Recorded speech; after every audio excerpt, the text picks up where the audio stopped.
Good morning. I think we're ready to start now. We got all the technical stuff out of the way.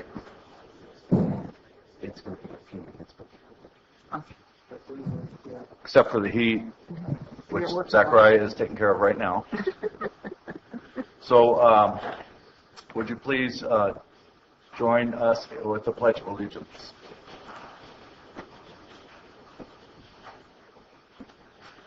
Mary Beth, can you start, please? Pledge allegiance to the flag of the United States of America and to the republic for which it stands, one nation, under God, indivisible, with liberty and justice for all.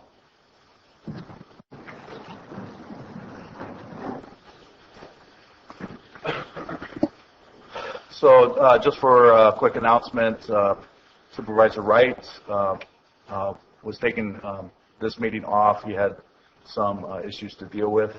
We knew about this about a couple of weeks ago anyhow. And Supervisor Calaveras tried to make it. You've seen him here, and he was not feeling well at all. So he's headed home. So there's going to be the three of us. And we're still, we still have a quorum, and there's three of us. So that's good. We can't have a tie.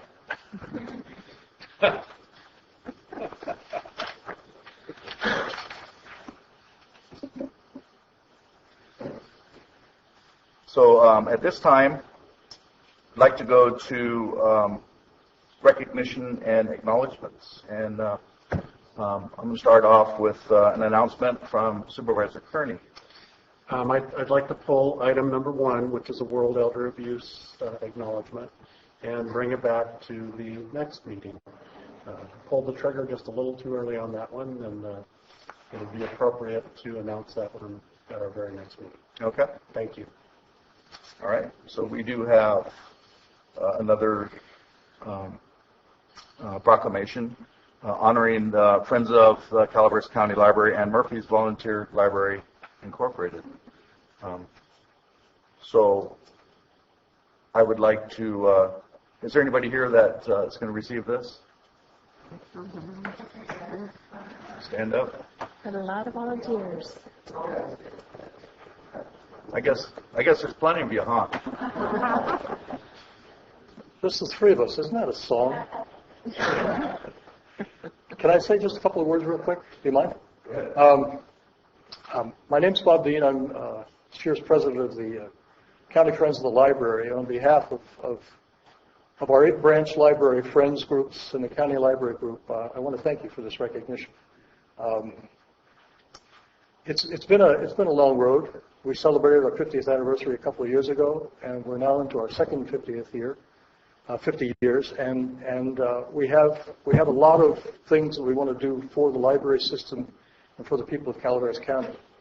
And so far, we've forged what I believe is an excellent relationship with the county, and I feel that we have the opportunity moving forward to continue that relationship, to do the kinds of things that I believe are necessary for the quality of life in Calaveras County.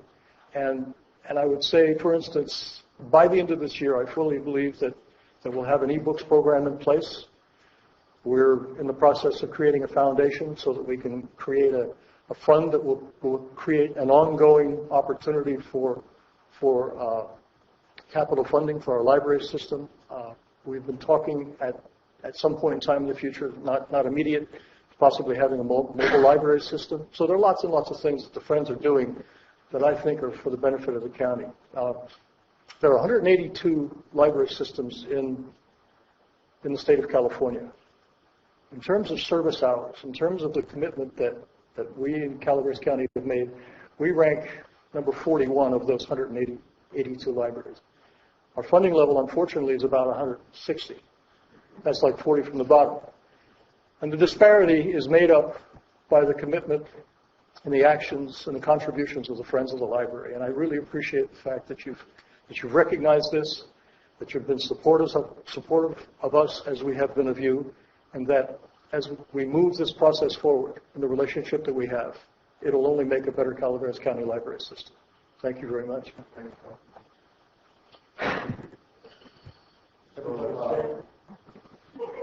I'll read proclamation, and then we'll have some more public comments if anybody would like to after the proclamation, because probably representative can comment on it afterwards, and then we'll take a vote. So the proclamation honoring the Friends of Calaveras County Library and Murphy's Volunteer Library Incorporated. Whereas the County of Calaveras library system plays a vital role in supporting the quality of life in our Calaveras communities. And whereas the Calaveras County Library System is fortunate to benefit from the Friends of the Calaveras County Library chapters and Murphy's Volunteer Library Incorporated support group. And whereas these library support groups understand the critical importance of well-funded libraries. Whereas through the efforts of these dedicated individuals, the Calaveras County Library System has not had to close or reduce branch library staff hours during the past 8 challenging budget years. And whereas fundraising efforts include a trivia bee, home tours, melodrama, recycling of ink cartridges, a 5K race, sales of book bags, baked goods, note cards, and a locally produced cookbook, dinners and raffles, and the sale of over 100,000 books. Whereas the financial contributions of over $393,000 over the past 7 years from these support groups have filled the library budget gaps, provided books, DVDs, shelving, computers, and furnishings, kept our libraries clean, maintained buildings and landscaping, and provided support for children's programs and literacy. Now, therefore, be it proclaimed that the Calaveras County Board of Supervisors recognizes the contributions of the Friends of the Calaveras County Library and Murphy's Volunteer Library Incorporated to our libraries and communities. The Board urges all citizens to recognize and applaud their invaluable service and thank them for they do to make our Calaveras County Library System and our communities better. So, I'd like to make a motion to approve the proclamation. I second the motion. all in favor? Aye. Oh, sorry. Public comments before we even say that, right? Yeah. Any more public comments on this? Huh? Just a heartfelt thank you for the recognition. It feels good.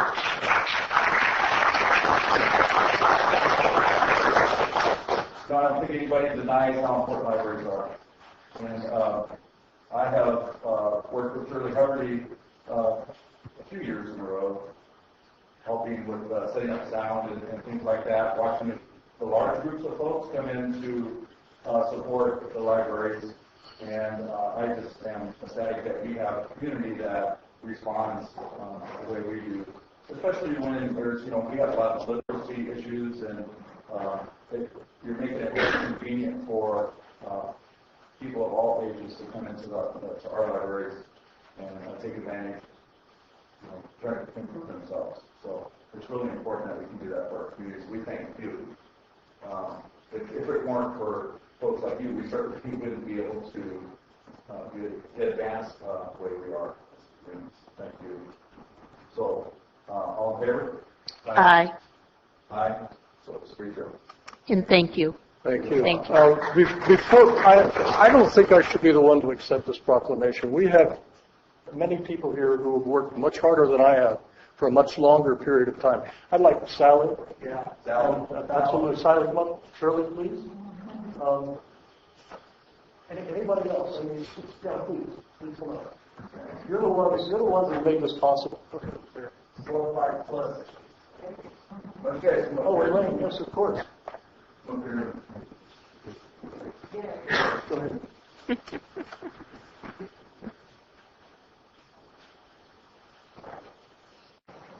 So I'm the lucky guy that gets to stand right here with you. Yeah. Thank you. So I'll leave you with this one.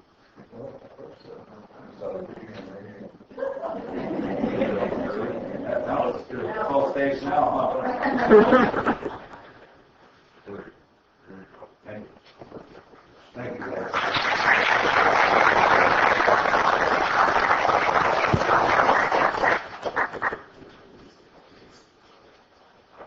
Everybody here Did it come out? Thanks very much. I really appreciate it. Well, you guys forgot. Oh.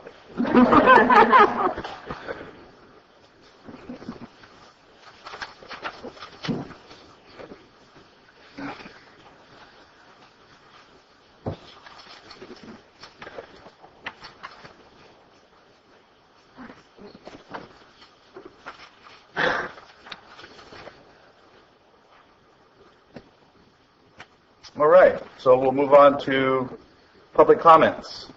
So any item of interest to the public that is within the subject matter jurisdiction of the board and is not posted to the consent or regular agendas may be addressed during the public comment period.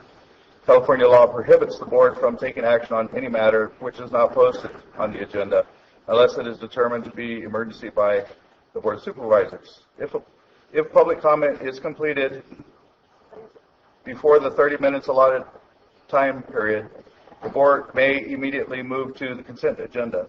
If public comments is not completed during the allotted time period, it will be continued at the conclusion of the regular agenda in order to provide an opportunity for the remainder of the comments to be heard. And today we have a really full agenda, so I would like to keep our public comments to 3 minutes, please. Public comments? Good morning, George Fry. I would just like to thank Supervisor Edson and Supervisor Kearney. As a veteran, I really appreciated that they came to the memorials that were held yesterday in this county. Thank you very much. Thank you. Thanks, George.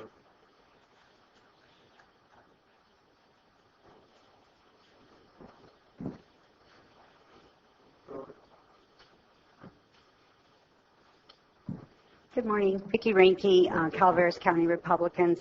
I just wanted to make a comment on the letter that was sent out and we received last board meeting that was from David Chuno, District 5 Planning Commissioner. He, in his memo or letter, he talks about meeting protocol. And I just wanted to say that I think what he's suggesting is excellent, not just for the planning commissioners, but for the people in the audience. And a couple of them was statements of positions by each commissioner or supervisor, because sometimes we're sitting in the audience not really knowing where you're coming from as a supervisor, and a debate session, and then letting the public know just how you stand on that particular issue. And sometimes it's kind of hard to know the cart before the horse, but sometimes if you made your comments first, then the audience gets some of their answers. They might not have to get up and say as much. And I know the opposite is for you guys to hear from us before you make your comments, but I don't know. Anyway, it's just a little more dialogue. And I know that you guys can't get together outside of meetings to have discussions on issues, so that's your only opportunity between each other to have those discussions. So anyway, we're really supportive of that idea of a little more discussion. I know your meetings will be longer because of it, but I think we'll all walk away understanding the issue and the reasons behind decisions that are made. So thank you.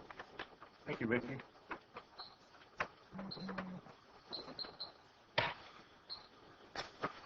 Hi there, Jason Robitel, Fire Chief, Calaveras Consolidated Fire. I just want to take a few moments and talk about our consolidation, kind of where we are today with that. A couple of years ago, I stood before this panel here, and we talked about consolidation. And to date, it's been a successful transition.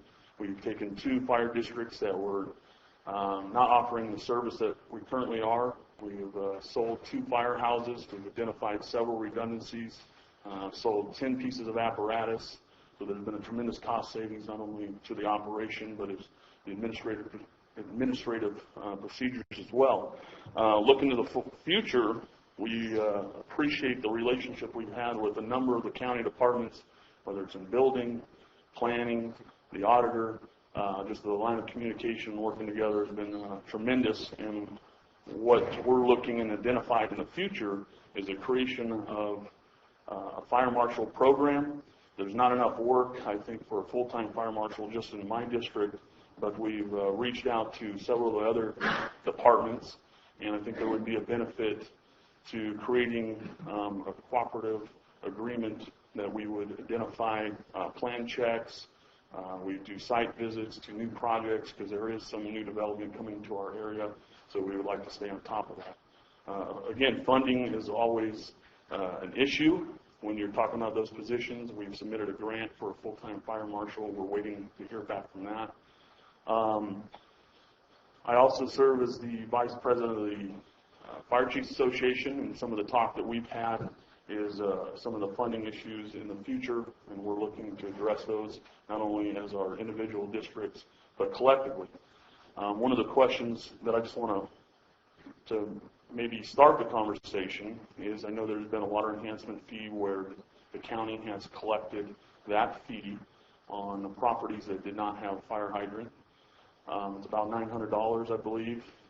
That is going to, or that has gone in the past to pay off the water tenders, and what I understand there's still a significant amount, but if we can have a conversation where when those water tenders are paid off, if maybe that fee can be either redirected to the maintenance or back to the fire district for purposes of maintenance and replacement costs. 30 seconds. What's that? 30 seconds. Okay. And then Prop 172, we researched Prop 172 that in 1993, since 1993, there's $29 million that have been collected towards the county for Prop 172 funds, and none of those have gone to fire that we could see. And then if we could start that conversation and see what it would take to maybe redirect some of those funds from Prop 172 for fire service. Thank you. Thank you, Jason.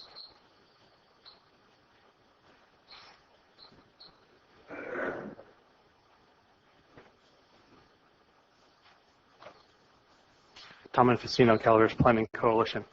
As some of you may know, the CPC encourages meaningful participation in government decisions that affect people's quality of life, and the CPC has participated throughout the general plan update since 2006. Today we note that 2 supervisors are absent, and some people may be concerned that in the absence of their supervisor, their concerns may be unrepresented. I want to remind everyone that Rule 31 of the board's procedures does allow an absent supervisor to make a motion to reconsider any item decided in his or her absence at a future meeting of the board. So even though your supervisor might not be sitting here today, your interests will be heard can be heard in the future if necessary. I think this is a good provision to protect the interests of the people on days when their supervisor is absent. It also discourages opportunists who might try to do in one supervisor's absence what they could not do in his or her presence. And thus this provision also promotes civility among board members. There is one instance, however, when a reconsideration of a prior vote may have an adverse side effect. That is when the vote makes an amendment to the general plan. And that is because general plan amendments can only be done 4 times per year. Usually we try to keep those opportunities free so that the board has a chance to approve private developments or use permits that might need a general plan amendment in a timely manner. So given that consideration, the CPC wants to remind the board that it has the option to continue a general plan amendment hearing to a time certain to both avoid chewing up general plan amendment hearings unnecessarily and to provide full representation on the board to the good people of Calaveras County. Thank you and God bless. Any questions? Thanks.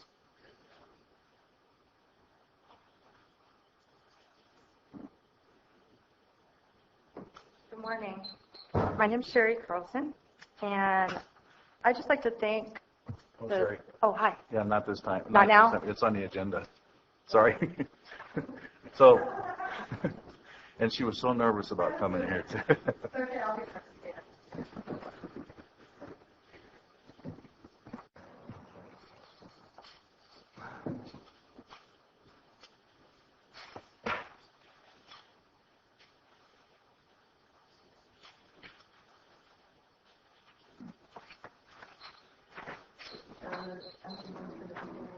Yeah, they'll go in there. You can give them to Catherine. She'll put them in their mailbox.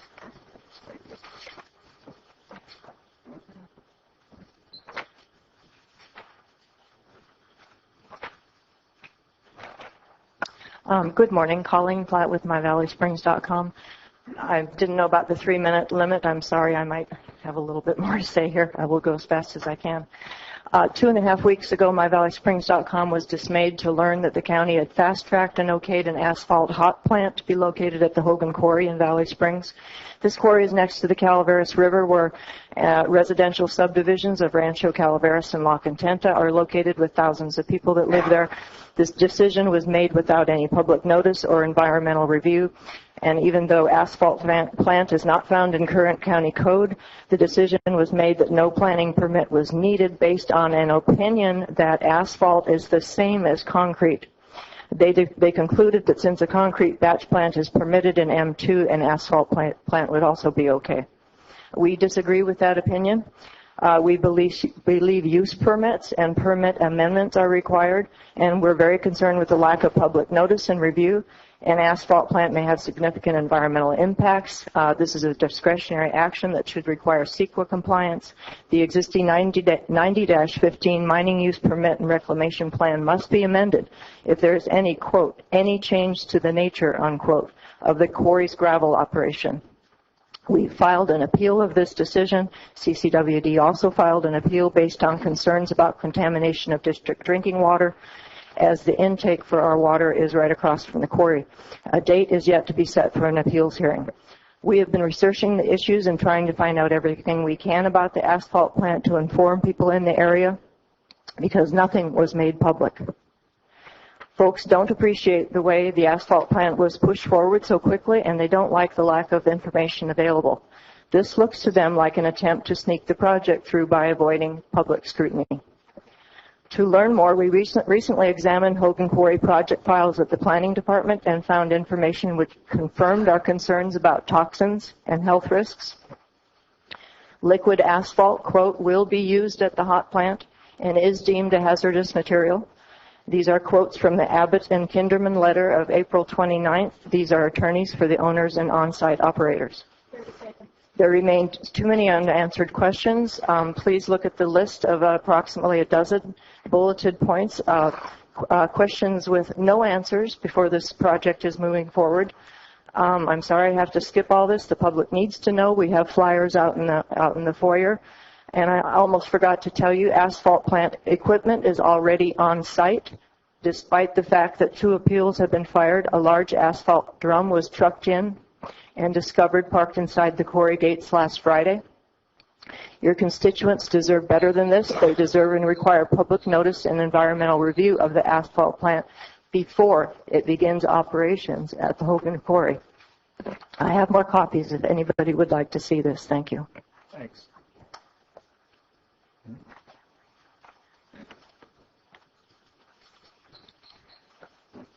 Good morning. My name is Peter Reyes. This quarry business is on the agenda, right? It will be on the agenda? It is on the agenda. No planning? Okay. An issue totally different from that. That is not on the agenda. I'd like to question. It was mentioned that Cal Fire potentially moving.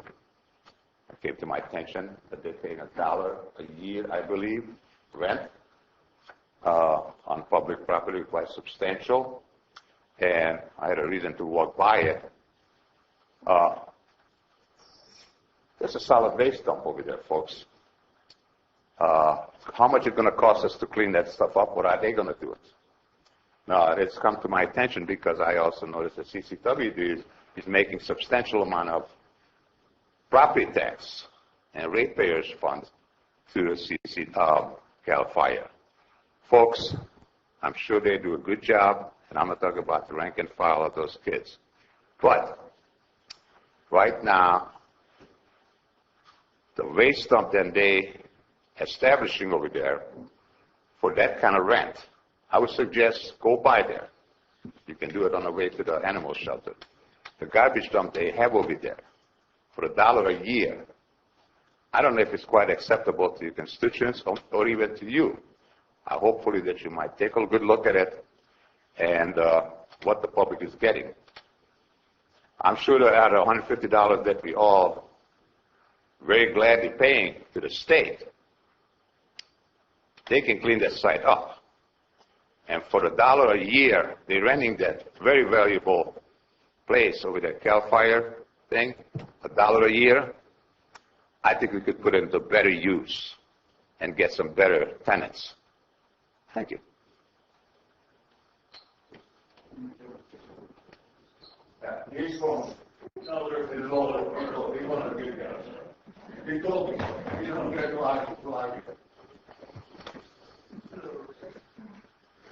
Good morning, Bill McManus, Calaveras Project.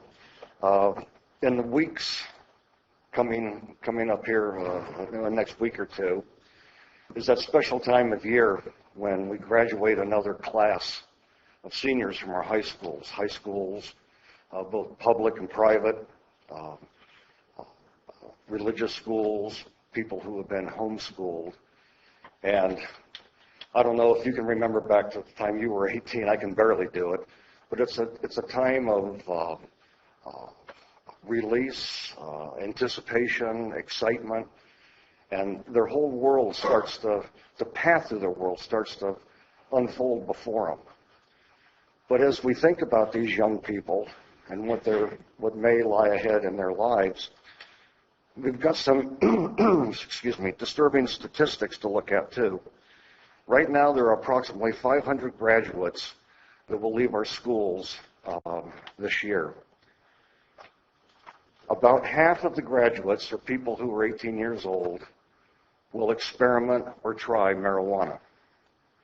Of the 250 that do try or experiment with marijuana, a fairly low percentage, approximately 17%, will find that marijuana will become a path for addiction and disappointment and a life that was less than what it could have been.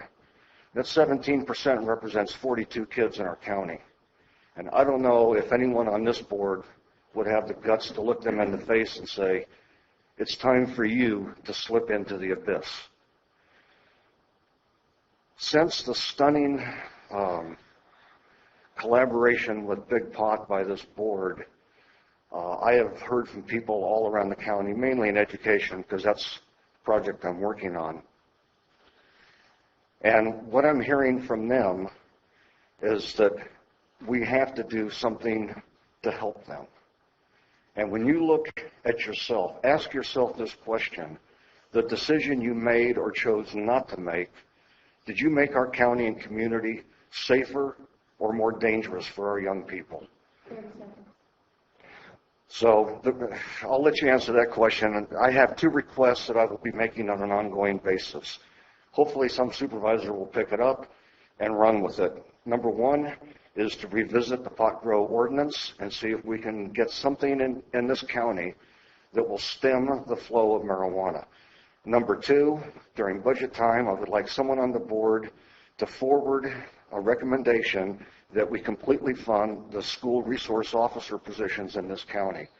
After talking with administrators and teachers and psychologists, we have a very robust drug abuse education program, but they all wish that we had our school resource officers back. So I would ask you to consider that at budget time and help our schools to help our kids. Thank you.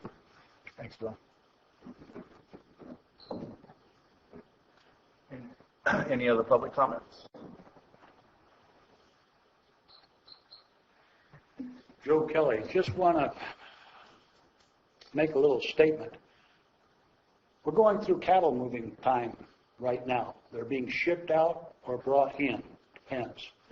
It's a very dangerous time on Pool Station Road. For the second time in a few months, I've been run off the road by a cattle truck coming around that narrow road. As you well know, an 18-wheeler, well, 10-wheeler and the trailer is a rather long thing, and those guys have to take a lot of the road up. This one had their front fender, front tire into my lane, and I was off into the dirt. Good thing it was somewhere where there was shoulder and not like the rest of Pool Station Road. So I would suggest that you folks look at Pool Station Road as either stemming the tide of big trucks going down, because the vendor that you use for the sheriff's jail and that, Cisco, also uses that road, and I believe they also go up to the school.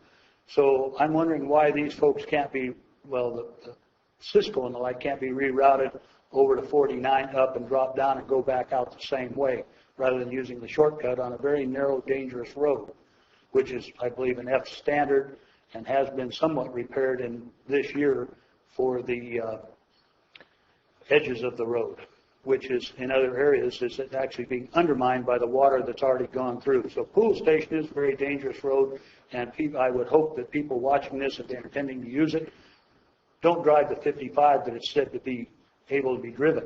Drive a lot slower because you may be diving into the bulrushes to miss a truck. Thank you. Thank you. Any other public comments? Okay.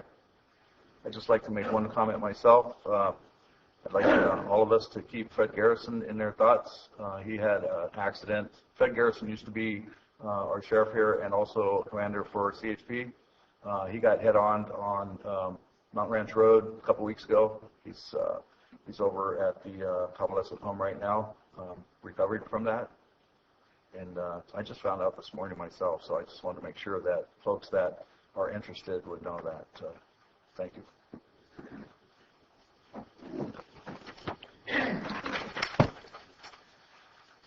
Okay, so we'll move on to our consent agenda. Consent agenda items are expected to be routine and non-controversial. They will be acted upon by the board at one time without discussion. Any board member, staff member, or interested party may request removal of an item from the consent agenda for later discussion. So I'm going to ask the public if anybody has an item they'd like to pull. 10 and 16. 10, 16, Joe. Any other items to be pulled? Peter? 9 and 14, please.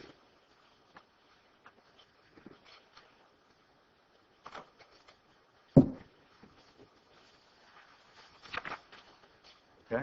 Any other items? All right. Seeing none, the board, does our board have any items to be pulled? No? How about staff? If we could pull number 8 and number 20, both of those have budget adjustments that require a 4/5 vote of the board, so we will have to bring those back at a future meeting. All right, so we're at about 50% right now. All right, so can I have a motion to approve the rest of the consent agenda? So moved. I'll second. Okay, so I have a motion by Supervisor Kearney, a second by Supervisor Ponte. All in favor? Aye. Aye. Opposed? None. It's 3-0, 2 absent. Okay. So you already explained 8, or would you like to explain it further? No, both 8 and 20 were pulled due to the requirement of 4/5 vote for a budget adjustment. We'll return with those on June 9th. Okay. Peter, you pulled number 9? Yes, sir. This is admin office approved fiscal year 2015 and 16 administrative match agreement between the County of Calaveras and Area 12 Agency on Aging in the amount of $88,373 and authorize the board chair to sign the agreement. Go ahead. Well, I would like to see, we have a lot of regional agencies, and while it sounds fantastic, I would like to know if anybody on this board can bring me up to date about this agency. I mean, I don't think anybody in this room would say anything wrong but helping the elder, the needy, and so on. But I would like to know more about it. I'd like to know how much we're paying into it, what we're getting out of it. I'm not saying we. I'm talking about the folks who do need the help. Administration costs, the cost of this whole ideology, how many organizations involved in this. I'm not going to come across, oh, you bad, don't like aged, But it's gone up in price. If you notice, there was an increase of $9,000. We have a Health and Human Services that's taking care of the elder folks, but at pretty good cost. And superficially, I take a look at it, there's a lot of people getting a full plate of dinner. But we do have many people in this county, who do need help.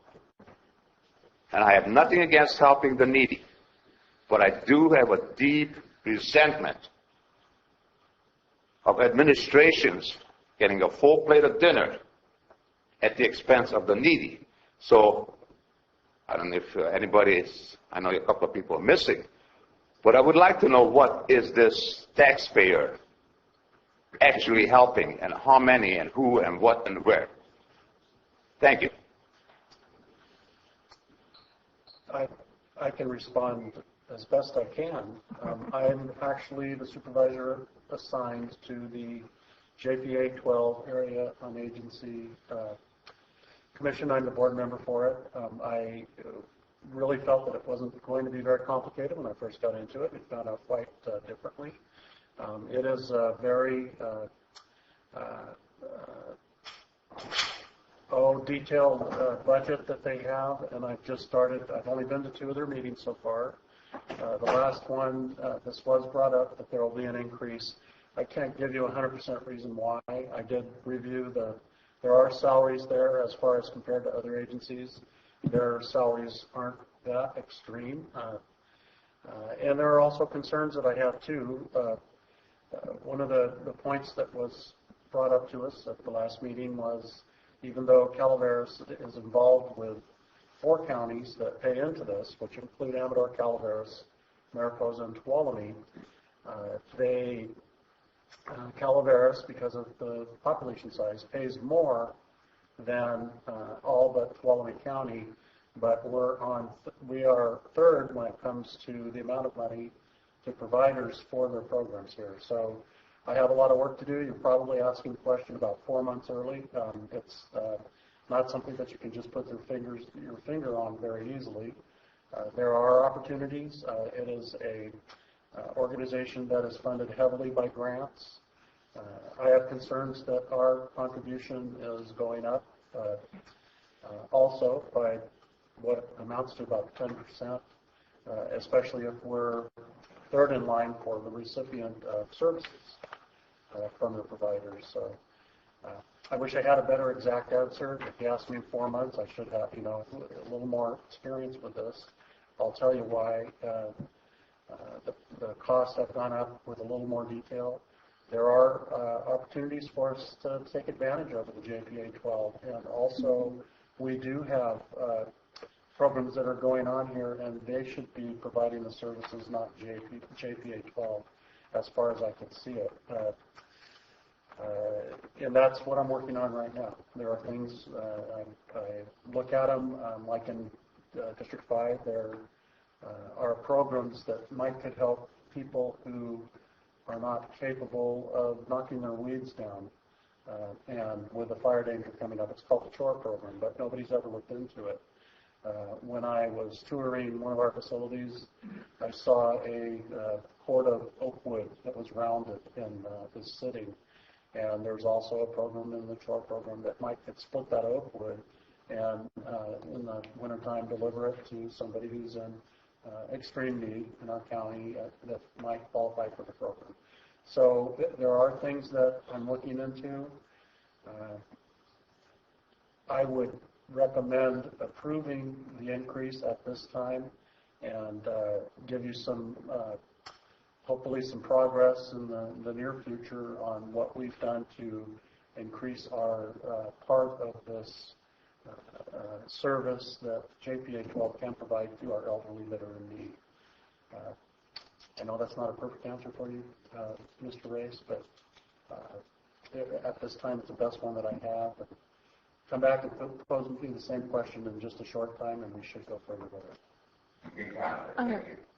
There's also, too, some of the programs that I'm most familiar with is a high cap program, which is the Medicare insurance billing program, which is probably the most notable program that this has, and it's available to anyone on Medicare and offers no-cost insurance counseling, which is most helpful to many seniors.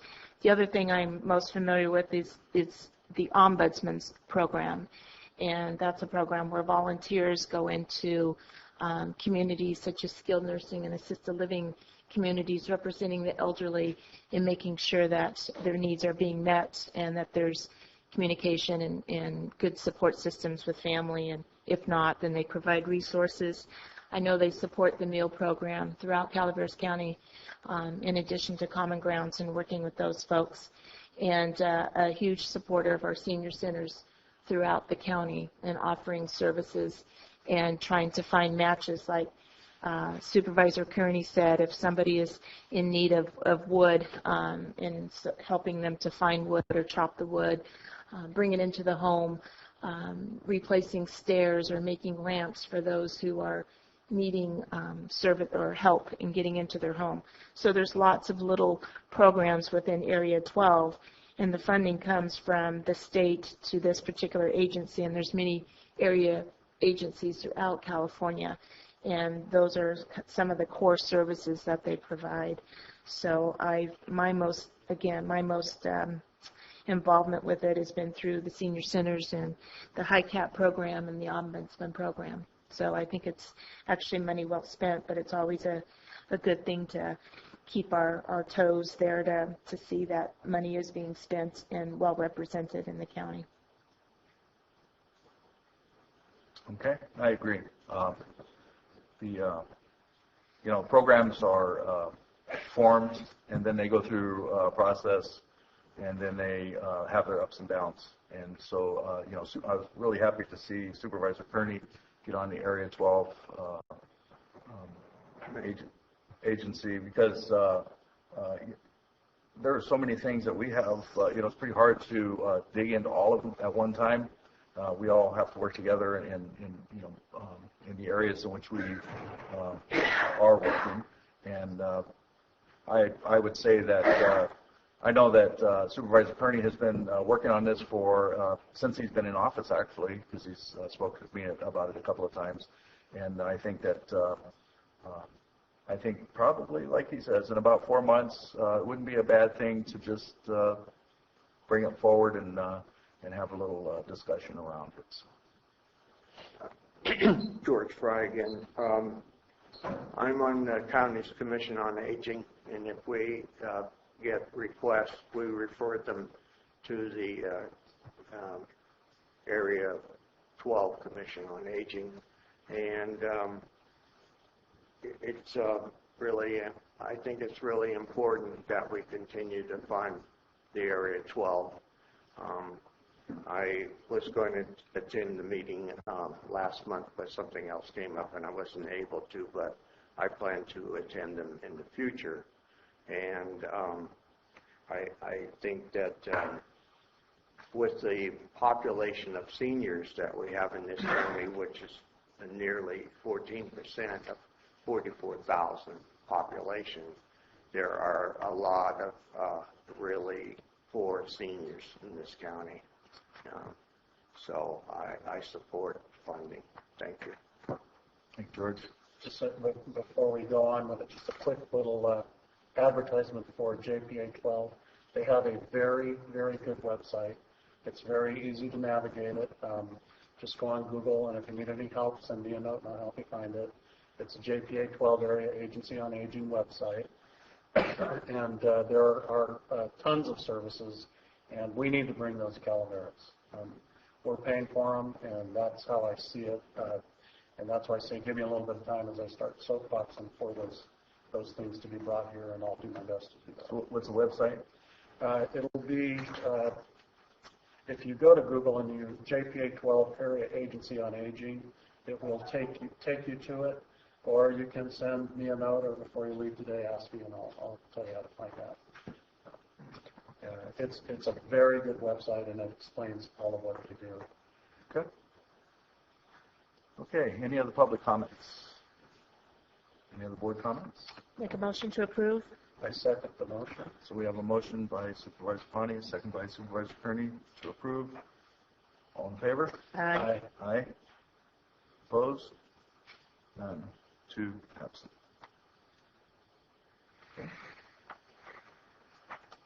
And item number 10, administrative offices for Joe. Joe pulled this one. Reject all bids received for Phase 1 courthouse remodel and authorize the county administrative officer to reissue the request for proposal with a base bid and bid alternate. Joe? Joe Kelly. My concerns over this is you had a consultant agency, I believe local, give you values for the construction of this thing in the past. And whoever came in and bid it was considerably over. But how did the consultant look at the concept of all the things going on between the time that they gave their estimate to you folks to the time the bid came through, and maybe that contractor looking out into the future figuring, I'm going to have cost of living, I'm going to have cost of materials, and I'm going to have sales tax and the 1% add-on tax for lumber. How do you really look to be able to drop this down to within the confines of what those people have, the consultant has told you? Have you had a subsequent discussion with them to see what's the deal here? Why are we looking at higher bids? Is it because I do know just about everything's going up? I just paid something like $40 for a sheet of melamine. That's pretty darned expensive. So, and that was just the other day. So I think you folks are going to be caught in a whole lot of high dollar costs.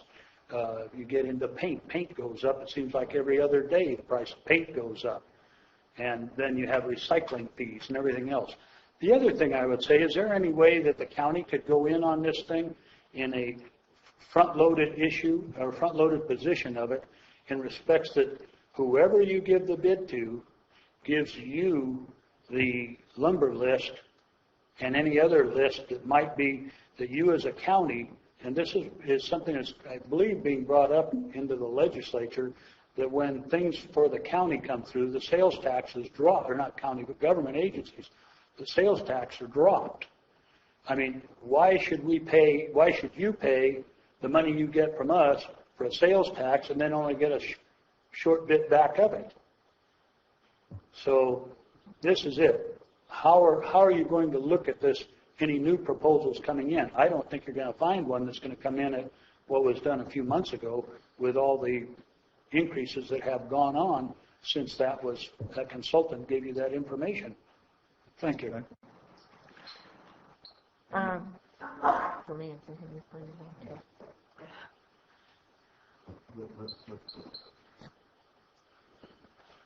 Al Segala, Taxpayer Association. Good morning. Good morning. One question that we have is that it might be advantageous to have a little background from the people responsible for putting the request for proposal out, either consulting or if it's in-house, so we have a picture of what's happening, because this is really unusual to have to throw old bids out. Normally, the bidding process involves the first design, then the putting it out to bid, and then a pre-bid conference where the people that are bidding on it can have questions answered. And then it's in that process that if there's something wrong with the design or with the estimates or with even with the lack of people bidding, perhaps you can find out what's happening so that you have people interested in bidding it if there's not enough of them. And then finally, before the construction begins, you would have a conference, a pre-construction conference to answer questions from the designer or the inspection authorities as to how to proceed. So, so probably the question you ask now, why are the bids thrown out? What's happening there? Was it a design error? Was it a problem with the environment? Was it unusual or unexpected inflation of materials? Why is this happening? Thank you. Thanks, Al. Any other public comments?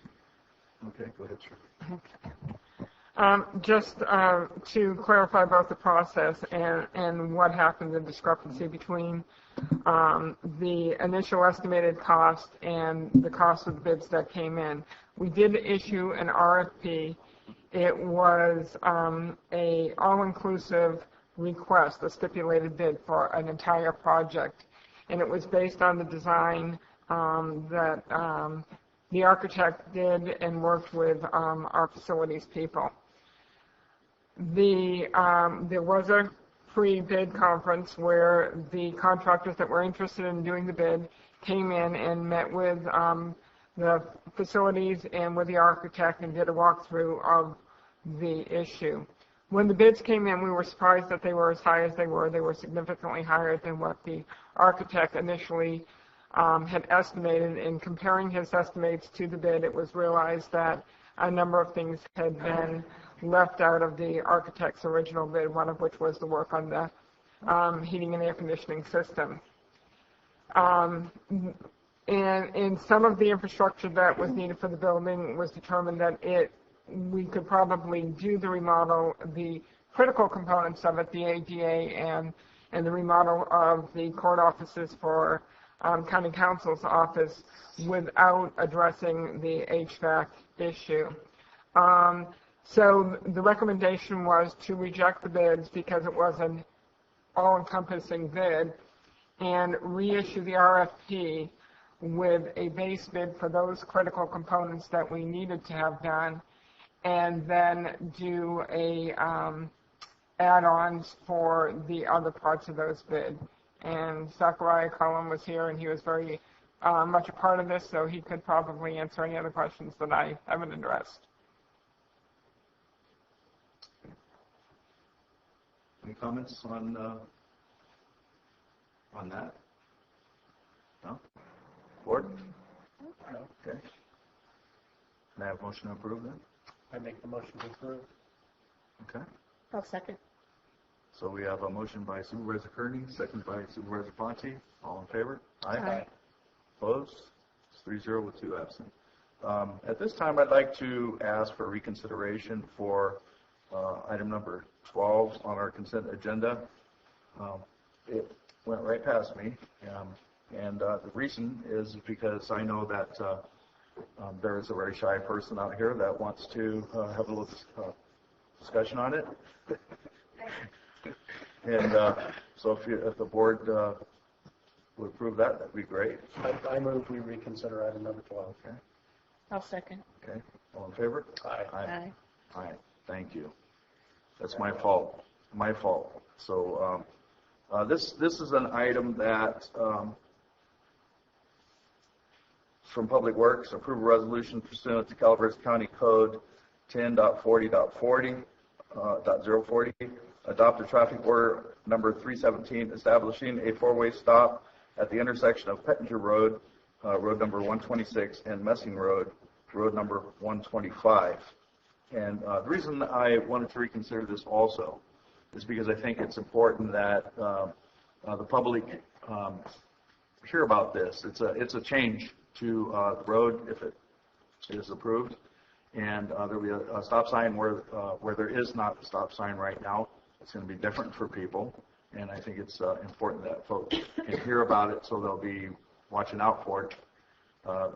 We'll have less people blowing through that stop sign just because it's new in the future. And so, Sherry? So the ice is broken now. Yeah, it's broken, and it's the right time. I just want to thank everybody for working so hard on this project. It's real important to the folks that live in the immediate area. You've got a blind hill. Traffic speed limit is 55, so that means 70. And you've got an intersection. And anybody entering that intersection is at risk of either getting rear-ended or blindsided. That's school bus, that's mail carriers, that's our kids, our grandkids, our parents, whoever. And there's been numerous accidents there. And this traffic study that was done was very thorough. It concluded that 90% of the traffic that goes through doesn't have time to stop. So, if they're flying over that hill in the hay truck and you're in that intersection, good chances you're going to get killed. So so far, knock wood, nobody's been killed. It's just a matter of time. It's a really bad situation. So I want to thank everybody that worked really hard on this. Cliff came out to the site, took a look at it, stepped back a minute, said, oh, okay. Robert Packinger came out. Scott Anderson came out a couple times. Steve Hollenbeek responded to my 5 million emails. And I just really appreciate all the attention. It's important to us that use the road that will at least reduce the risk. Right now, you're taking your chances if you're going through there from a variety of directions. And this stop sign will definitely reduce the risk. There might be some unhappy folks, but those are probably the guys that are going too fast anyway. And nobody needs to have a traffic accident in their experience. So I want to thank everybody for paying attention and being so responsive, and it's important to us. So thank you so much. Thank you, Sherry. I went out, Sherry called me probably 4 months ago, or maybe 5 months ago, I can't remember, Robert knows. And then I, of course, immediately called Robert, and he got on it. So I was standing out there with Sherry the other day, last Friday, and we're standing at the intersection on Messing Road, and you cannot see the people coming up over that hill. So up comes this the big old 4x4 with a big old trailer behind it, traveling at least 55 miles an hour. And I was thinking, when it crested that hill, even if it put on its brakes, it would have been a done deal. So, and while we were standing there, the neighbor right there came out and was talking about his wife that just recently got in an accident at that intersection, and himself got hit at that intersection. And then, was it 2 weeks ago or so, or about that, there was another T-bone with, and it was a roll, and with a young lady and a baby in the car. So, thank you to the Public Works Department for going out there, taking the time to listen to Sherry and making that a safer place. And I want to thank Sherry for, she's really pushy, which is good. A good pushy, but persistent. She's not pushy. She's not pushy, but she's just, she's focused, right? I appreciate that. She was very nice about it the whole time, throwing out little reminders. And, it turns out that this is a really good project, in my opinion. And I'm pretty sure that Scott Anderson was out there, too. And Robert thinks the same way. Otherwise, it wouldn't be on our agenda. But this here is going to save lives. And thanks to a public concern, Sherry in particular, that brought this forward. So now I'll ask the board public comments. I'm surprised that the speed limit is 55 on that road. I don't know that it would slow down people any, but maybe 45 would be a better speed. After you and I chatted, I went out there to see it for myself, and I was really surprised, especially with going up over that hump. Yeah. Robert?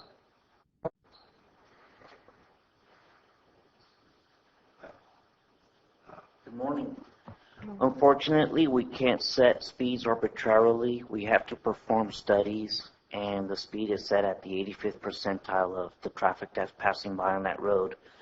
And you could see how fast those vehicles are traveling, so that in a way dictates how fast, what that speed limit is on that road. But with the stop sign being put in there, we're going to have to put in a few signs ahead of the stops, make sure that the people slow down and they're aware that the stop is at that intersection, and they'll be slowing down.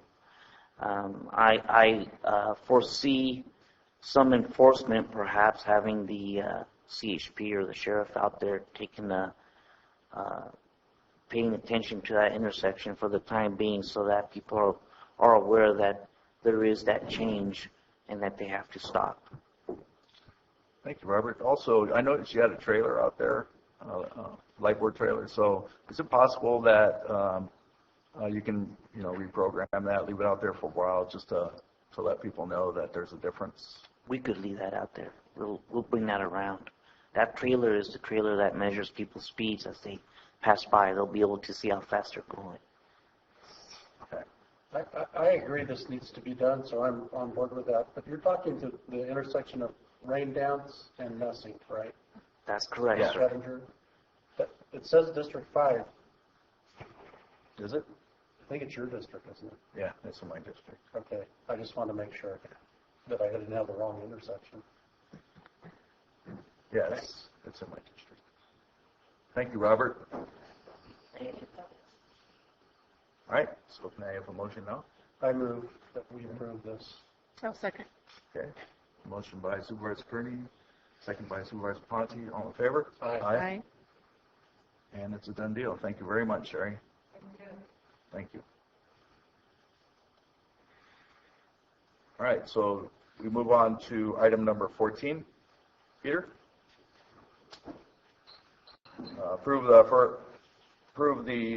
First Amendment to the Professional Service Agreement between Calaveras County and Paratransit Services for operation and management of Calaveras Transit. I believe, and you can correct me later, that they want an extension. Also, I noticed at the bottom of it, it's out of a state, I believe it's Washington, this management agency that's running, and unless Public Works, they're doing their best, I'm sure, especially under the new management, to give a good service. But I also have faith in this county and you folks that Public Works maybe can manage hiring drivers, folks. You take care of the maintenance, you design the routes, and so on. Why the hell do we have to pay another private company out of state to take care of the drivers? I requested talk to one of my neighbors who had something to do with the schools. All their bus drivers are local, managed local. For some reason, are we having a stigma that we're such a bunch of idiots that we can't tie our own shoes, that you have to go somebody else to help you put your pants on? You do have people. Public Works is not exactly a cheap outfit. Okay, let's start with. And if they cannot, they design the route, I'm sure they will have the capacity, just like a school does, do the hiring and firing of local drivers. And plus, hopefully one of my pet peeves, I'm sure there's a lot of veterans out of business, out of work. You get a tremendous amount of tax break to hire veterans. Hopefully we can make it a priority. Those guys can drive those big trucks away overseas. I'm sure you can find a few of them who could drive one or two people in a 35 capacity buses up and down the road. Please, you got 4 months, take a look at it. Do you have anybody with the brain power and ability to hire drivers and manage it in this county? I like to see the economy and money stay in this county, not shipped up to a different state or different country. So please consider it. You got 4 months to do it, I believe. 30 seconds. So give some respect to the folks in this county. Some of them can't think for themselves, and hopefully the supervisors can think for themselves. Keep the business in this county for the benefit of this county. Thank you. Thanks, Peter.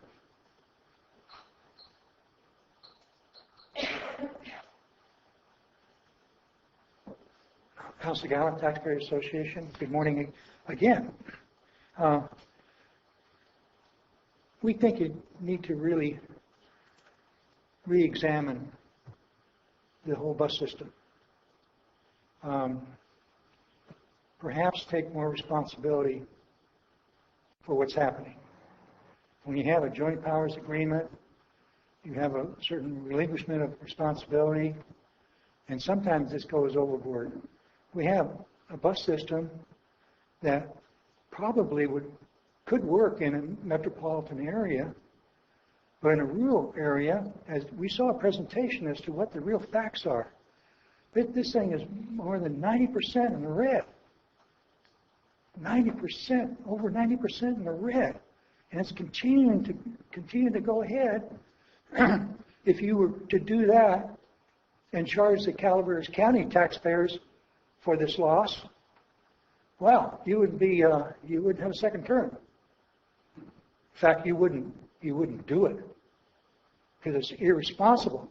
But the money's coming from, it's free money, federal government, state, so you have almost like a shield.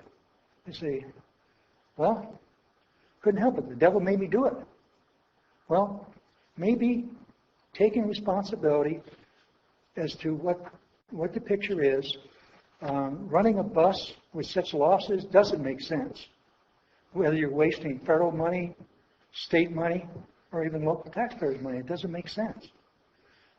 There are some opportunities, and some of the supervisors thought of these, of some sort of system of dial-a-ride, and then maybe ride share, other ways where people that are in the remote areas can access transportation.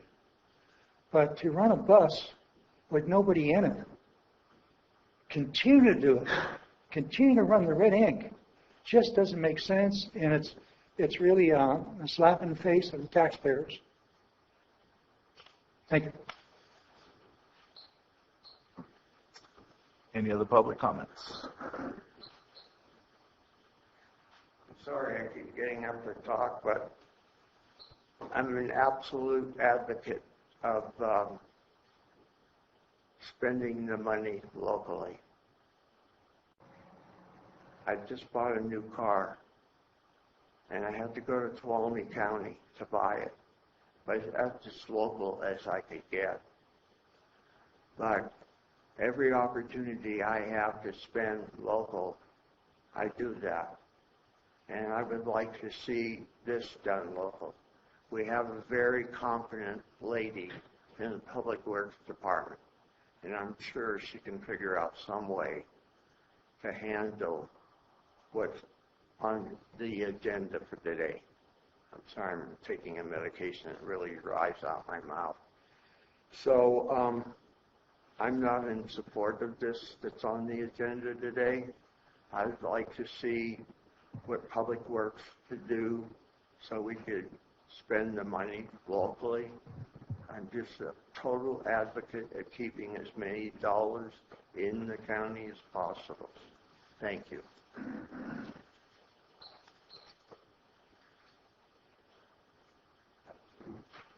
Okay. Good morning, Deborah Mullen, Public Works. I'd like to be sure that everybody's aware that a short-range transit plan is in the works. Being the consultant contract is being managed by the COG, the Council of Governments. I encourage everyone to get involved in that. It's in the process. There are meetings at the Council of Governments. We had one here, a joint meeting with the City Council, and I think all these different operational options are being discussed, and we're all going to do the best thing for our people in our county. As far as being out-of-town paratransit services, got the contract on a competitive bid. The drivers, the management are local residents. I'd be happy to. Oh, and while I'm at the podium, I just want to remind everybody that schedule changes went into effect today. So everybody that's using the transit system, or anyone who thinks they might be able to, should check check Calaveras Transit website and check the new schedule. And that we do have on-demand service to Burson starting today. I'll take every opportunity to plug that. Are there any questions? I have a question. So, Deborah, what I understand is this contract is for a 3-4 month period while we negotiate the longer-term contract? The original contract terminates at the end of June with 2 option years. And so those 2 option years are being negotiated. With this 3-month extension, it will actually be 1 year, 9 months.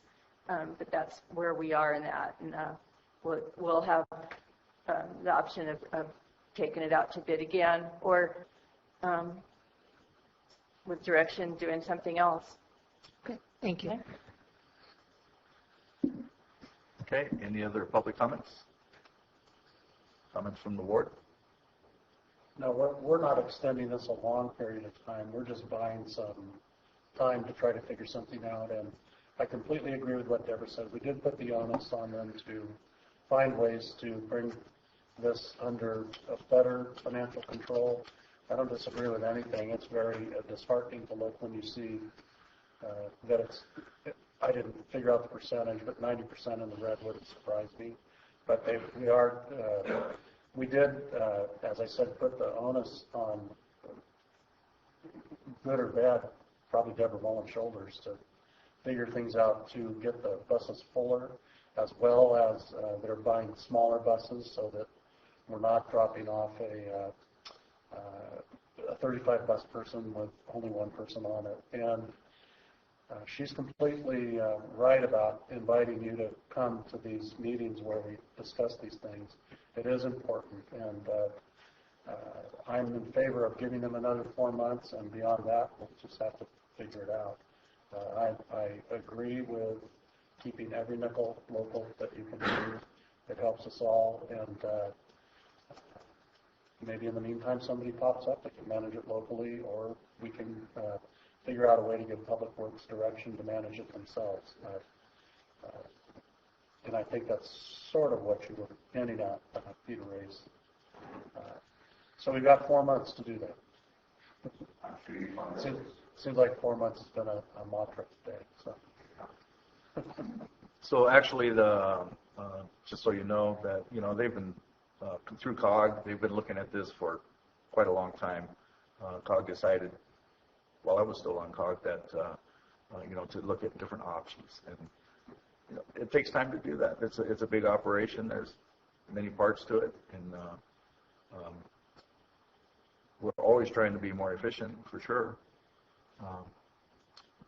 But we have our challenges here in the rural counties too. I'm going to ask for a motion. I move that we approve this item. Okay. Second. So Supervisor Kearney made the motion. Supervisor Ponte, second. All in favor? Aye. Aye. Opposed? None. 2. Okay.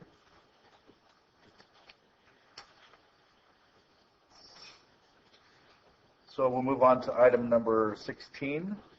Joe? Authorize board chair to sign agreement with California Department of Public Health for Ebola preparedness and response, resulting in revenue of $65,918 for the period of July 1st, 2015 through September 30th, 2016. Go ahead, Joe. Joe Kelly, this appears to be a new thing in America now, where we have to be considering Ebola within our country, within our states, within our counties, within our cities. I have concerns in this as to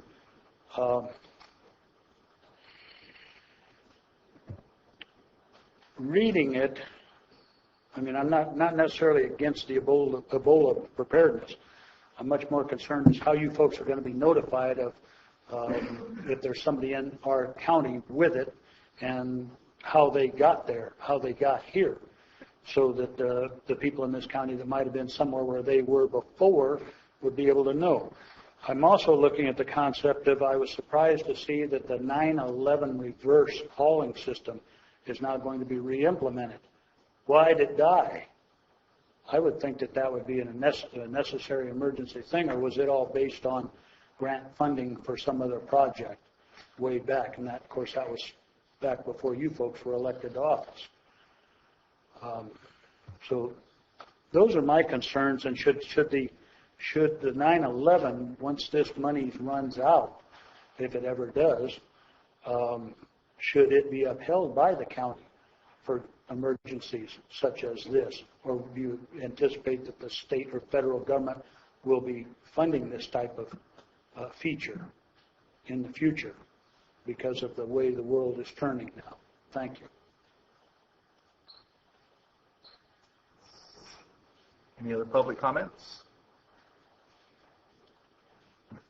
Ms. Wicki?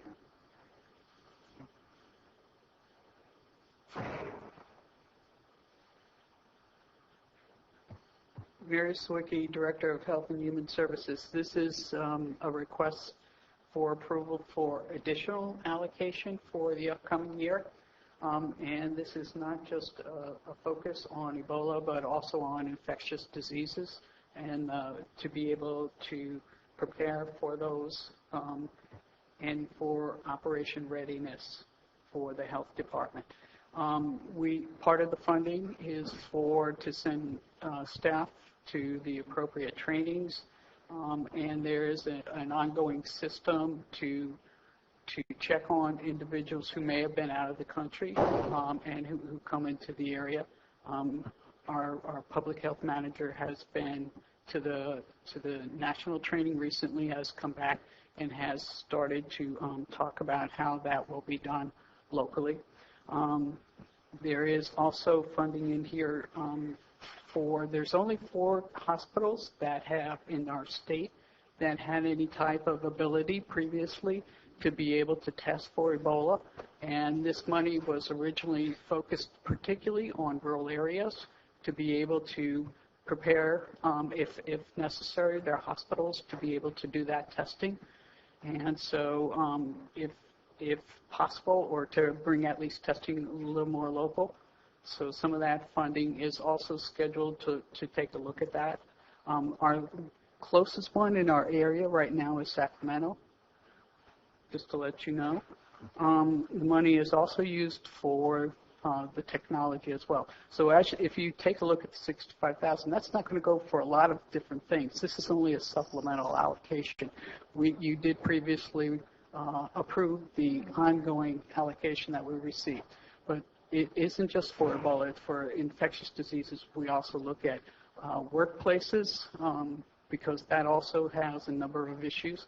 And so we just do a whole host of activities, including information to the public on the funds. Okay. So this is just some additional money, and if you approve it, we will be sending to the state an ongoing plan for this additional allocation. Okay. Any other public comments? All right. Make a motion to approve. Okay. I'll second the motion. So we have a motion to approve and a second by Supervisor Pawnee and a second by Supervisor Kearney. All in favor? Aye. Aye. Opposed? None.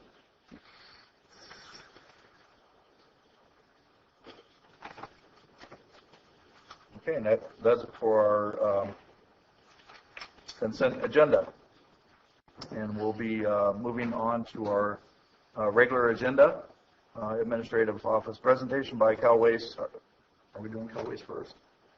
Mm-hmm. Presentation by Cal Waste on the importance of recycling. And so Mary Beth, right? Yes. You're on. I'm on. Good morning. I just want to take this time to thank you guys for giving us the opportunity to come here and present this. I think a month back I had mentioned that we had decided to make a recycling awareness video that featured 5 to 6 students from every elementary school in Galt and every elementary school in Calaveras County. So we brought that here today to present to you guys. So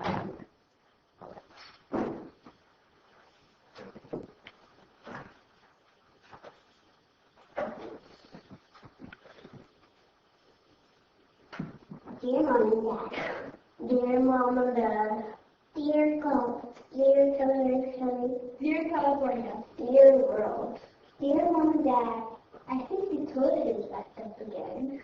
I skate in the concrete. I'm making burnt toast. Dear Mom and Dad, dear Mom and Dad, I'm worried about the world. I'm worried about the world. I'm worried about the world. We're doing terrible things. We are using up natural resources way too fast. We're strip mining our land. Thousands of species are going extinct. There's a patch of garbage floating in the Pacific Ocean. The garbage we throw away hurts animals. That's terrible. This is the world that we will have to live in. When I am a kid. When I'm an adult. When I'm a father. When I am a mother. When I am a grandmother. When I am a grandfather. Dear Mom and Dad. Dear Mom and Dad, you already take care of me very well. But there's more to take care of than just me. There's the ocean. There's the desert and forest. Grasslands. What do we do to protect the earth? There's many things we can do. Cut down our carbon footprint. Put a low-flush toilet in our bathroom. Reduce air pollution. I know. That's a lot of things to think about at once. I'll tell you what, Mom and Dad. Let's start something easy. We produce too much garbage. We need to produce less garbage. Most of the stuff we throw away is packaging. What can we do with all that packaging anyway? Throw it on the ground. Nah, leave it in the car. How about we recycle it? Yeah. Recycling. Recycling. Recycling. Recycling. We don't recycle enough. Not just us, baby. Almost all of us. Our community recycles some, but not enough. Each person creates about 4 pounds of waste a day. That is 1,460 pounds of waste a year. Me? Only about 1/3 of that gets recycled, but we can do much better. Why do we recycle, you might ask? Well, take this plastic water bottle, for example. The average plastic bottle requires 11% of crude oil of its volume to manufacture. It takes this much crude oil to make one plastic bottle. When filling and transporting are included, this can go up to 20%. That's a lot of energy we can save for recycling. Also, plastic bottles generate 3 times their weight in greenhouse gases. Plastic takes over 1 million years to break down. In the United States, we use 2.5 million plastic bottles an hour. That's over 22 billion bottles a year. And then there are aluminum cans. Don't get me started. Dear Mom and Dad. Dear Mom and Dad. Dear God. Dear Calaveras County. Dear California. Tell me what. I want the earth to be okay. I want the earth to be okay. I want the earth to be okay. I want the earth to be okay. For me, my children, my grandchildren. For everyone. We need to work together. What do you think? Are you with me to do what it takes? I think we can do it. I think we can do it. I think we can do it. We can do it.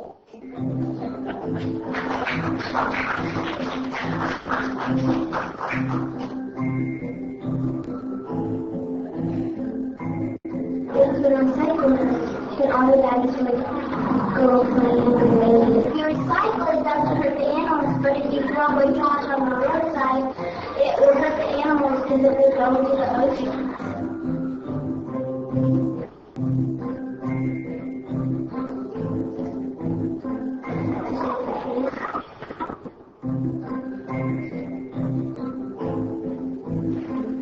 Be nice to the world, like you're nice to your friends. It's like you're healthy.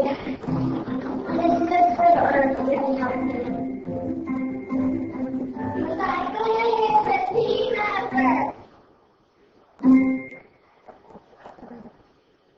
All right.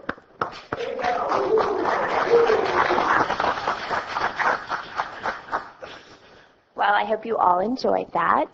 This is actually the first time that not just the people in this room see it, but it'll be on TV as well. So we're really excited about this video.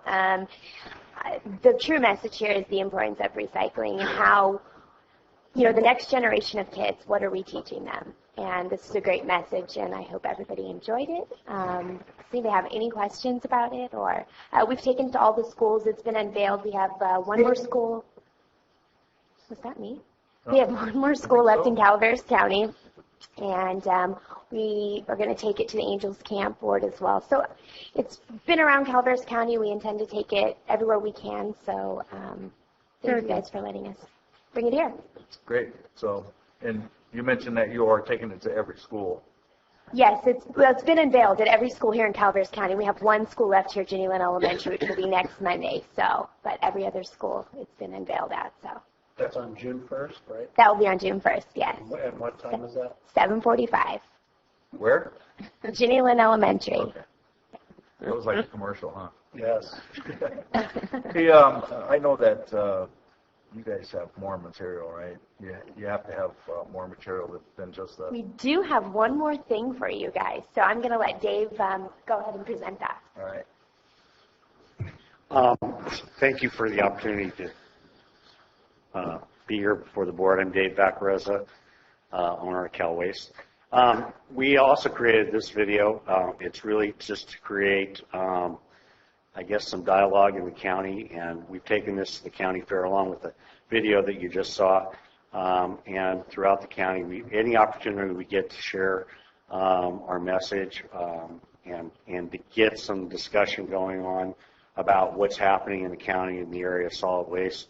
We're trying to move things forward so that we can get some direction from the county in the form of some sort of a strategic plan for solid waste in the future so that we can make our business plans. But this is just our take on the Smiths. So I'll let you The Smith family.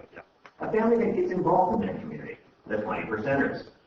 Mr. Smith and Mrs. Smith volunteered for almost any and all the town events, and their kids are involved in sports, student government, 4-H, and a myriad of charity events. A personal victory for the family is that they were able to downsize their waste container last spring, significantly reducing their monthly bill because they recycle, a family goal that affects the pocketbook as well. Sometime in the near future, the Smiths received a notice in their mailbox about the old landfill being near full. The notice projected to start breaking ground on a new landfill cell in 18 months, costing in the millions. There's also the issue looming of getting on track for complying with the California state recycling mandate in order to avoid a severe penalty of $10,000 a day. On top of all that extra money the county will need, most residents of Calaveras County are already spending more of their own time and money than they realize when taking their trash to the landfill or transfer station. It didn't take long for the Smiths to realize that they and the other 20%ers were not going to be able to solve these issues on their own. These problems call for the entire community to get involved. At Calaveras, we have developed a recycling awareness program designed to dampen the blow of a big expense posed all at once on the community. Place Calaveras County in compliance with the state mandate while preserving residents' most precious resources, time and money. The immediate solution: prolong the life of the existing landfill by offering recycling opportunities to every resident in Calaveras County. At Cal Waste, we know that although a new landfill cell will need to be built in the future, a significant increase in recycling now will postpone that start date. This delay would give more time for the county to adopt a landfill cell finance plan that allows for other important programs for the Smiths and their community to continue. Even though the state recycling mandate forces the community to get on track, there are financial benefits because recycling reduces the need to go to the landfill or transfer station by almost half. Not to mention having a remarkable improvement on the county's carbon footprint, reducing traffic noise and traffic emissions into the environment, and less traffic wear and tear on the roads by over 50%. Sometimes free is not necessarily free. 80% of the Calaveras County residents dump their garbage at the landfill or transfer station. If you break down how much time and money they spend going to the landfill or transfer station each week, first, they have to load their pickup or trailer with all their trash. Gas money is used to travel back and forth to the landfill or transfer station 4 times per month. And finally, just the amount of time spent, 4 days per month going back and forth to the landfill or transfer station each week. All this adds up to at least $5 per week per resident, approximately $20 a month. This means that each year, Calaveras County residents combine together to drive more than 100 trips around the world while carrying 18,000 tons of trash. In Calaveras County, 20% of its residents have already found a better solution. From an upgraded hauler that consolidates trash, greens, and recycling loads all in one trip. Just imagine if the rest of us 80% also recycled. Directly addressing the compliance mandate, the Recycling Awareness Program includes a community involvement project, showcasing those who already recycle, like the Smiths, along with their 20%er colleagues. They are asked to participate in an awareness demonstration on how they and others adopted recycling easily in their lifestyle, and the positive effects it's had for them. They worked with key neighborhood personalities and posted these assets online. And then they updated the recycling compliance plan to document the process. In just a few months, the waste and recycling team proudly showed monthly increases in neighborhood recycling, approaching the 100% community participation target set by the plan. The results are a downsized trash bin, prolonging the need to build a new landfill, immediately aligning the county with the state compliance mandate and reducing traffic noise and emissions by 50%, all at a cost much lower than the neighboring counties. This just shows how a community can work together on a common goal. This time, the Smiths went to their mailbox and received a mailer from the county detailing the success of the Recycling Awareness Program and showing a blue recycling container now made available to all residents of Calaveras County, realizing that they too had a positive influence on their community as early adopters. Take the Smith family.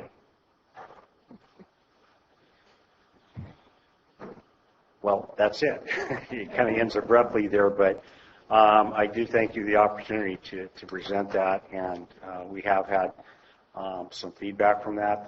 The county has an advisory committee now that's working on the issues, and we have a new public works director that's expressed interest in moving this forward. So I just bring that to you as one of our ways of reaching out to the community. So if you have any questions.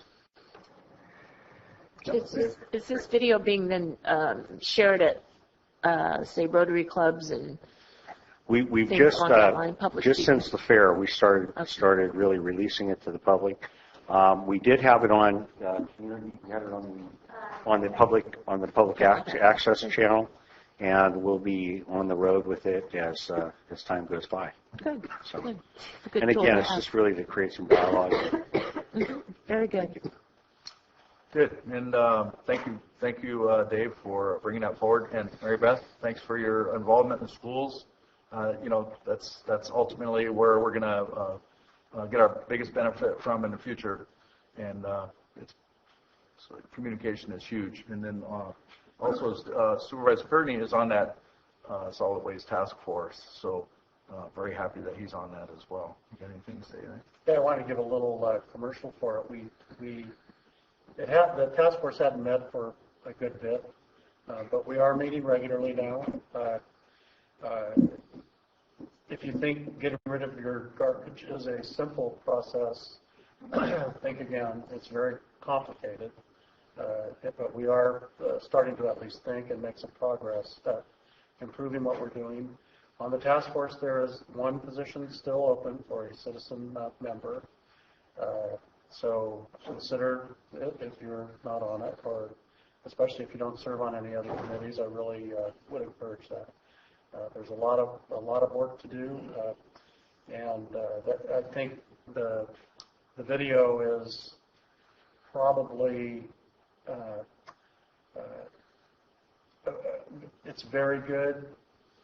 In addition, I would add to that we are at a critical state of making some decisions on how to keep the recyclables out of our landfill, and I look forward to in the next 12 months bringing some real guidance and saying, how we are going to accomplish that. So I thank Cal Waste and Mary Beth and Dave for bringing that, and also the chair to the Solid Waste Task Force is in the audience also. His name is Rudy Bethel.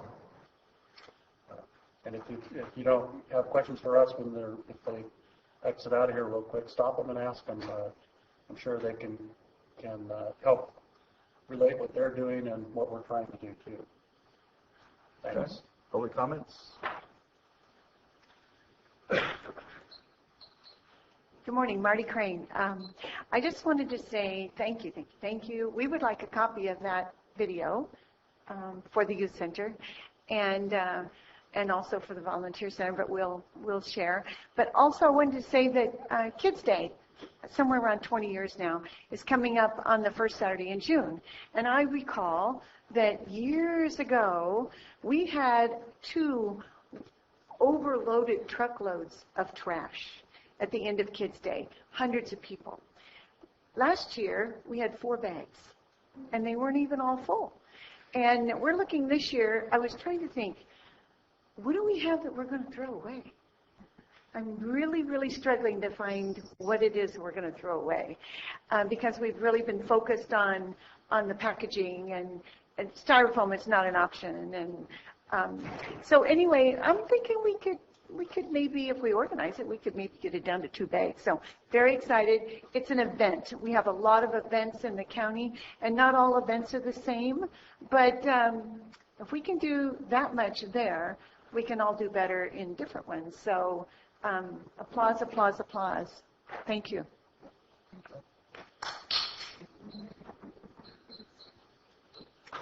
sorry.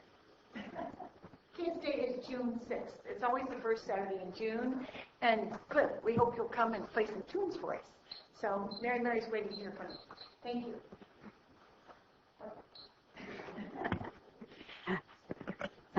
Vicki Reinke from Angels Camp.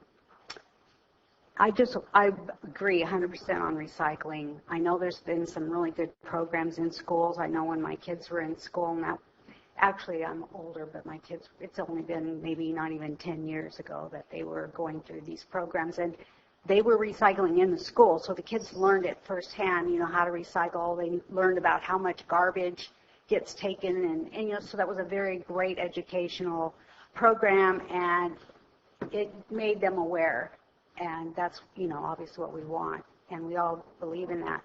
But I do have a little bit of a problem, and I guess I just want to make it because I just want to, is the video with the kids and using our kids to tell their parents what they should already know, but I feel like we teach our kids sometimes the wrong messages. So there was a lot of propaganda, I guess I want to say, in that movie about our earth, about, so I hope that there's a balance that teaches kids about how fuel has been a wonderful thing in our society, that how it's given us the quality of life that we have and why it's important, and maybe teach them about different kinds of resources like nuclear, that can be used. And I guess that just got to me when I saw that. I agree 100% on the recycling, and yes, kids learning that it becomes a habit, and they can do it in their schools to help save on their trash there. But anyway, I just wanted to make that comment because we got to be careful, what we tell our kids. It's like a scare tactic of we're going to ruin our world, and I don't think so. I think we're very good at being good stewards of our earth. So thanks.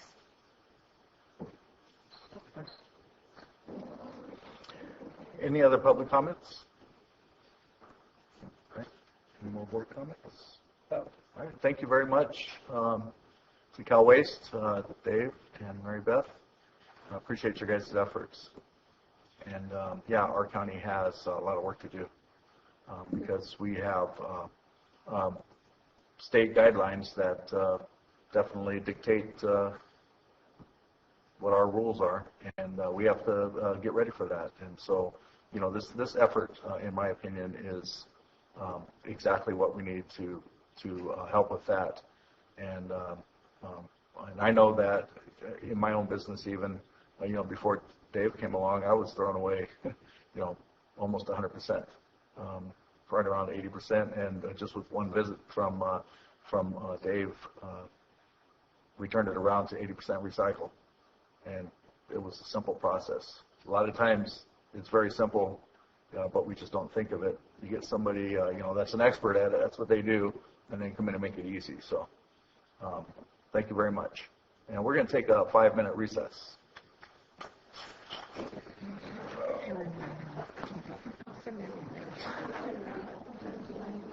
Okay? All right. Okay, welcome back. And we are going to have a presentation by Calaveras Visitors Bureau. Lisa?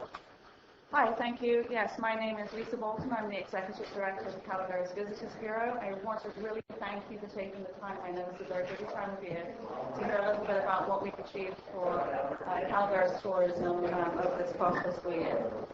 So to begin, we just put our mission statement up here. As you know, we're the Visitors Bureau and the Film Commission. Our mission statement is the Calaveras Visitors Bureau is Calaveras County's core tourism promotion organization dedicated to creating long-term and sustainable economic growth for the region and its members through innovative tourism programs, promotions, and partnerships. Oops. So here's how we're funded. The Calaveras Visitors Bureau is a 501c6 nonprofit association. We have a 9-member board of directors. Our funding and income is approximately $300,000 to $350,000 annually. From the county, we received 33% of the 6% TOT tax. From the City of Angels Camp, we received 13% of the 10% tax. And then we also have income from membership ad sales, partnerships in co-op advertising, and gift shop sales in our visitor center, which covers the cost of our lease. So here's our budget breakdown for 2014-15 fiscal year. 49% of our entire budget goes directly into marketing. And of course, I'm part of the green payroll there, but really, I spend all of my time marketing, so you almost put some of that over into marketing anyway. But as you can see, 49% marketing, 33% payroll, 13% admin, which is the rent and accounting, and then the rest is divided up amongst membership, conference education, association dues, and insurance. Conference education is an important one because we like to keep educated about what is what the tourism industry is recommending for all of the different regions in California and beyond. So we like to keep up to date. So this was the marketing spend for 2014-15. The activities guide, which you've all received a copy of, we print up approximately 50,000 of those in all over Northern California. We did print advertising with Sunset Via and Visit California. We do PR. Content is king these days for destination marketing, and so we do a lot of blogs and email campaigns. Online is really big now as well, of course. So we did Facebook, Google, Visit California advertising. And we also do, of course, the State Fair, and we bring back a gold medal every year, and hopefully we'll do the same this year. We do trade shows, Sunset Bay Area and LA Travel. Those are the biggest producers for us. We did cooperative marketing with the Gold Country Visitors Association and the High Sierra Visitors Council. Both of those are tourism marketing regions established by the state of California. And then we did, of course, website upgrades and development. We haven't had to spend a lot on that because I have a background in web design. And then miscellaneous ads development as well. So here are some highlights of the 2014-15 marketing plan. As usual, we distributed a large number of Calaveras experience guides for them this year. We have a booth at the State Fair. We exhibit at travel and trade shows. We make sure that we continue with our education on best industry practices. We do strategic online and print advertising. We only advertise in places that we know we're going to get a return on investment. We submit story ideas to journalists and Visit California. That's a big one. We create compelling travel itineraries, content marketing to create engagement with our brand. The more content marketing you can do, the better. Regional marketing with those local partners, not only the state tourism regions, but also our local partners here in Calaveras County. And we do email campaigns, media fan trips, which is a familiarization tool with journalists and travel professionals. We bring them out here and we give them a first-hand Calaveras experience. And then, of course, we have continued website improvements. So how do we do on digital marketing this year, over 2014 and 15? Well, we had already increased our web visitation in 2013 by 17.5% over the previous year.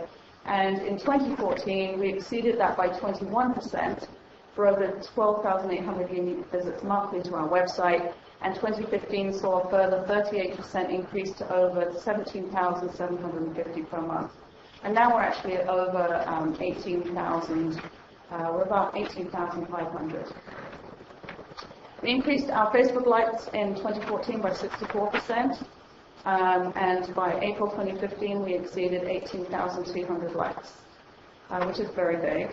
On May 21st in 2014, May 1st, we launched our mobile and tablet sites, resulting in a 98.25% decrease in the bounce rate on our desktop site. A bounce rate is when people come to your website and they bounce right off again because it's not set up for their mobile devices, and that's why we had such a significant decrease, because now they get bumped into our mobile site and so we don't have those bounces anymore. People are engaging with the content again. Our Twitter followers have increased since January 2014 by 40%. So here's what we did with regional marketing in 2014-15. With the Gold Country Visitors Association, that's one of the tourism marketing districts set up by Visit California, which, by the way, being part of that organization means that we get $30,000 in matching funds from Visit California. So we always make sure to spend at least $30,000 and we take full advantage of that opportunity. We did 2 fan tours. We got some great media coverage. We did a California Visitors Guide tour pad, a dog tracker partnership because dog traffic is now such a trending tourism aspect. And we did a Gold Country Golf Fam just this spring. And that's already resulted in 2 radio interviews, and I have one lined up for KGO with John Hamilton on the go. With the High Sierra Visitors Council, we did a fan tour with Visit California France, which resulted in a lot of this media that you can see on the right there. So Visit California has offices all around the world, and the French office is the one we partnered with.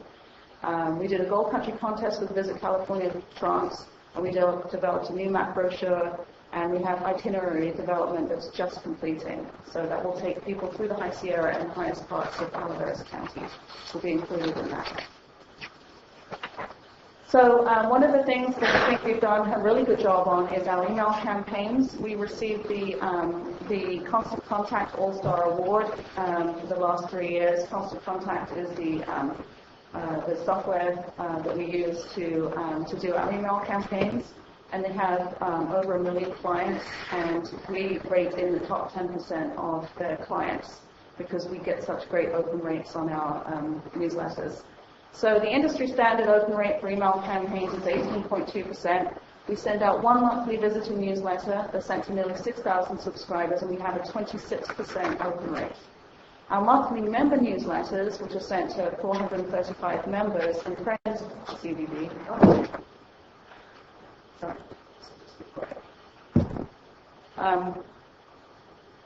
Those we managed to obtain a 34% open rate. And then what we also do so that our members know how we're marketing Calaveras County is we send out that same visitor email to our members, and we have a 35% open rate on that.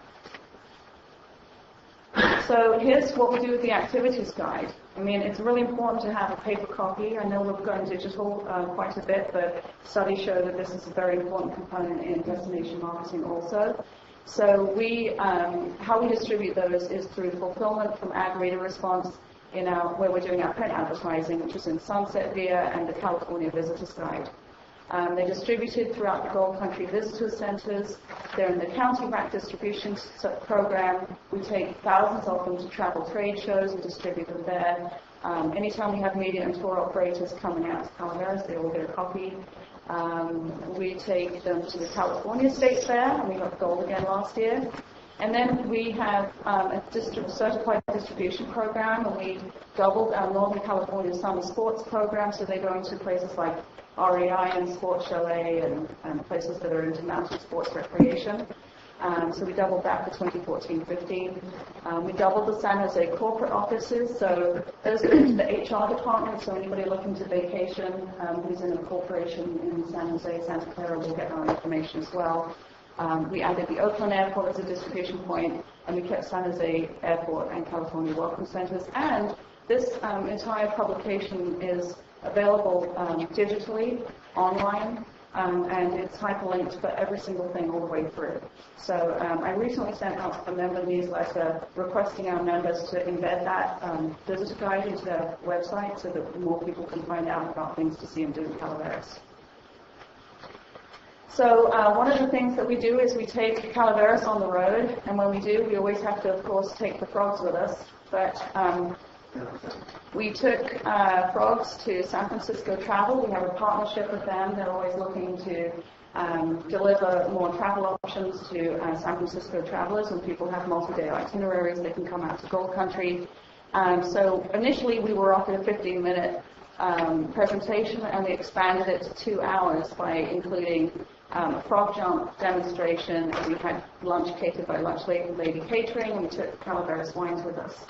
And then for Visit California, of course, they're our state tourism office, and it's really important that they understand the importance of tourism in Calaveras County and all that we have to see and do here so they can help to promote it. So we took gave a 1-hour presentation with frogs, wine, rubber chickens, chocolates, and a fantastic giveaways, including an overnight stay at Hotel Leger, which is amazing, by the way. I mean, to be able to bring them out to Calaveras to actually have a first-hand experience, it always sells itself. So we also included free wine tasting and cave tours in that. And that was a very, very lovely offer from Hotel Leger to provide that component. So for 2014-15, we expanded our listings on our website. We are member-based, but we try not to limit everything to just membership, because not all of our tourism-related businesses can afford to be members of the Visitors Bureau, and we want to make sure that we have a very comprehensive website that includes everything you can see and do. So we also have a very comprehensive members corner. You can find out about everything we're doing, every way that we're spending our money, whatever marketing programs we have in place, just by visiting our website and going to the members corner. And it's available to everybody. There's no password, check in, you can just take a look. This presentation that I'm giving now is also uploaded to that site, so you can review it again if you need to. Events for our calendar can now be submitted by Calaveras businesses. We have so many events in Calaveras County. It's a huge attraction, and they're all over the county, which is amazing. But we've been having a hard time keeping up with any of those events. So now we've made it possible for people to submit their own events, and we just have to update the information. We expanded the wedding section. Weddings are becoming big business for Calaveras County. And we expanded our media section dramatically. So now we have photo galleries online. You can click through and download high-resolution images. Those are available to you, too, if you want to, if you need the Board of Supervisors to help promote the county in any way at all. We have a 2-page Calaveras profile. We just uploaded a detailed profile of Calaveras, which is about 14 pages. It includes story ideas for travel writers, seasonal itineraries, and press releases. So this year we did, my board of directors came up with an idea that we would offer sweepstakes several times throughout the year. The first one that we did was a Valentine's Adventure Getaway right at the beginning of the year, which was in basically in Arnold and Murphy's area. The second one was the Ultimate Fair and Frog Jump Family Getaway for 4, and that's focused in Angels Camp area. And the one which is coming up, which will be a haunted getaway, will be focused in the McColney Hill area, featuring Hotel Leger and hopefully getting tours of some of those businesses down there with some spooky aspects. We haven't decided on exactly what yet, but that's how it's going. It's taking shape. And they were very popular, by the way. We had nearly 600 people enter each of those contests. So we also run a visitor center, as you know. We're open 7 days a week. We served 11,042 people in 2014. We provide 24-hour information, phone, bulletin board, and website service. We have a gift shop, which we've expanded so that we can absolutely cover our lease these days. We sell tickets to member events, and we keep track of available hotel rooms. So we also, we are an organization that has proven to work well with partnerships. So we work in partnership with local, regional, and state marketing and economic development groups for the advancement of Calaveras County. And here are just a few of those organizations that we work with. San Francisco Travel, Visit Sacramento, the Western Association of Convention and Visitors Bureaus, the Gold Country Visitors Association, Calaveras Wine Grape Alliance, Visit California, California's High Sierra, and Destination Angels Camp.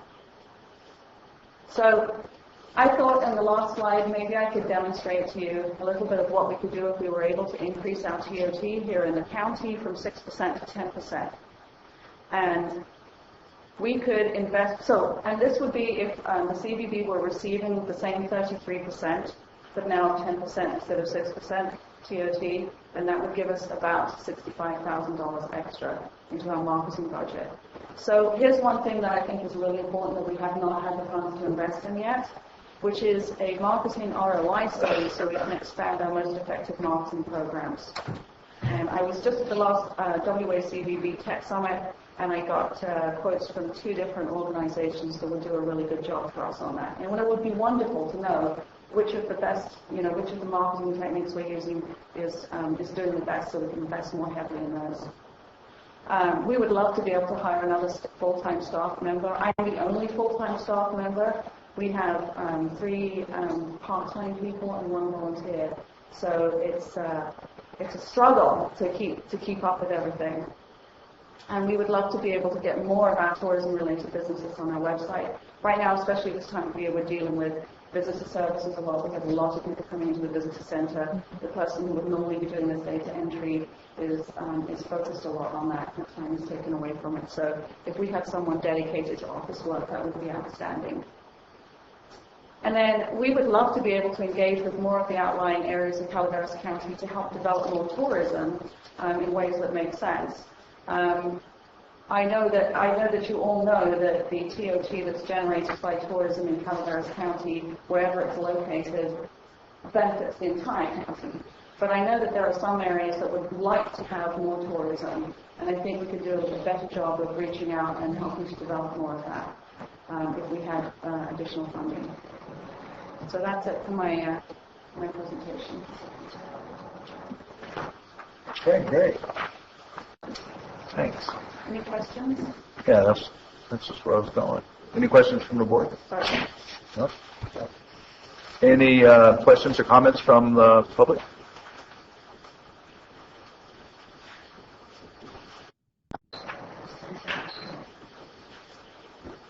I'm Holly Mines from Railroad Flat. Thank you very much for your presentation. Unfortunately, I don't know if it's my eyes or just the size of your font, but there were a few things that I couldn't read fully and couldn't catch when you were speaking.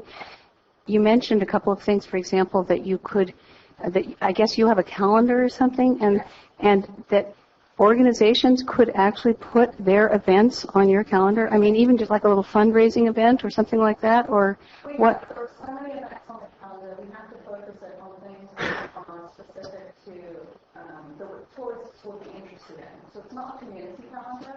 There's a calendar for events to attract tourists or that would be of interest to tourists. However, we are looking at making a community calendar as well. Oh, that would be nice. But so far, it's so huge. There's so much going on that if we put community events in there as well, it's going to make it more cumbersome. Right, yeah. But that is a big problem, too, with organizations trying to do events themselves, and they don't know who else has one in the same night, and so then they yeah. So if you go to Calaveras.com, you click on the events calendar right there. The current events calendar right there in the header text. There's a place where you can link you can click on to submit your own event. Great. Another point that you made was about somehow promoting the Calaveras brand. Now, I'm familiar with the brand of Angels Camp, but I didn't even know that Calaveras had a brand. Could you explain that? Well, when I say brand, I'm really meaning that we get the name of Calaveras out there often enough that people understand that Calaveras is a destination. I would say, you're right, it's hard to take the entire county and give it a brand. But we're part of Gold Country, so we're Central Gold Country is the Calaveras brand. Okay, and then finally, I just wanted to thank you for bringing up the topic of the TOT tax. I know this is something that's been before the board many, many times before and has never passed, and I can't think of a better way to raise money for the county through a TOT tax. And obviously, Angels Camp does very well with their motels, and they charge 10%. I don't think there's very many people that decide to travel somewhere and they make their decision on the basis of what the TOT tax is. I think most people don't even know what the TOT tax is, and we're so far behind every other place, Amador, Tuolumne, and Angels Camp, and we don't get more tourism because of it. So why not go ahead and increase the TOT tax? So that's directed to the three of you. Thank you. One interesting thing about when Angels Camp raised their TOT from 6% to 10%, they did not see a drop-off in lodging. In fact, they saw an increase. So but just by looking at that example, you can't really... Right. And not only that, of course, they're charging more, but I think it's a little bit embarrassing when you look at that pie chart and you see that the small town of Angels Camp is contributing 38% of their budget, and the big, not very big, but compared to the population of Angels Camp, the rest of the county is contributing 31%. Is that correct? Yeah. It's somewhere around there. Anyway, we as a county are offering less to the Visitors Bureau than Angels Camp is as one little town. And that seems a little out of skew to me. So. However, I would say that's a good point, but Angels Camp does have more lodging properties than anywhere else in the county, and but that is a good point. I mean, it's about people from the city of Angels. But Calaveras, we actually received 33% of the TOT here, and in Angels Camp we received 16. 16? Yeah, so that just shows you how much more lodging there is in Angels Camp. Right, right, yeah. Thank you. Thanks. David Tuna, Rancho Calaveras. Could I have an explanation of the ROI study that you're proposing? What kind of an entity conducts that study, and how does that study then produce a list of your most effective programs that you can then emphasize? Well, that's something I have to get more detail. I need to drill down on because I'm not to put it into. I'm going to try and see if I can get into the fiscal budget. But there are two different organizations that I was looking at, and they have a different, couple of different ways that they do it. But they take they do a lot of data analysis, so in a way that we can't possibly do it. But I don't have all the details yet. I just know that they're industry leaders, and they don't charge more than, say, $5,000, so it might be a worthwhile investment for us. Even if we get partial information on the ROI, and we don't get definitive, we can be more specific in our marketing initiatives. So I don't know exactly yet, but I know that one of them is based on TripAdvisor. So I know I'll have to look into it. But there are these opportunities, and I'm looking into them. Okay, thank you. Don't have the details yet, sorry. All right. Thank you, Ranky. I just wanted to also say on the back of the Angels Camp, we have World Mart Resort timeshare. And just again, to kind of say the big picture, what a great project. It's got the golf course, which people that live there benefit from that because then they come to that resort, they use our golf course, they use our restaurant so that we can stay alive because we all know that rural communities can't always keep up a golf course and that. So again, here's something that maybe in our county, I know everything seems to get stopped, but like there was a golf course that was trying to be put in, and I realized there was some issues with permitting or whatever, but what a way to bring people here, and maybe a little timeshare could have opened up there, and they bring in a lot of money to our counties and our cities, so we feel really fortunate in Angels Camp to have that. So, thank you. Alice Gallo. I got two hats on this issue. I'm a realtor and I specialize in land, and I'm really impressed with your presentation. I didn't realize the things you're doing. And so I'm interested in advertising my business with you, and this could provide you with additional income. And now I have another hat, which is the Taxpayer Association, and we're not so great on increasing the TOT tax. It's not free money. That's $65,000 that's coming out of the visitor's pocket, even if they don't know it, even if they're totally fooled. And they think the increase of 4% doesn't mean anything. They have $65,000 less money to spend in our county. And not many people think about that. There's consequences. It's not free money. Now, on the flip side, you could be advertising, we tax you less in Calaveras County. We tax you less in Calaveras County. Wow.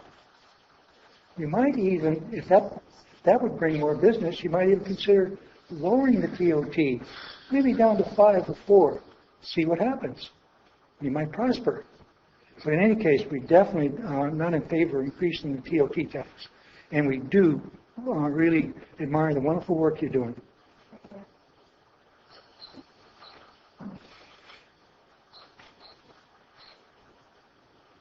Joe Kelly, very good presentation. I would go back to, I believe it was 2009, 2010, when the county had a strategic plan. Remember? They hired a consultant, had all the big whoop-to-do and all that, had their meeting. Miss Ryan probably remembers it. And it went nowhere.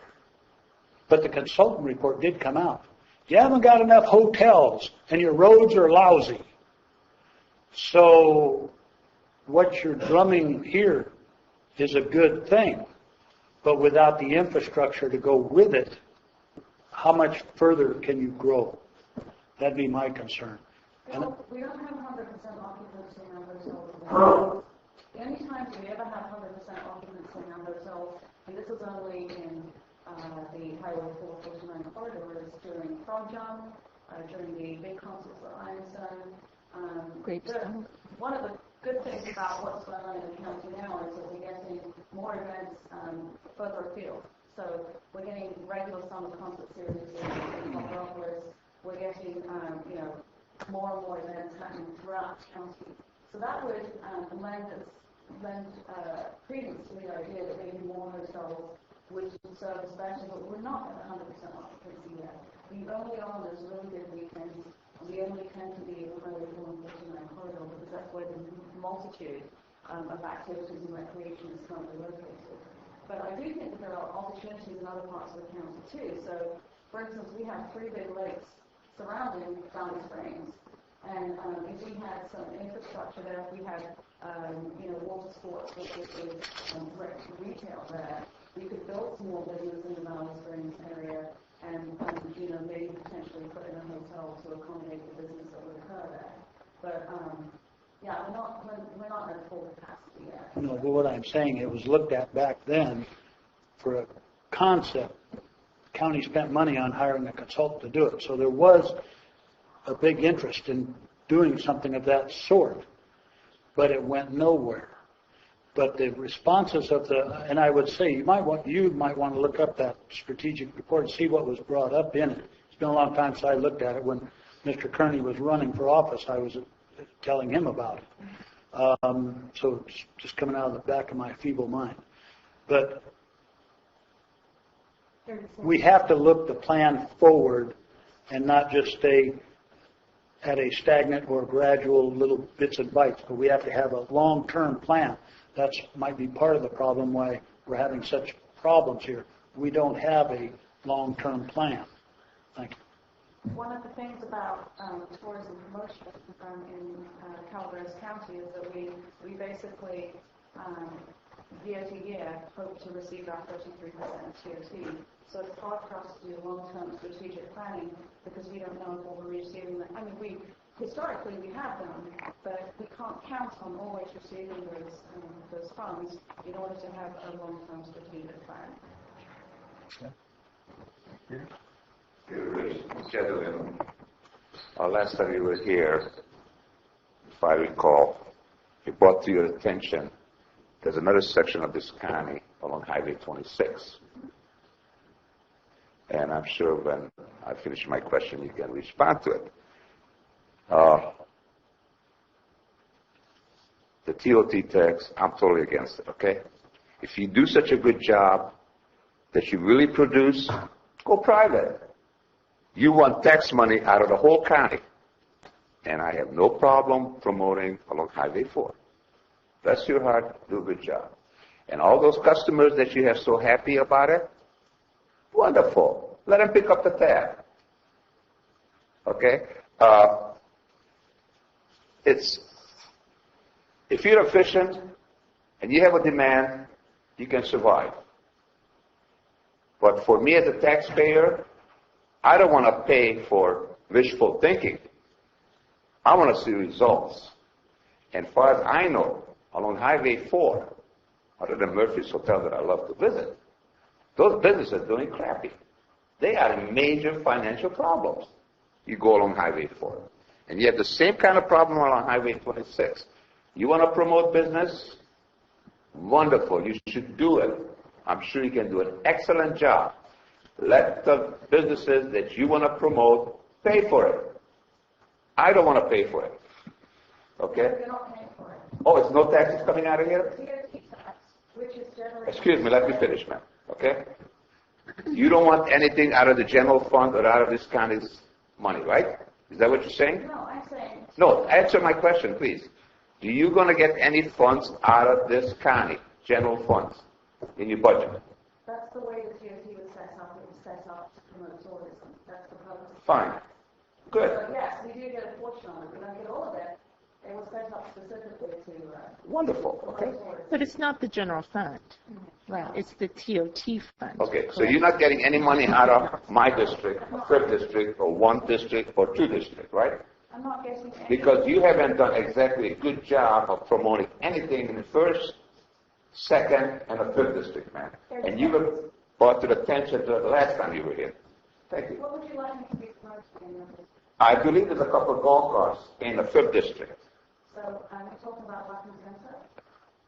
I'm talking about in general, not just one particular item, okay? I believe that you want to promote a river floating and vacationing called McCollum Watershed. Promote it, okay?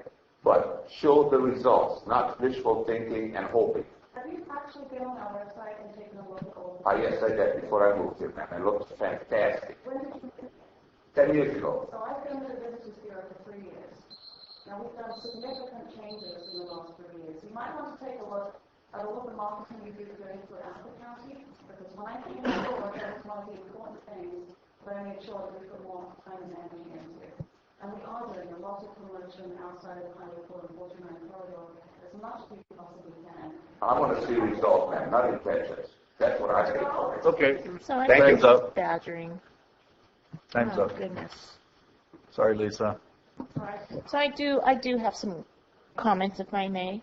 So, Lisa, in the presentation here, what I'm seeing over years past is that you're doing an awful lot more of the social media with blogging and Facebook and those kinds of things, and it seems like right now that's running neck and neck with the print kinds of things.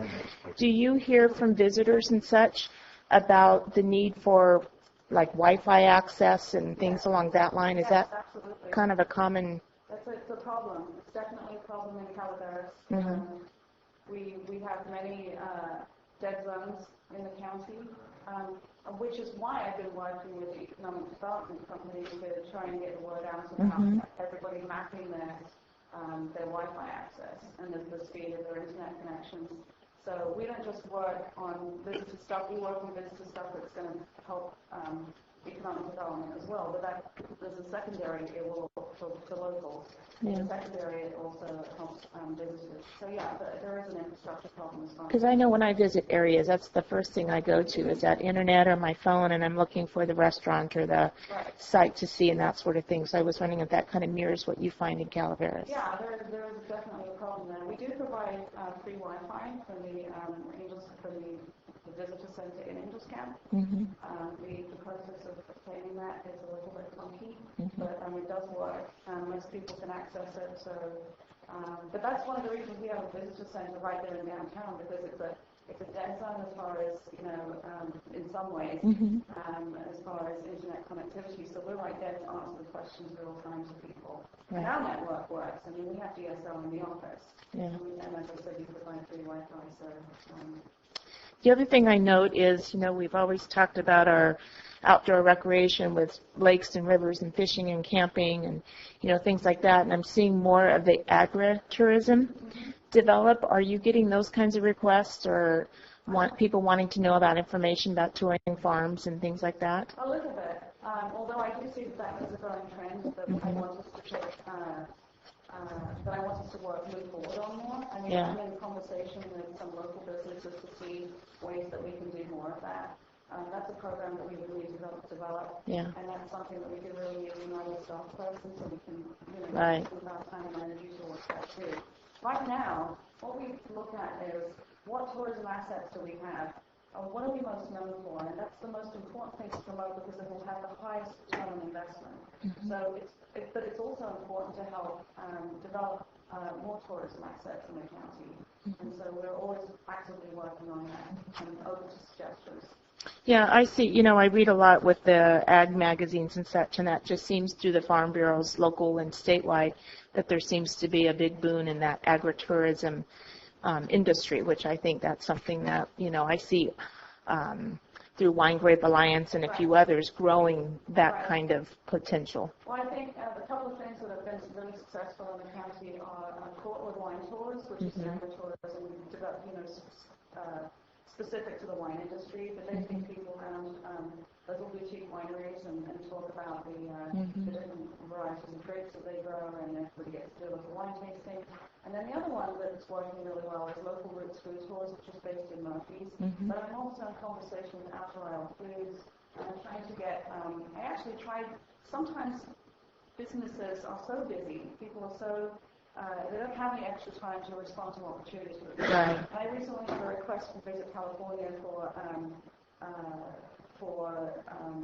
organic restaurants that are doing more sourcing locally, and that's all part of the agritourism as well. And reached out to several of our restaurants that I know are very focused on that, and that's didn't get any response back. But it's not surprising because people are so busy, and so some of the things, I know that with Outer Isle Foods, their problem is they have a farm and they have a restaurant. Right. And then how do they ever get the time to help develop an agriculture? That's what I see it. It's going to have to be a partnership, so we can't just do it. We have to have those businesses involved too. So.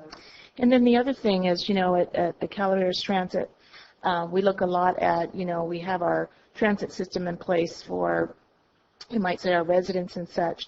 But there was discussion here about some long-range transit plans and talking about how a bus or van type service would be something that would stop at key visitor locations, you might say, and take people, say, to Murphy's, to Angels back to their hotel room, or from Angels Camp down to Valley Springs to play golf or things like that.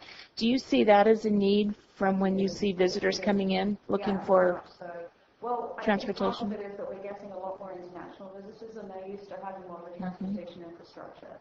So, and also it'd be so much more efficient, it would be so much more beneficial to our environment and to all of the, we get, in the summer, there's so much traffic on the roads. Yeah. If we had a transportation system that was available on the weekends and it took people from, key destination points throughout the county, I think that would be highly desirable. And I've been in conversation with them also about that. Good. So, Good, because that was something that, short range, we're looking at things, but, long range, and I don't know what long range is, if we're talking 3 years, 5 years, but, that was something that was brought up, but, it wasn't high on the list. So I was just wondering from your perspective if you hear that quite a bit.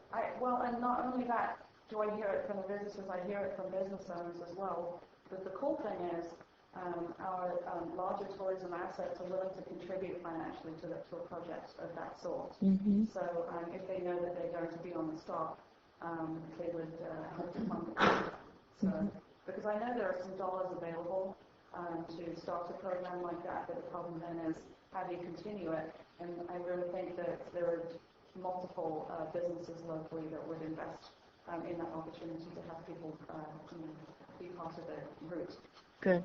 And then lastly, I just want to comment. I guess I politely disagree with some of the public comments, but through the publication in your website, I find when there's been a tremendous amount of change in regards to promoting other areas of the county, and I just see more and more of that. So I think that you're doing a good job there, and of course we always find other ways and say that we can do better jobs. But I do find to where, in the Mokelumne River area, Moke Hill area, Valley Springs area, the golf course, the restaurants, I see more and more kind of overlook of all of Calaveras County and not just that Highway 4, because I know that's been a concern of the past. But I've seen a tremendous turnaround in the last few years, and especially with the technology of being on the website and things along that has been very helpful and I think good for the visit to Calaveras County to see that there's more than just, quote, the Highway 4 corridor. So. It serves the county so much better to have more information on the website.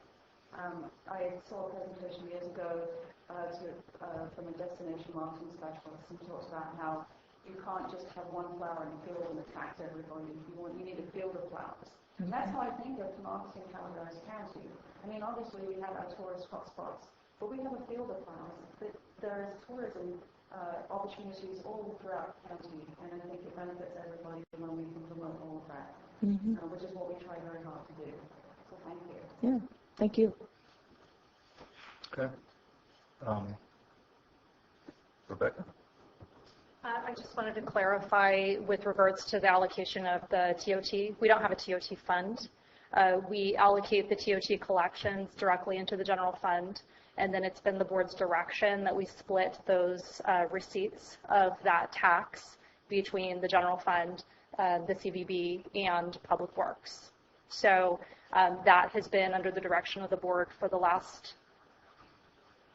as long as I've been doing it, developed and voted prior on to yours. that. But there's nothing written with regards to that's how it needs to be. And if you recall, several years ago, I think it was in 2011, when everybody was taking the 10% cuts, even the CVB allocation was reduced by that 10%. So it's been under the direction of the board of supervisors, but it is technically general fund revenue.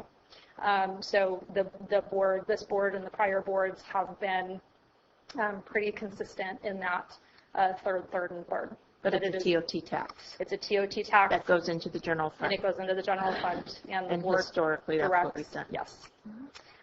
Yeah, one of the misnomers is that a third of it goes to law enforcement, and a third goes to the CVB, and a third goes to Public Works. As long as I've ever seen it, that's never happened. It's a third to the general fund, a third to the CVB, and a third to Public Works for roads. So TOT comes from folks who come to visit or stay in hotels. Yep. And so basically the general fund is getting funded by TOT as well. A third of it, yep. And then I think the difference is with Angels, it was voted that certain percentages go to certain things instead of the city council saying we're going to give all monies this way or that way. Yeah, So, we have more of a concrete agreement with the city council. right. So that probably helps for your budgeting, knowing that you have that secured funding more or less secured. Yes, because that's the one thing I think that's been a little, especially when the general fund was experiencing pretty significant reductions in revenue. Not that we're out of the, floodwaters yet, but it was on the table. And so that was a pretty big issue, not only for the road department, but also for the CVB, because it truly was on the table looking at a reduction in those allocations in order to save services elsewhere in the general fund. So yeah, we don't have a concrete agreement on that. And if I remember correctly, when the city put it to the voters to increase the TOT from 6 to 10%, that was when they designated it as a special tax, with the apportionment going to the Visitors Bureau and their split. One thing I didn't mention in my presentation, I know that everybody's concerned about the drought. So one of the things that we're doing is we're doing a thorough inventory of what's available on all the lakes in Calaveras County, and we'll be pushing that out as a press release and as a major blog. So it's going to be called the State of the Lakes Report. And it just will help, hopefully, to mitigate that perception that people currently have that there is no water in California, and so none of the lakes are available to play on, which is patently not true. The lakes, some of the lakes are significantly lower, but there's still significant recreation to be had on them, and we want to make sure that our potential visitors know that before we heat up for the summer season. So we'll make sure you get copies of that. Okay. Should be more hiking opportunities, that's for sure. Actually, more historical sites if you go down towards New Maloney. Put some hiking and finding, fun things. Yeah. I want to say thanks to Rebecca for running over here to straighten that out for us. Appreciate that. I seen her running too. Yeah, I saw that. All right. That does show our intercom system works. Yeah. So do you give this presentation to other groups? I gave a similar presentation to the City of Angels Camp, but I think it's important that you guys get an update on what we've achieved over the last year with our funding as we go into budget talks. So this is, every presentation I give is specific to the group. So this presentation is on our website. So if you go to Calaveras.com and you go to the members corner, you'll find a presentations link. I can send it to you as well, so that you can see all of the presentations that I've done. Okay. All right. Thanks, Lisa. Any other questions for Lisa? Sure. My name is Barry Bolton. I happen to be Lisa's dad, but you will understand, of course, I'm impartial. I live in Murphy's. I want to take up your point, if I may, about Internet. Internet connection is really catastrophic in Calaveras County, at least higher up. I'm not sure about Valley Springs and so on. You know, I travel a lot, and the first question I ask after I've checked in the hotel is, what's the Wi-Fi password? I do that all of the time.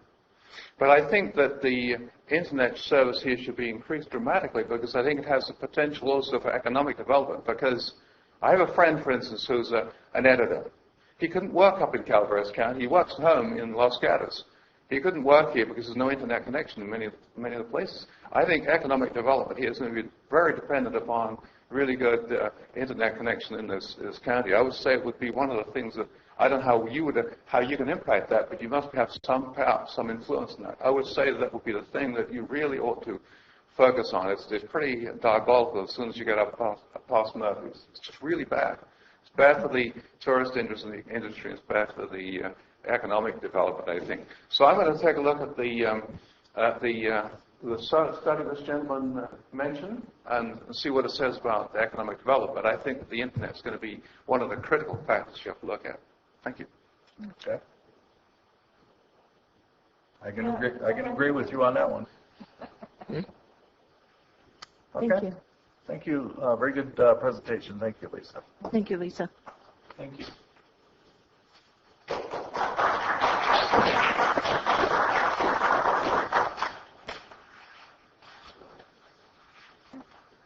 Okay, so let's see. We're going to take another 5-minute break so that we can have a chance to. Are we going to be able to do that? I know we go to lunch first. Sure. Why don't we? I think we could do the next two. Okay. This one's going to be quick. Okay. And I don't think we'll probably. All right. So we'll go to item number 23 on the regular agenda, Administrative Office.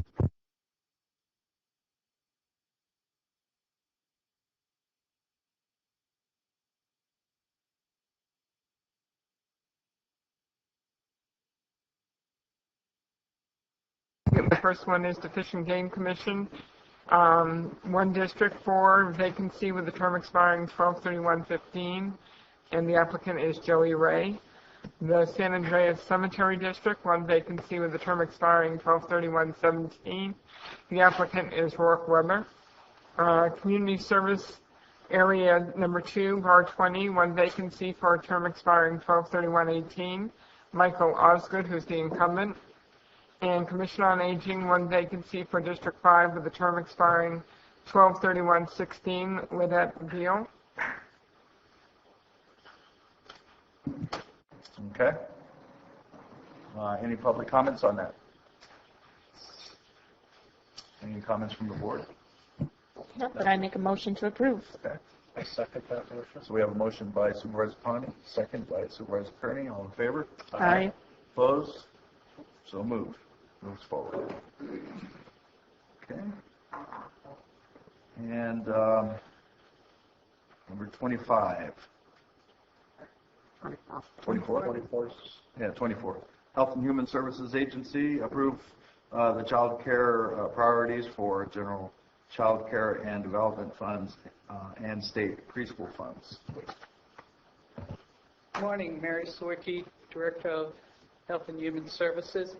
I'd like to preface this item by saying in Calaveras County, we have our Child Care Council and our Child Care Services run by the Resource Connection because the services are actually partially funded by the Department of Education and partially funded by Human Services. And so in order to better serve our community, we kind of like put all of the funds together through the Resource Connection. They've been doing this for over 25, 26 years, and so it's been very effective for our county to have them centralized, and so just wanted to put that out there so that all of this makes sense.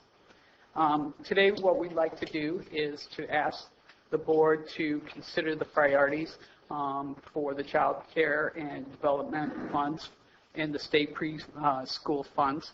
It's based upon a needs assessment that the Resource Connection did, and we have Bertha McCadden here, the Resource Connection, to lead you through it. Okay, thank you. Good morning. Hello. Members of the board. My name is Bertha McCatton. I'm the Administrative Assistant to the Calaveras Child Care Council. Just a little background, the Calaveras Child Care Council is a public council with members that are appointed by the Board of Supervisors and the County Superintendents of Schools to assess the child care needs, recommend child care priorities of public funding, and facilitate the development of a countywide child care plan to meet the identified needs. In April of this year, the Calaveras Child Care Council reviewed the yearly child development service in order to identify gaps in services and funding priorities, which will ensure that all child care and preschool services of the county are met to the greatest extent possible given limited resources. These priorities may be used by the California Department of Education, Early Education and Support Division to determine future child care and development funding decisions for our state subsidized services. Today, we are recommending child care priorities that will be submitted to the California Department of Education. Documents are provided for the review. Thank you. Okay, great. Any questions from the public? This is an all-voluntary organization. You want to get up at the top? You have a question, Peter? Get up to the podium, please. I don't want to talk back to you, but is this an all-voluntary organization here? Because I noticed there's no financial issue here, and it's all volunteers on their own time. I want to bless their heart, and I want to thank them very much. Thank you.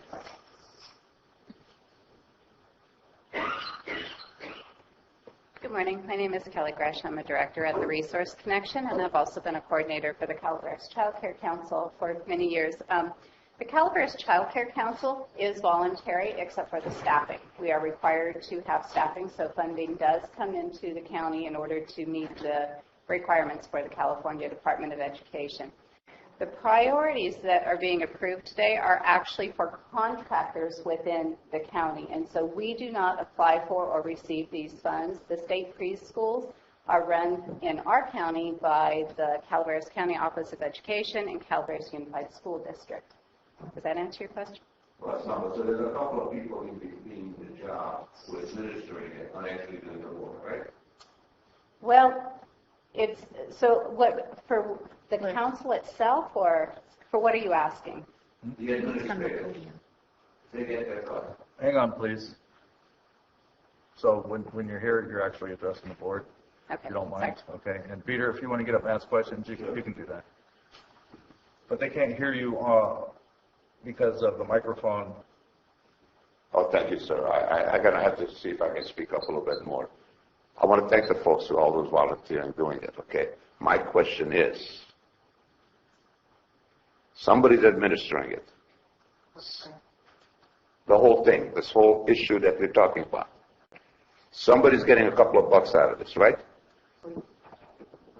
Yeah, okay, fine. Somebody's getting a bit. Because it shows that, hey, it's all no cost. You folks maybe work for us, and bless your heart, I want to thank you very much. My question is, who's getting a full plate of dinner out of this? Because you're not getting it, and I don't think the people who get the benefit getting out of it, somebody's getting a full plate of dinner out of this. I'm talking about the administration, and I want to know how much does that cost. Thank you, ma'am. Not you. I want to thank you very much. Do you have any questions? I do. On the, I guess on the study, and this is just a kind of a technicality, but I see Angels Camp having the numbers and then Altaville not. So do you just combine those two areas? Yes, we do. Oh, okay. I just wanted to make sure we weren't deleting a zip code there and deleting that area. So I don't know further questions. Okay. Okay. Steve, you have any No, I questions? don't have any questions. I'm good. Thank you.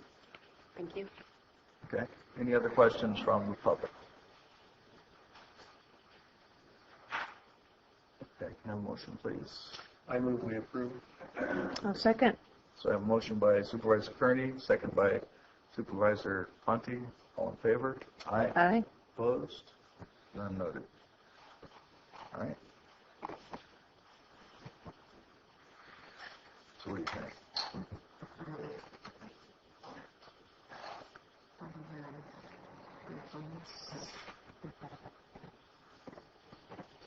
What?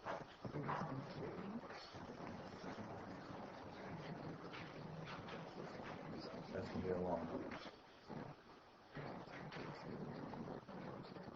Yeah, that's what I'm thinking.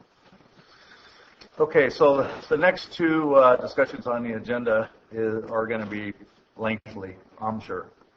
And so I think we should take a lunch break since it is close to 12. And then when we come back, we'll resume our meeting. So let's take a break until 1 o'clock and come back and talk about the rest of our agenda. Thank you.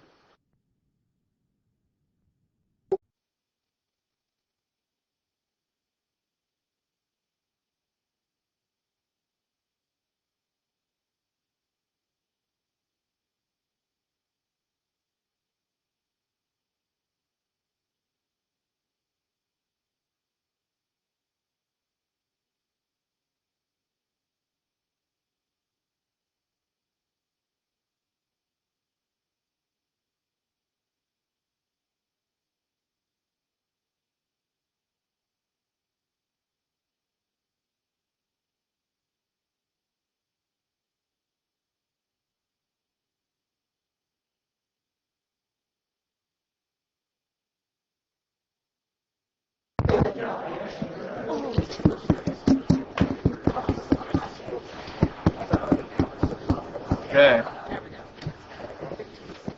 Okay, Susan, are you ready? Okay, good.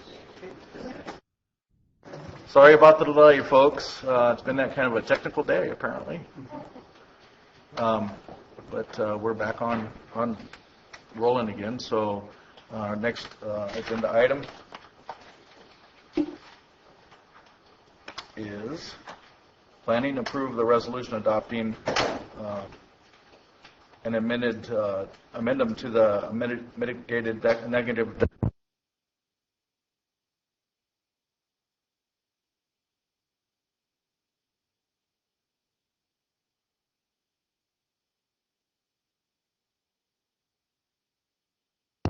Kind of like at home. Okay, so at this time I'll turn it over to Peter Maurer. Good afternoon. Thank you, Mr. Chair, members of the board. Peter Maurer, Planning Department. With me is Amy Augustine of Augustine Planning Associates, our consultant on the housing element, and from Lewis, from the Council's office, who's assisted on this as well.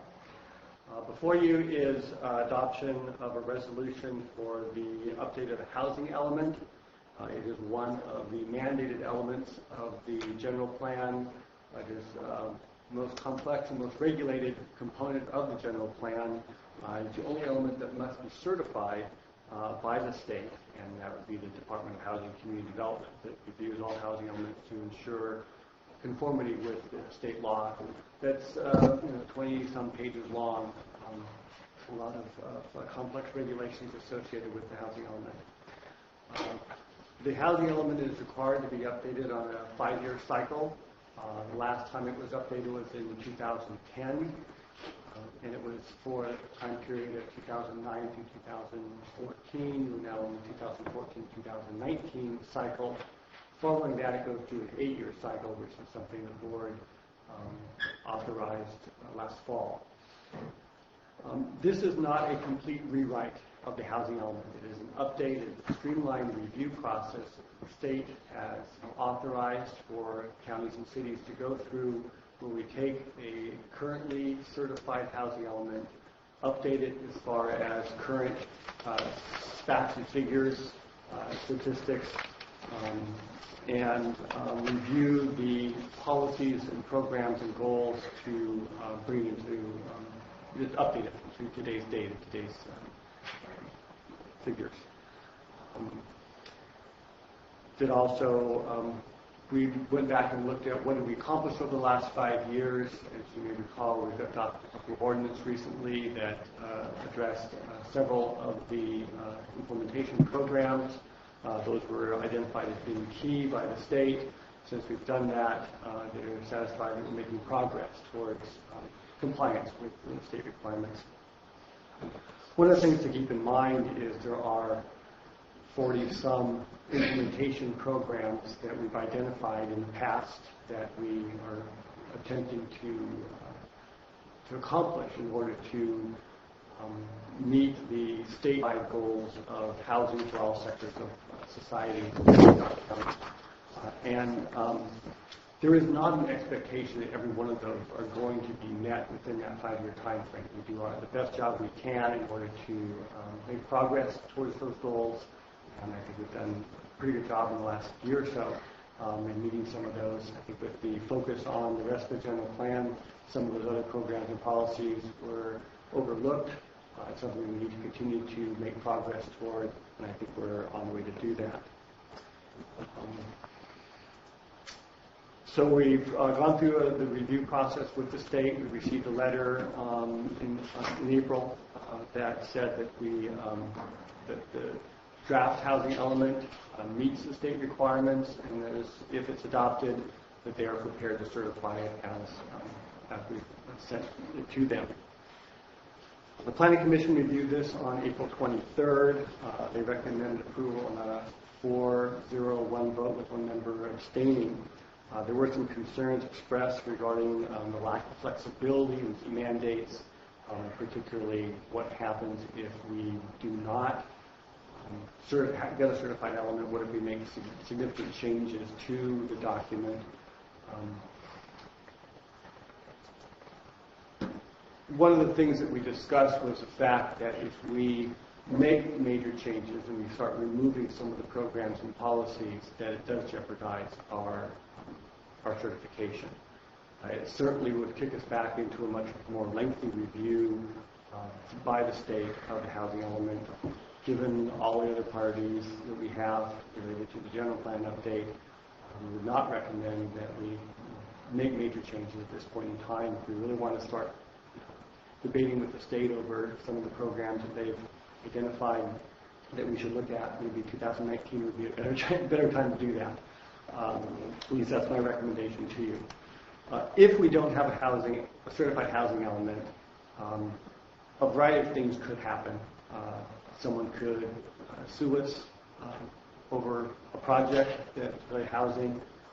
We don't know what the outcome of that would be, so that certainly jeopardize the county in project approval in some cases. We'd also immediately lose potential for grant programs that require a certified housing element. Currently, there are several programs that other departments utilize, range of about $600,000 a year, that we would not have that money available for ongoing programs in human services. So I think it's important that we move forward with this and maintain the certification by the state. In 2010, the housing element that is currently in place was prepared by a consulting firm. They did a rather exhaustive environmental document, and the declaration was prepared. Given the fact that very little has changed in the last 5 years as far as growth and housing needs, I reviewed that document and prepared an addendum, which is a document that allows us to basically support the use of that prior environmental document. There were no new significant environmental effects that were identified, no changes in mitigation measures, or the level of significance of any impacts. So that would appear to be the appropriate environmental document that would allow us to adopt this new housing element. So again, this is essentially readopting an updated version of the housing element that currently stands as part of our general plan that was adopted in 2010. There are very little changes. We've updated the timing for implementation of some of the programs. And I would recommend that you approve the resolution that adopts the addendum to the negative declaration and adopt the 2014-2019 housing element. With one correction, there are several references to 2015 housing element. I've been going back and forth, and what do we call this thing? It's 2015 now when we're adopting it, but it really is for the time frame of 2014 to 2019. So I recommend that we make changes to the resolution. So every reference to 2015 should read 2014 to 2019. Do you have any questions? Are there any examples, Peter, where they actually are withholding monies from municipalities that don't get it passed on time, or maybe make changes? Yes. I was involved in a community where for a year and a half we did not have a certified housing element, and there were $1.5 million that was not available to the county during that time frame. A little more than chump change. Yes. The next round of grant applications would come up in August, I believe. And so that would be sort of the drop dead date for us if we were to not get it certified this first time. Well, the other thing, too, that I wanted to ask, when I was reading through this, there's a lot that, it is an element of the general plan for one thing, but there's also a lot that after the general plan's done, you may want to reconsider. Are we able to say we did finish this or certify this? Can we do this with the, I don't want to say attitude, but with the thought that after the general plan's certified, we could re-review this before 2019? Oh yes, we could make amendments, up to 4 amendments per year for any element of the general plan. Okay, so if we needed to make some minor adjustments to this to reflect the new general plan that was adopted.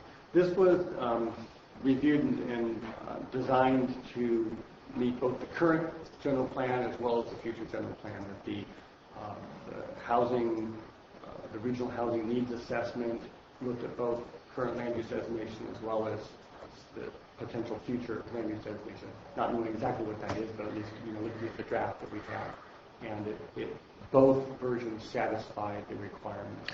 So we could review this during the general plan review, actually, if something doesn't synchronize, or we could review it after. I think that would be good to, as we get close to adoption of the general plan, go back and look at this closely to see do we need to make any minor adjustments to ensure that it's consistent. There are some case law as well as statute text that provides some flexibility with housing element consistency, but I think that that's sort of a minor issue that we intend it to be consistent when the new plan is adopted, and if we need to make some minor changes, we can do that. Thank you. Okay. Any other questions? Any questions from the public?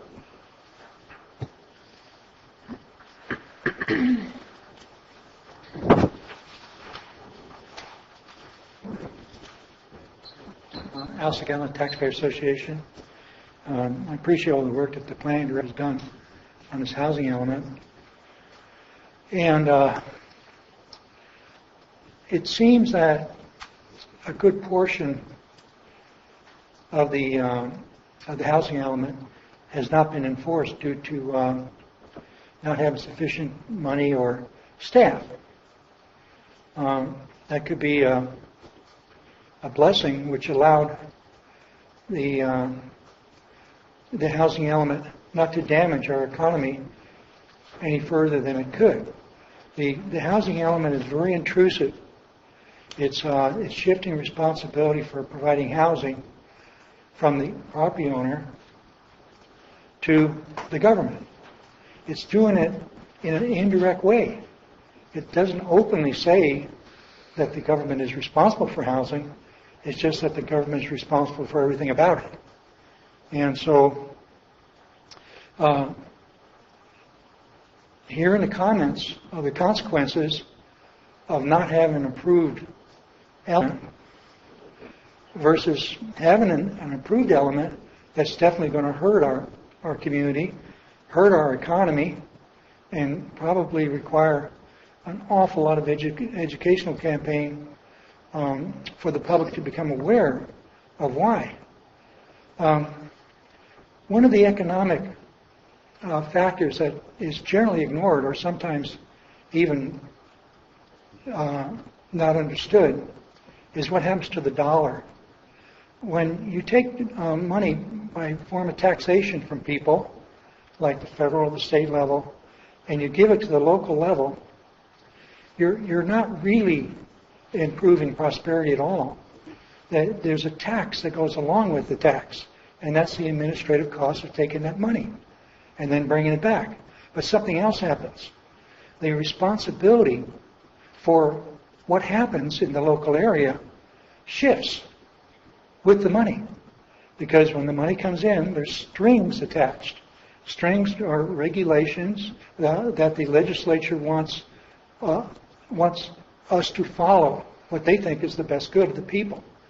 But when you have an element that's based on very nebulous statistics, to try to ask the state to project how many people would be coming to our county is an exercise in futility. It's almost like trying to build a home on quicksand. It just doesn't make sense. So we would recommend that you direct the planning director to review this thing as closely as possible to try to protect property rights. He's done some already, but there might be more that can be done before bringing it back to you. Thank you.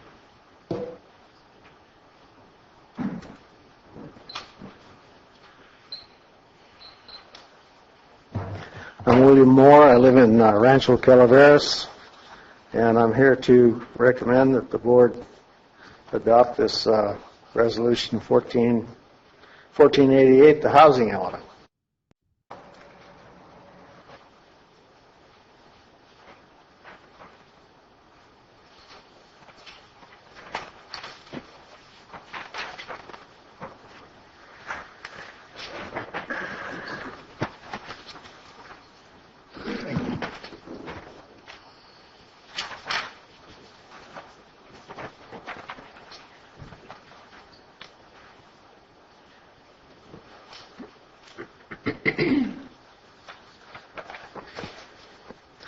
I'm a retired individual living on Social Security and a pension. I live in Rancho Calaveras. Calaveras County has a lot to offer as a place to live with its forested mountains, scenic highways, and clean, breathable air. Another attractive feature of this county is affordable housing. That's one of the main reasons I live here. My nearest six of my nearest neighbors in Rancho Calaveras are retired people. I'm sure that affordable housing had much to do with their decision to live in Calaveras County. I don't know what portion of Calaveras County population is retired people. I'm sure it's a significant portion. I don't know how much of the total Calaveras economy is based on retired people. I'm sure Marvell Market and CVS Pharmacy and Good Friends Restaurant gain a good lot of their income from retired people. Until a more robust economy springs up in this county, we should encourage retiree community, retiree housing and so forth. I mean, in Florida, retirees is a major industry, and it could be a significant contribution here to the economy of this county. It should be supported every way. So I urge you to adopt the resolution. Thank you. And one more.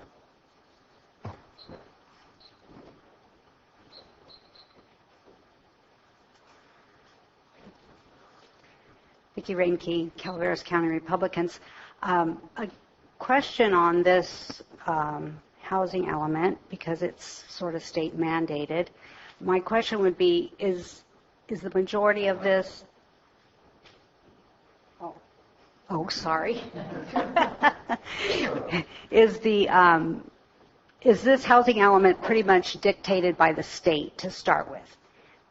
So we sort of have to, not that I like saying this, but we sort of have to go along with what the state says. It's just how maybe we implement it or what happens in our county, because this is a statewide housing element recommendations. When I lived in another town down in the valley, we were going through all this 20 years ago about affordable housing, and there was no such thing as affordable housing when you lived in the Bay Area, because everything was expensive because of cost of housing. So one, we need to start using the term, from what I understand here, not so much affordable housing, but they're recommending, okay, I'm going to forget the word again. When you help pay for somebody's house. Subsidized? Thank you. Subsidized housing. That term means something different than affordable housing. In affordable housing, looking at all these numbers, I have a son who truly is overpaying for his rent for the amount of money he makes. So, is that something he should go get help from the government to help pay for his house? So that's kind of what this element is, I think, saying. And it's a bad thing, but it's something maybe you don't have control of, because I think the gentleman that just spoke talked about affordable housing here, because there's actually housing we can still afford to pay for in this county, because our housing costs haven't gone up like the Bay Area. So that's true affordable housing. And I hope that as we go into the future and look at this stuff, maybe affordable housing are mobile home parks, because more people can afford the mobile home, and then the amount of rent they might have to pay on their land. So I think this housing element bothers people like myself is because it's a social program is all it is. And we would rather see it come free market kind of affordable housing. Wish it would happen in the state of California. Okay, we probably should have let the market crash a little farther than it did when it crashed the last time, and I say that, and I have kids, but maybe that we would have been in a more affordable, instead of the government stepping in and starting to subsidize people. It only hurts everybody. So that's the issue, I think, when we move forward, is to have that discussion about true affordable housing, and then, the social programs that come with it through the state that try to work so we aren't having our housing affordable because of that, because it only hurts everybody in the end. Thanks. Thank you.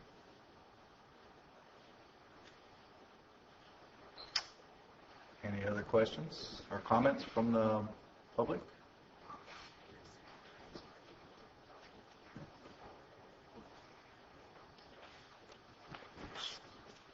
Hello. This is my first time speaking before the board.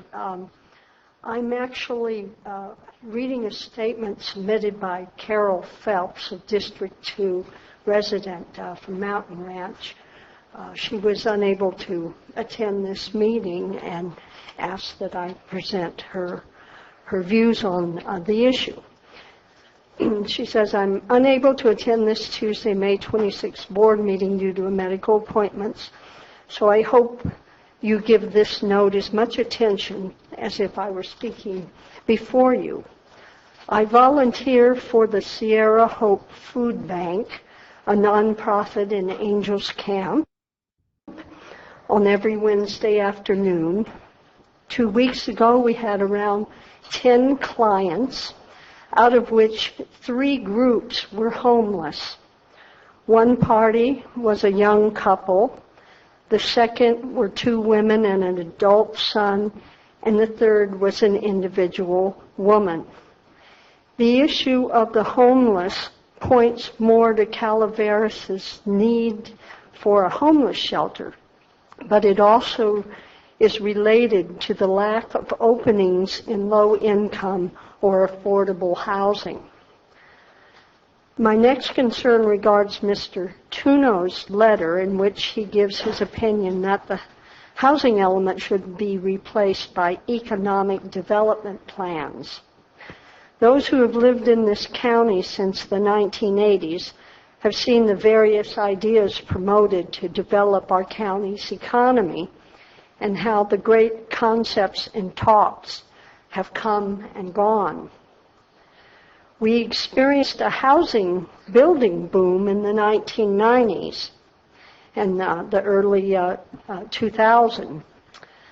A better economy resulted in skyrocketing the value of homes to the extent that not even our county employees could afford to buy or rent a house. Economic development does not resolve the issue of affordable housing. I strongly recommend to the Board of Supervisors to accept the housing element that has been recommended by the Planning Commission. It is the only sensible thing to do. Respectfully submitted, Carroll Phelps, District 2, Mountain Ranch. Thank you very much.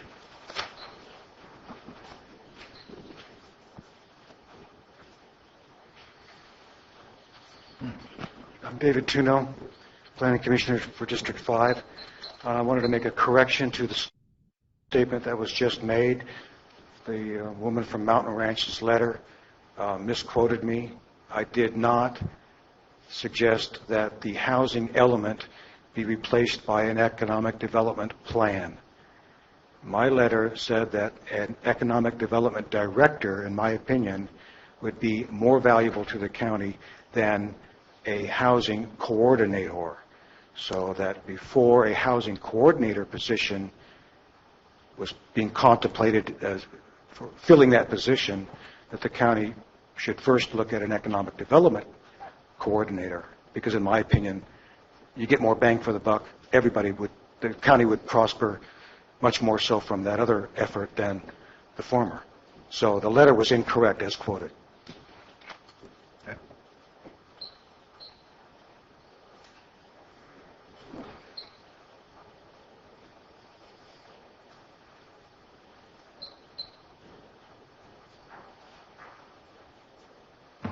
Good afternoon. Tom Facino, Calaveras Planning Coalition.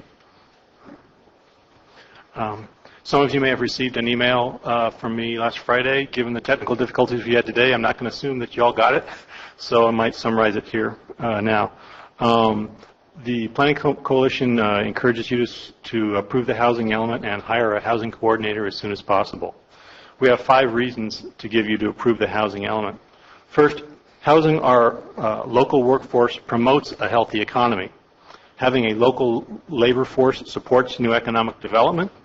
Also, shorter commutes lower workers' costs and make local wages more competitive in the regional market.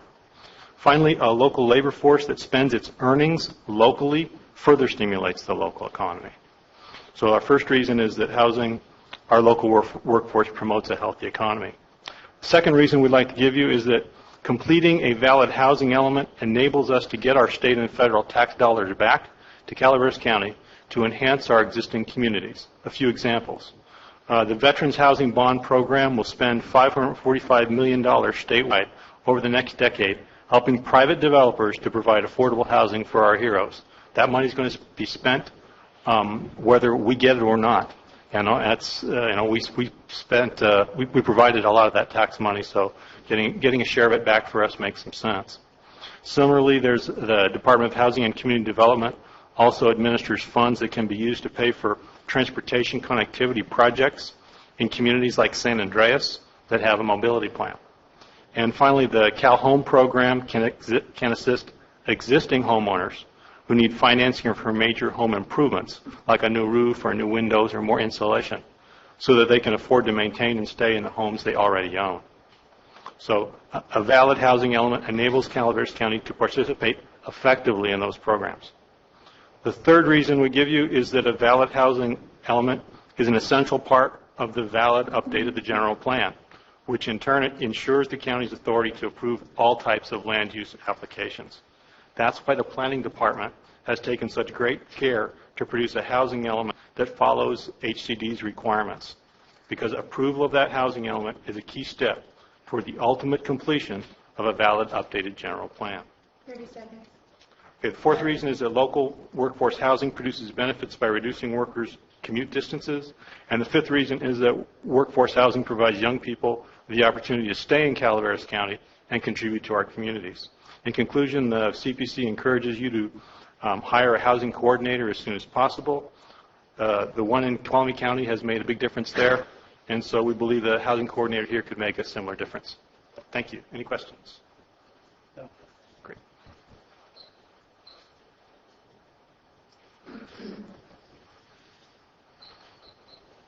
There's my pad. Peter Rich, gentlemen. A lot of things I like to agree with the gentleman who spoke before me, the representative from My Valley Spring, the attorney from Mr. Encino, I believe his name is. A lot of things I agree with him. It's great, you know. And I want to thank him coming all the way from Amador County over here to help us out. But I think we better take a look at some of the other counties nearby. If you don't come up with the right answers, folks, that calls for a referendum. Your planning director didn't mention there's an option. And recall every one of the board members when they try to shove something up to people's dislike. Affordable housing. Well, if that idea came from San Francisco, take a look at the white people leaving San Francisco. The bottom line is, you can bet all you want, and we've been feeding a lot of undried solid waste for many years. We're going to have 250,000 people, etc. with harnish. Take a look at some of the other stuff that they've been trying to sell us. Affordable housing. Affordable housing, it depends on supply and demand. When somebody said, well, we might don't get grants, that's your tax money that charged over and over again, but condition attached. And I haven't heard too many of the folks, elected official or your staff, give the little details. What are the conditions of those grants? Especially nowadays when in Sacramento, they're colluding to put a little wedge in the Prop 13, and you might heard a little bit about it. And the next thing is they have a little bit of that problem with Prop 218.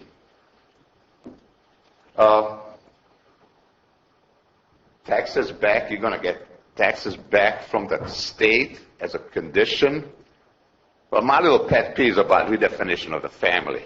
To me, that's a big part, and I will do whatever I can. If I don't care how many civil engineer, when he tried to be a social engineer, I have a problem with it, folks. And I don't know how you rest of your constituents feel. No civil engineer is going to tell me what my social values are. The last time was a Father O'Brien back in junior high school. 30 seconds. Economy is supply and demand. You can have all the demand supply for low-income housing. If there's a big demand for it, it's not going to be low-income housing for a long time. It's going to go up. And when they said, well, we're going to give you a grant, if you have any kind of conscience, think about it. That grant's going to be paid for by your kids, your grandkids, and etc. Because those are promises that somebody else will pay for it. Get jobs. For all the needy, have an opportunity. That's what you need. And as the housing element going to adjust itself just fine with a very basic, simple economic value, supply and demand. Thank you.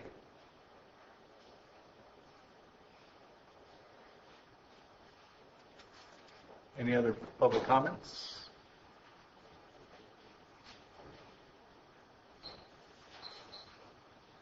I'm Joe Siders. I'm from Murphy's.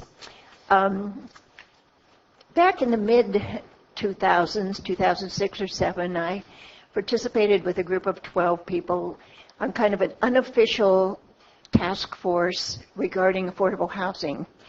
And we were made up with 2 people from Castle and Cook and people from Habitat for Humanity. And I, as an ordained clergy person, represented at least some part of the religious community that was concerned about affordable housing. I'm retired now. I'm delighted the element passed in 2010 and hope that it will move forward.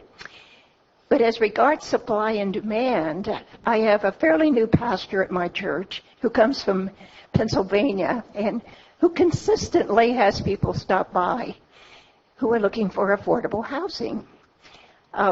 One young couple with one child, they had each had jobs when they came here and one lost a job, and they could not find housing that they could pay for on one salary. And so they stayed in our Christian Ed building for a while. But it is rented out to a whole lot of other groups, and we couldn't keep that up. But she came to me and said, is there affordable housing? Is there somewhere these people can go? I mean, is there a housing just center where people could go even part-time? And I said, not right now, but we've been talking about this for a long time. So I'm hoping that you will move forward with this. It does not require that you build, but requires that you have commitment to people who are looking for affordable housing. Thank you.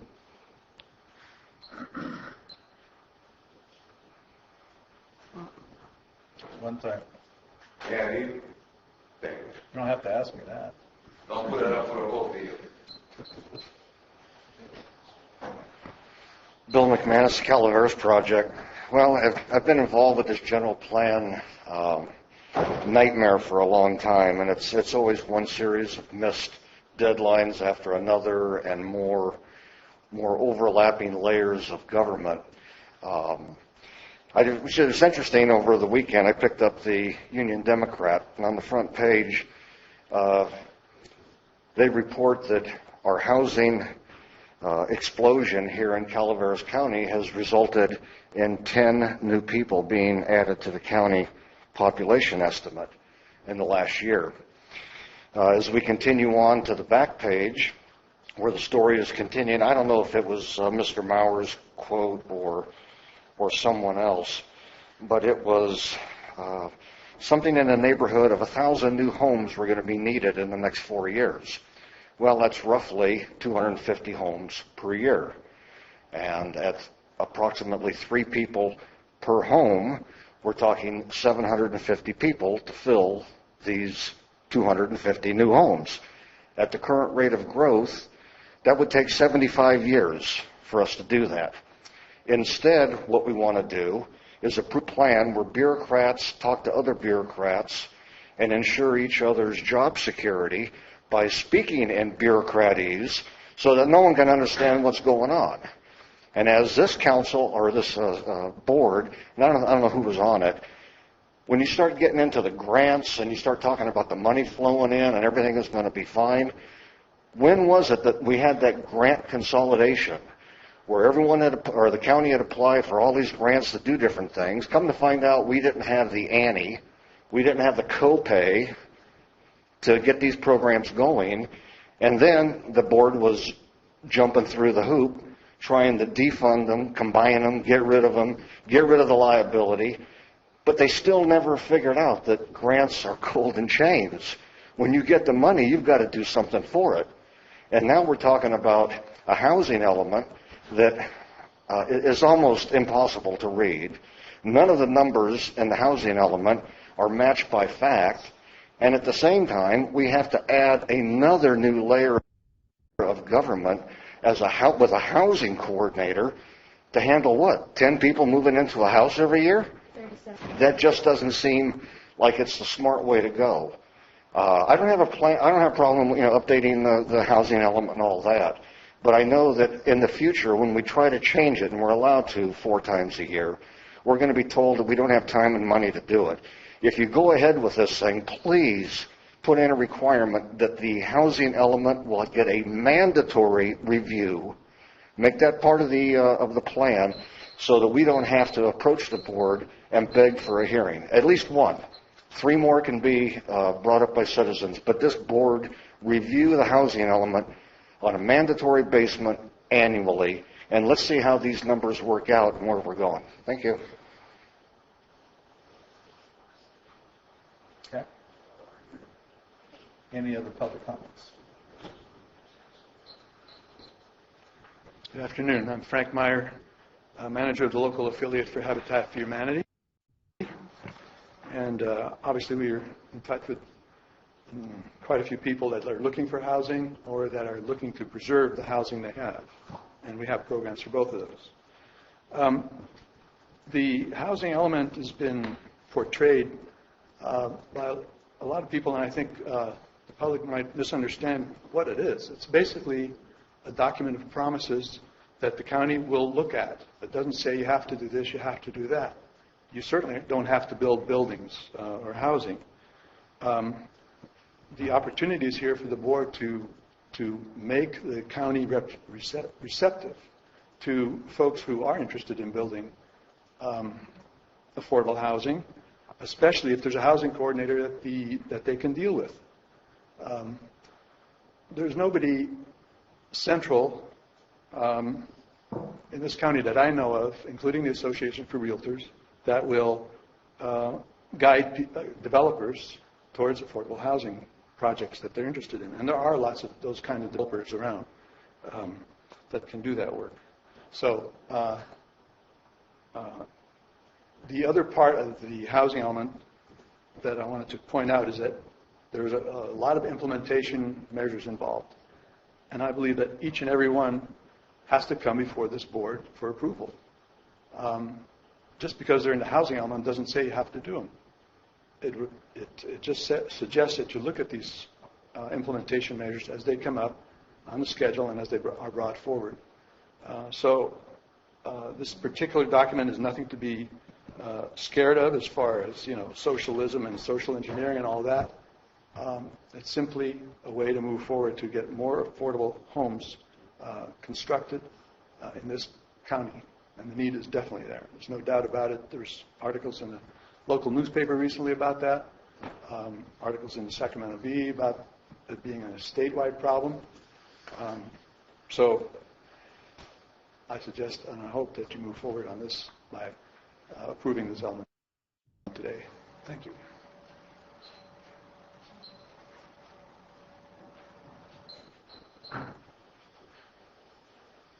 I'm Holly Mines from Railroad Flat, and I've already expressed my sentiments to Cliff earlier today, but I do want to just begin by saying that I'm a little bit disappointed that we're looking at approving this housing element with only 3 supervisors present. It seems to me if we're going to make progress in the future on the housing element, that everybody has to be engaged and has to be well informed about the process and about the contents of the housing element. And so with 2 supervisors, including my own from my own district, gone, I feel like we're not a full house here considering what's ahead of us. So I'm disappointed that you went ahead and kept this on the agenda with 3 people gone. The second thing is that the earlier part of the agenda took so much time. There were a number of people that were here specifically to talk about this issue but left either because they just couldn't take it anymore or because they had other appointments or they didn't want to stay through lunch and be able, to have to come back. So I hope that you'll consider having really important items like this put on a time-specific. I suggested to Cliff that when you have really important things like this, what you might do is have your main part of your agenda and then schedule something like this starting at 1 o'clock exactly, so people who want to come and speak about something that's this important would know just when it was going to take place instead of coming for hours and things keep getting pushed back and pushed back. Now that's taken a lot of my time, so I hope I can get through a little bit of this. My main purpose here is to talk about the hiring of a housing coordinator for this round of the housing element, and I'll see if I can get through this. The county, with the approval of HCD in Sacramento, has chosen to resubmit the 2009 housing element with only slight revisions.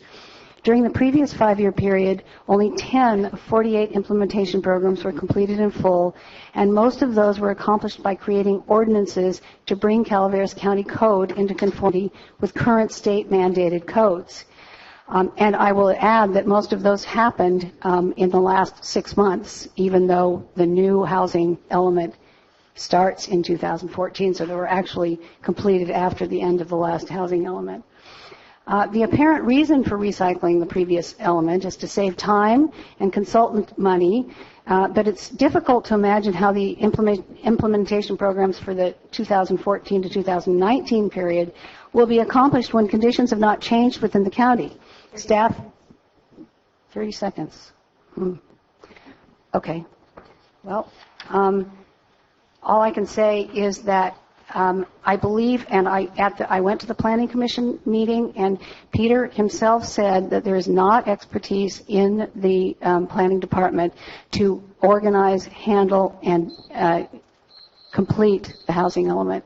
So I would like to ask you to put that at the top of your priority list and include that in your budget discussions, which you're having either right now or in the next week or so. There are ways to fund it through grants, that $600,000 grant that Peter was referring to, and I think without that we have very little hope of accomplishing the measures and programs which are listed in the housing element. Thank you.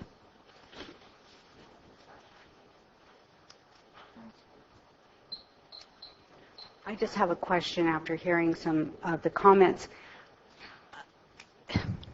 If I was going to come into Calaveras County and I have a project that I want to build, and it actually becomes a project really affordable housing because I've got construction and the size of the homes and everything is where I can sell them at what we would call reasonable, affordable, do I have to have all this behind me? Can't I just come in and go to the planning department and say, here, I have a plan, these houses I want to build, they happen to be affordable? I guess I'm confused. It's almost like we have to have all this to do affordable housing? I mean, can't I just come in and build affordable housing without? Anyway, that's just my question. I'm curious because I don't know.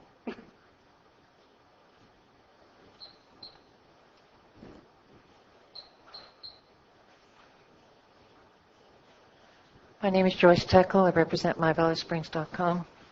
We support passage of the housing element. We support a full range of housing, and the way I choose to talk about it is it's like a ladder. And if you're missing the first and second rung on the ladder, you have to pole vault to the third rung. And there has to be a progression here. Not has to be. I envision it as a progression. We also support the county hiring a housing coordinator, and that's a no-brainer for me. They'll pay for themselves. Thank you.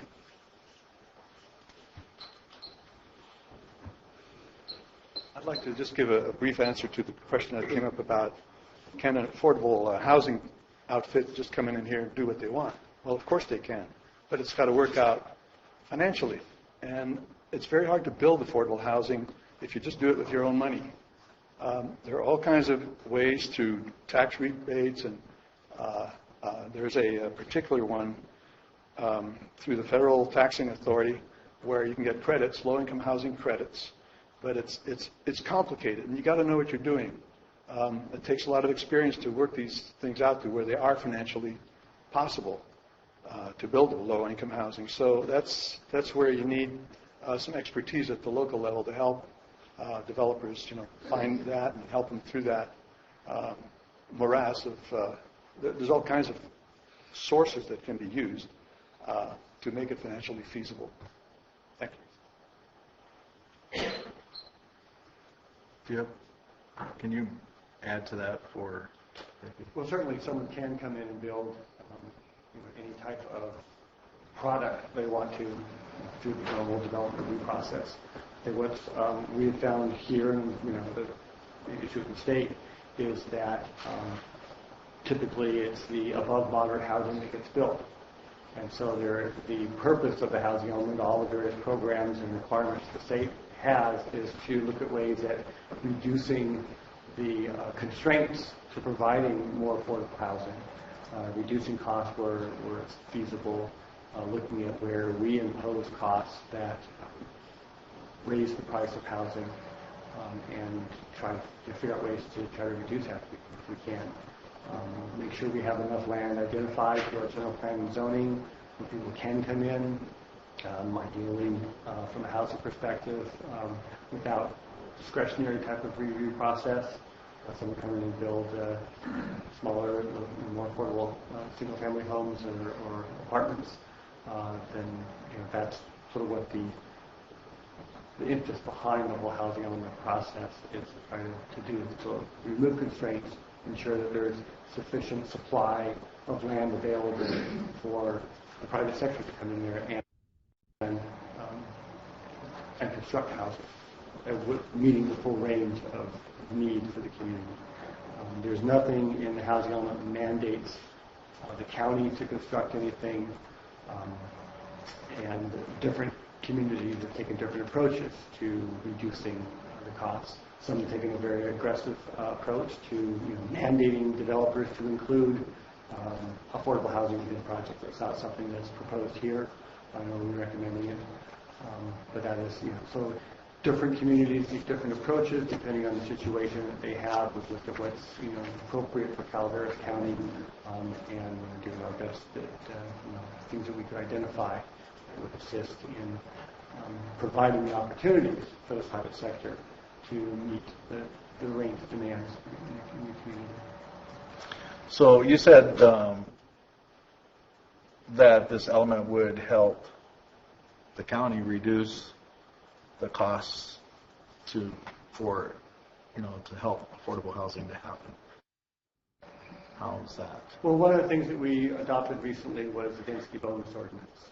So if someone's proposing a certain number of affordable units, and depending on the rate of affordability, they would get additional units than would otherwise be allowed. So if you were allowed to have 12 units an acre, you've got 10 acres, you could have 120 units, but if a certain percentage of that was in the low or very low or even moderate income level, you could increase that density. And there's a fairly complex formula that the state has in order to do that. Sorry. So that's one way that the county can assist in encouraging an applicant to provide that range of housing types. There's other things that we look at as saying, what are some of the other constraints that are out there, and other ways that we could reduce those or limit those to streamline the process. And those are some of the programs that we've identified as things that we would like to do in the near future to assist in accomplishing them.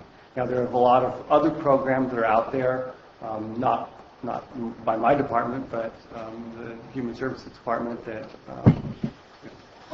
provide funding for housing, vouchers, Section 8 housing programs, all the other types of housing programs that are provided by the state and federal government.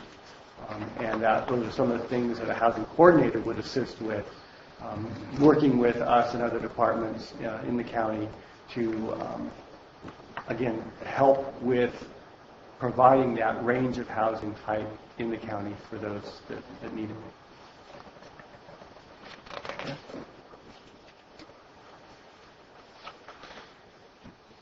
So how does that affect a person's right to develop their property when they want to develop certain, in their mind, what they want to develop? In my opinion, it does not. If someone wants to build very expensive high-end homes, they have the right to do that. If they want to take advantage of programs that are out there to provide affordable housing, then they can take advantage of those programs if they think it's what they want to do. Okay. Any other questions? Comments? Debbie? So, Peter, what does Angels Camp, where is Angels Camp in their housing element? I understand they just adopted a new housing element just in the last few weeks. Okay. So is there any work on that with them, collaborative efforts between the county and the city in that regards? Yes. Okay. So we're not overlapping or complementing each other? I'd say they complement each other. Okay. So, and as I look at the plan, I just want kind of a clarification.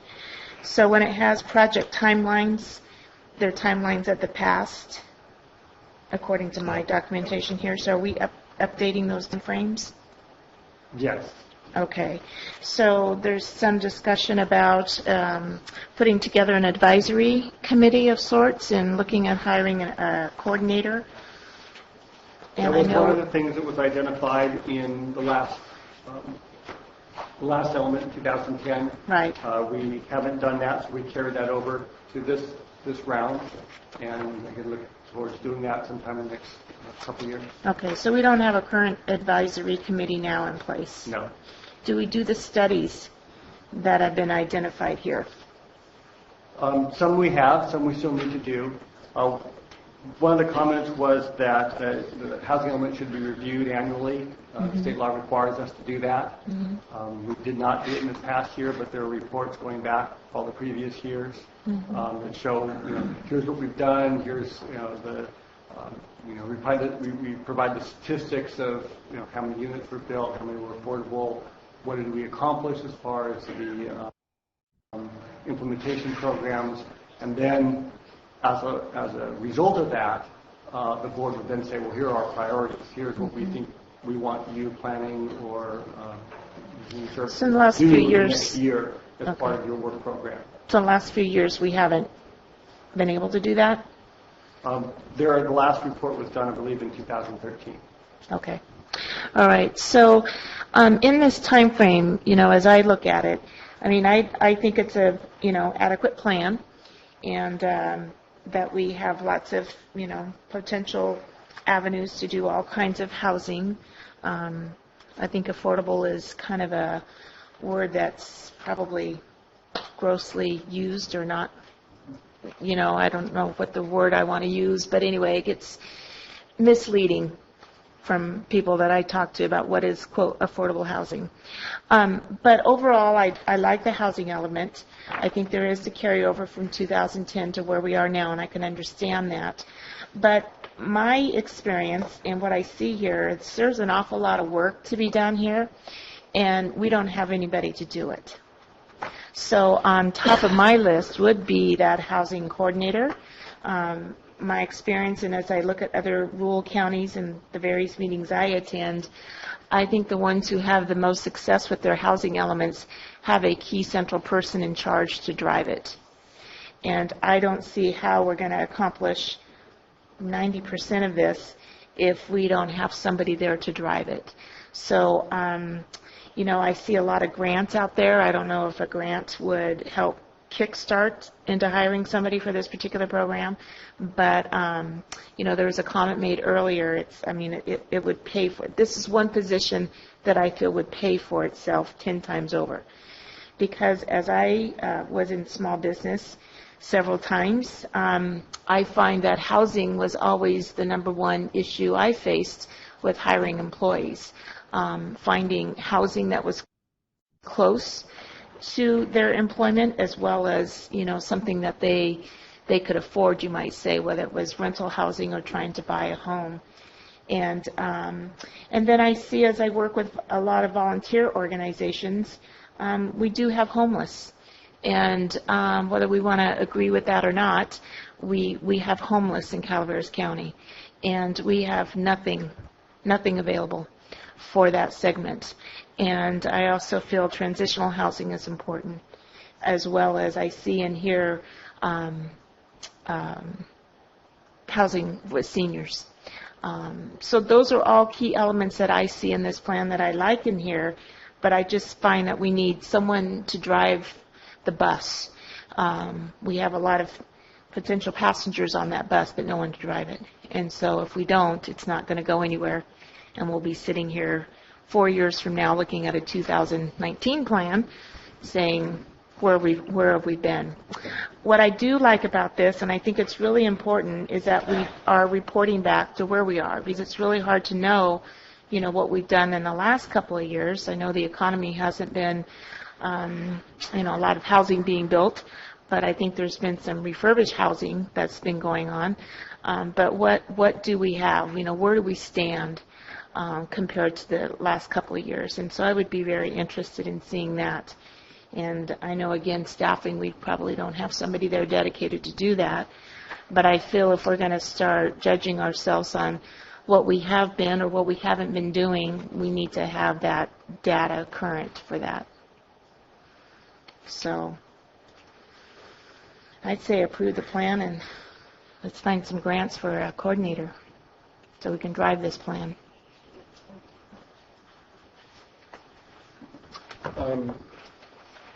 I have all sorts of notes on mine, and as I look at this, and I also listen to what's being said,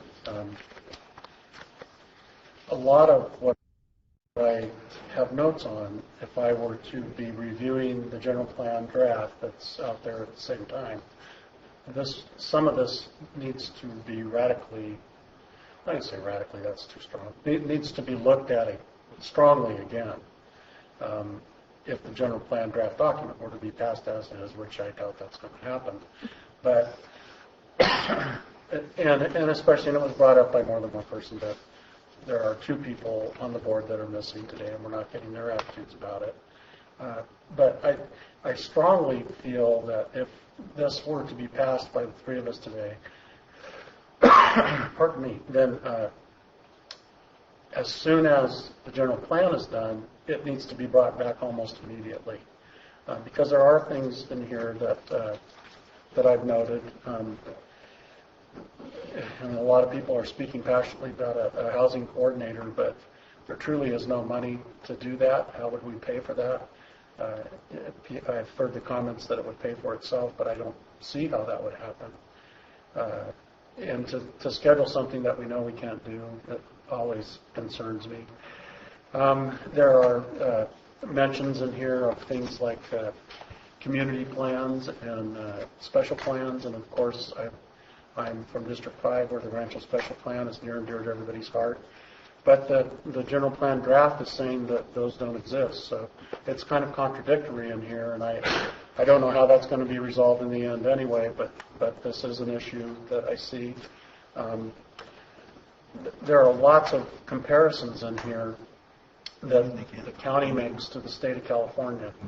And I suppose that that's the easy comparison to make, but truly, if I were making a comparison on some of these factors and I'm looking at it, I'd want to know how, just as we saw in another item on the agenda earlier, how we compared to counties in our population area. Earlier, we were compared to counties that had 60,000 people or less.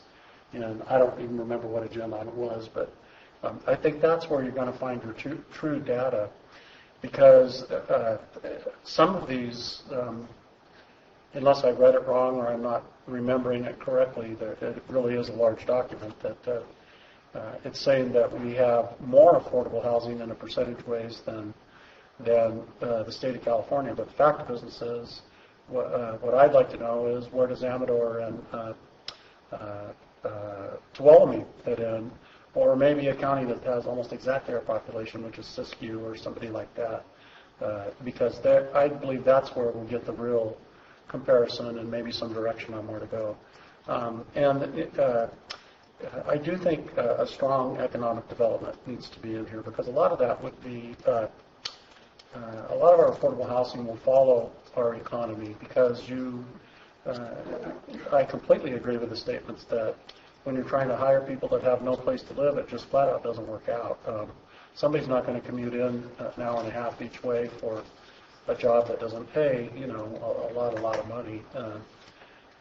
So I think you have to look at seeing what are we doing.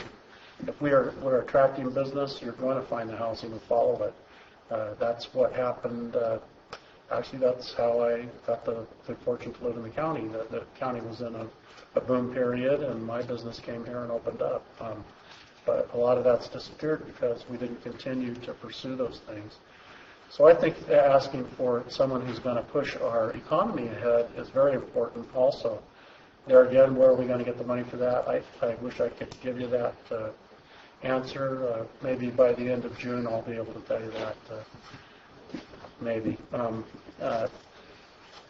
And I think it's the things that I see that are, like if you put them in the study, it's sort of like we're almost putting things in that we think we're not going to accomplish, but we just kind of want the state to think we're going to do it so that, I don't know. To me, I'm not excited about doing that. Like an affordable housing study, are we really going to do it, or 5 years from now is it going to be there and we didn't get it done and we say to the state, oh shucks, it didn't happen. Maybe we shouldn't have those things there in the first place. I like to set goals that are fairly legitimate that we can accomplish, and that's what I see here. Yes, sir.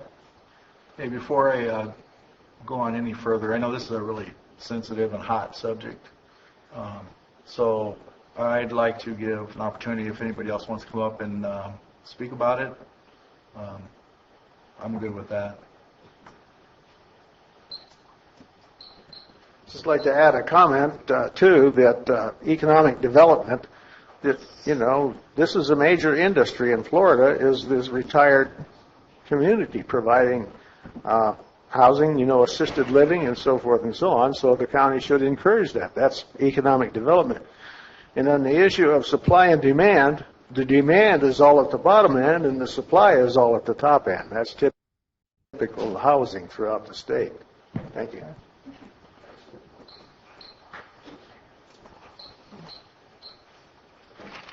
Holly, since you waited all day, man. Thank you, appreciate it. Especially since I was completely flummoxed by, I thought I talked for about 30 seconds and then all of a sudden the buzzer goes off. It's like, really? Anyway. That's the world we live in.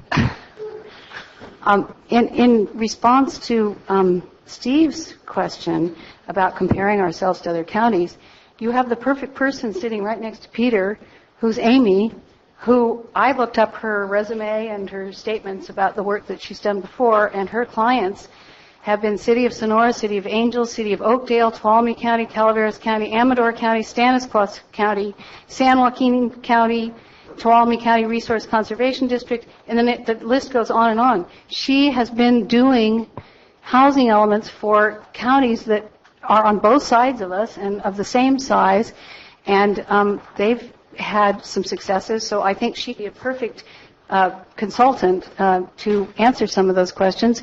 And I also noted on her statement, her curriculum vitae, that she has done a number of grants. Now, I didn't see specific grants about housing, but that you, in your practice, have applied for and also supervised, I think, grants. Is that correct?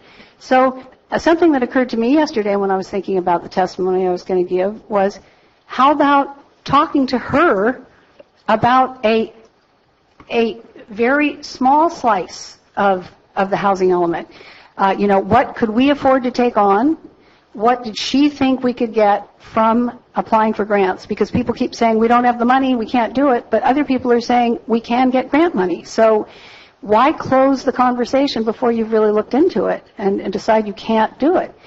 Amy would be a perfect person to consult on that, and perhaps she could even take a 10% or 25% share of the housing coordinator and do it for a year and see where we go from there.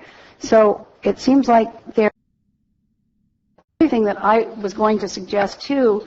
Again, looking at other counties, I actually think it was Tuolumne County's housing element.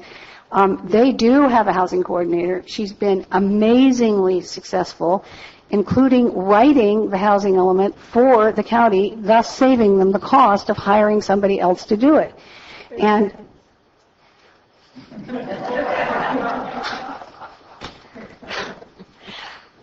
but one thing I think they established in Tuolumne County, which I thought was a very good idea, was a Board of Supervisors housing policy committee.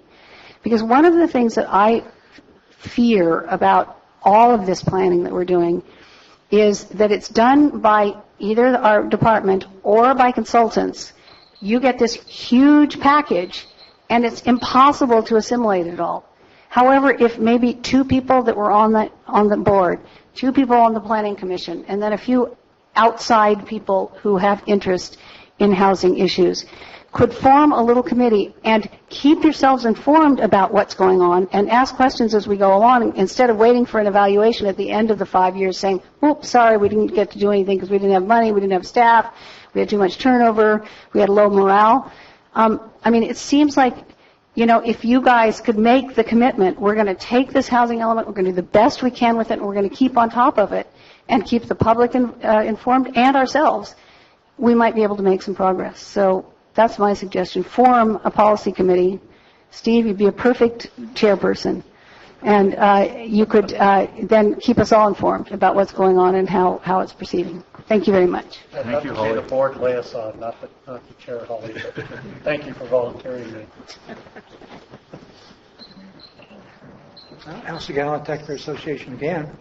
And sometimes the picture gets skewed a little bit. We're not talking about people, homeless people that have no shelter over their heads and that sort of thing. We're talking about the availability of modern 3-bedroom, 2-bath, or 1-bath homes or 2-bedroom homes.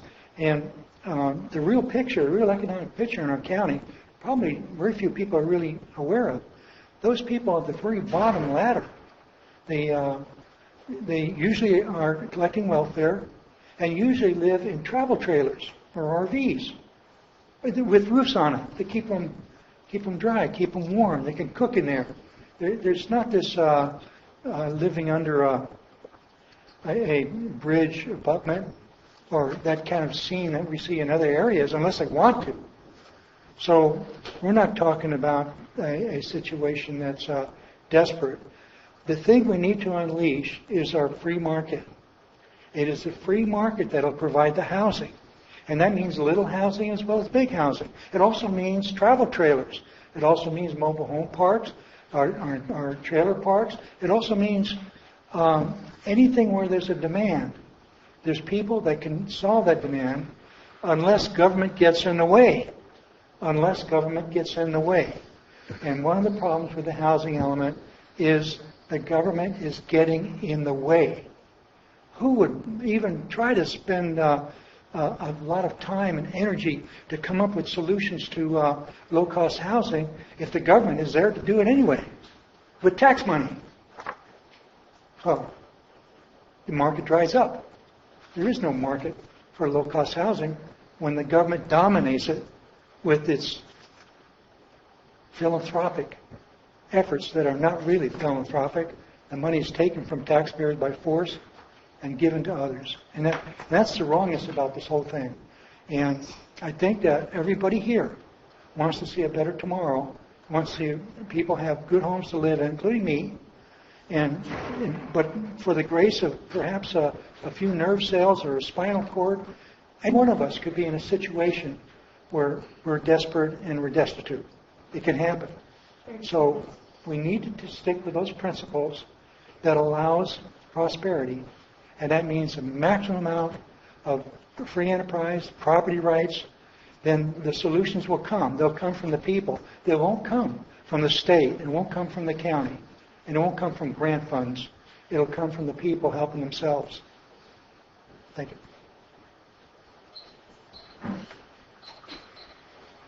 Bill McManus, excuse me, Calaveras Project. I'd like to respond to a couple of the comments that were made here and comparisons between Calaveras County and Tuolumne County. Really, you're comparing apples and oranges. In Tuolumne County, they have a very robust job business creation agency, the authority, the Tuolumne County Economic Development Authority, that has shown remarkable skill in bringing jobs and businesses in the Tuolumne County and the Sonora area. We don't have anything like that. So, trying to compare what they're doing and how they handle the future and future employees and all that, what new business is coming into the county. As far as Supervisor Ponte's suggestion that hiring another employee at a high level to monitor the housing situation, we keep hearing that. It's like, is this thing on? Is anyone listening over the years?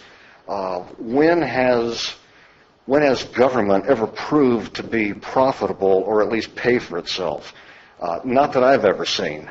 In fact, the last time that the snake oil salesman passed through Calaveras County, we were all told that the jail was going to pay for itself when it was full, that the state was going to pay for prisoners.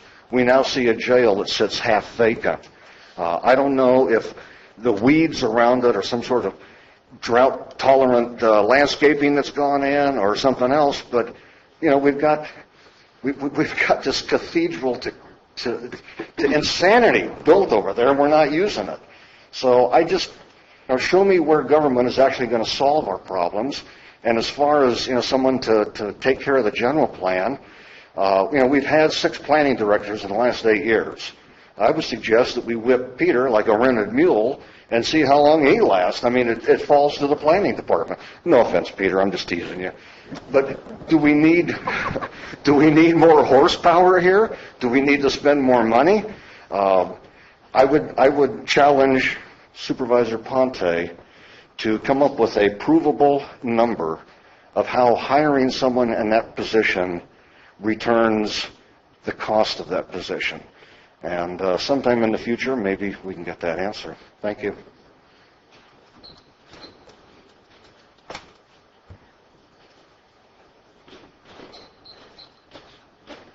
Joe Kelly, sorry I got delayed on something else.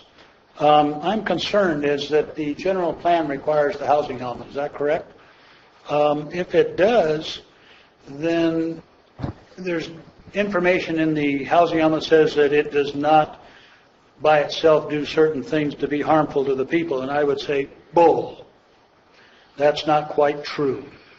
And I would bring your attention to Government Code 65302.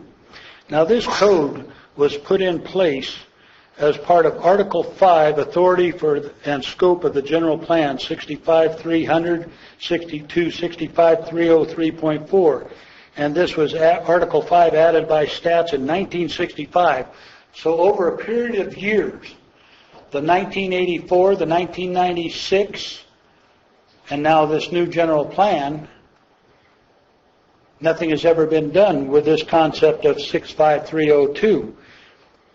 The housing element triggers certain elements that have to be looked at. The circulation element and the safety element within the general plan, and flooding and floodplain management. It's not been done for a number of years. I don't think it'll ever be done.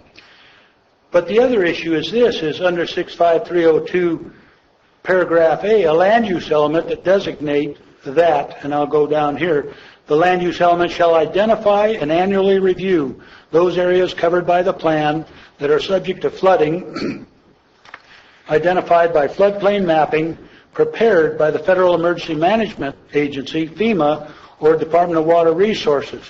Now, we don't know if years ago the Department of Water Resources had flood maps for this area. We now have knowledge that FEMA has, at least from my particular perspective, has it of my property showing a flooding, even though that map is incorrect, it is there. And so I'm wondering, my concern is this, does the county, what authority does the county have over flooding and floodplain management? Because you have a flooding and floodplain management ordinance that Mr. Maurer is the chief person of, the top dog. So somewhere have you brought up what is the responsibilities and authority of Calaveras County to flooding and floodplain management in this county? Thank you.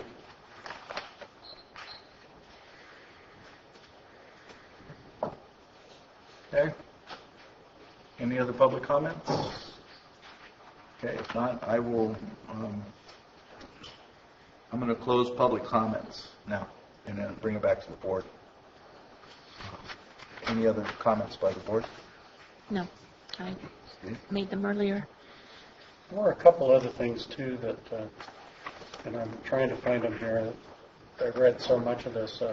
One thing is about pursuing grants, and it was for home repair. We just had an issue where some of those programs are fairly cautious for us to take on. And actually we had, it was for home repair, where we wrote off $250,000 worth of loans that had been made. And the promise then was that we wouldn't be doing those again. But in the housing element here, I'm fumbling through it. I've got so many notations I can't find exactly where it's at, but it does say in here that that's a possibility to pursue those. And it actually just got us into quite a bit of difficulty in a recent vote, and I would say that we probably shouldn't do that. We do need someone to stand up and yell for our county that there are opportunities to do things here. And I don't know if it's an economic development officer or somebody who combines himself that can say, I'm the person that says, put a deli in the Valley Springs area where one's been empty for about 6 months and that landlord wants to put it there. There are opportunities, and I'm not even saying that you have to asphalt over a new place and put up a new building. The buildings are empty and they're ready to be built in.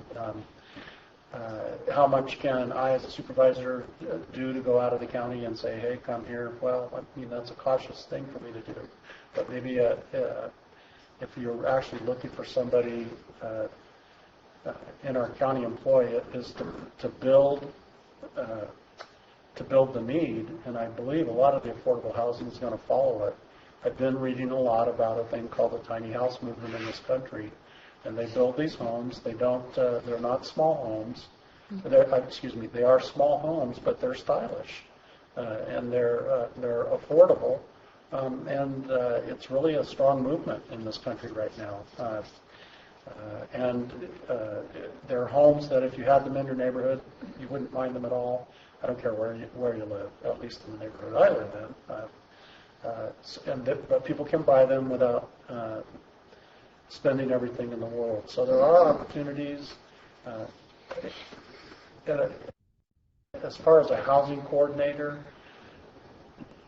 it would be great if we could afford that. We already have quite a few employees per capita compared to the rest of the state. I don't know how we compare to the rest of our rural counties. I only know how we compare to the state because that's what's been presented here. I would say if there's an employee that is going to be added, it needs to be an employee that reaches out and grabs more than just the housing parts. It says, sure, there's housing here and there's also business opportunity. We need this particular type of housing, but we also need business opportunity to come here. It doesn't do us any good if we put up a lot of affordable housing. Nice tune, huh? Boy, that really throws it. That's kind of like when Holly was talking and the buzzer goes off. You're talking, you see how well you can recover. But it doesn't do us any good to have a lot of affordable housing if nobody has a job to work in. So it can't be a single-minded approach. We have to build our economy along with it. And if you look at there's so many tables in here. Yesterday afternoon, after a pitcher of iced tea, I was swimming in them. You have a lot of things that bring up the statistics of how our economy has slipped over years. And having been here a number of years, I could recall where some of those unemployment figures went.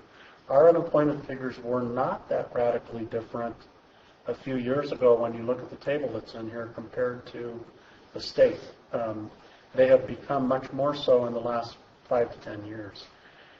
We have to reach out to business in one way or the other that works with the county. And there needs to be a person that does that. That will fill up the housing. Okay. Thanks. All right. So I have a question. Steve was mentioning grants, and a lot of people are mentioning grants. These grants would come to the Board of Supervisors anyhow for approval, right? Yes, that's correct. Any grant, no matter what, requires board approval. So you can put them in there and you can go for them. If the board doesn't approve them, then they don't happen. Right. The housing coordinator. It doesn't say in here that we must hire a housing coordinator, does it? It states that a housing coordinator, its implementation program 87A on page 153 of the document, I don't know what page that is on the computer screen there. So it says the county shall hire or designate a housing coordinator who will be responsible for monitoring and implementing the housing element, pursuing funding sources and grant opportunities, identifying updates or revisions to policy or ordinances, and working with the Housing Advisory Committee and other partners and other housing-limited activities. Investigate partnerships with other jurisdictions and housing agencies, assist in funding the position. All right. So that means we are bound to do that if we pass this element. Is that correct? Or designate. Yes, hire or designate. It is our intent to do that. And we have identified, the Planning Commission recommended it be done sometime during fiscal year 2017, 2018. Okay. Right. So, okay. And your negative deck that we have been using, is it changing in this new? No. The one that was adopted in 2010 still applies. There's no new information that would require us to file a new environmental document, and that's what the addendum states. Okay. All right. And I agree that this should be a living document, actually.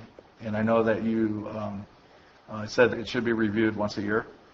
I can live with that because we've delayed over the years. I think we should move forward. But I believe that, as time goes on, I think we're going to become more and more experts at all of this. I got to tell you, this is mind-boggling for me because this, I'm not an expert in this. It's mind-boggling. So, I've read until my eyes can't see anymore, and on many subjects, actually, not just this one. And so, I rely on those folks that, like yourself, that are experts in the area to make sure that you're doing the right thing for people in the county and what's happening here in the county. Economic development, to me, is probably one of the most important things, is the most important thing that we can do for our county. As far as homeless, I got to tell you that I have seen the homelessness in San Andreas increase probably threefold in the past 2 years, largely because of the free things that are being offered. It didn't happen before a lot of the free stuff was being offered. And a lot of these folks are not from our county.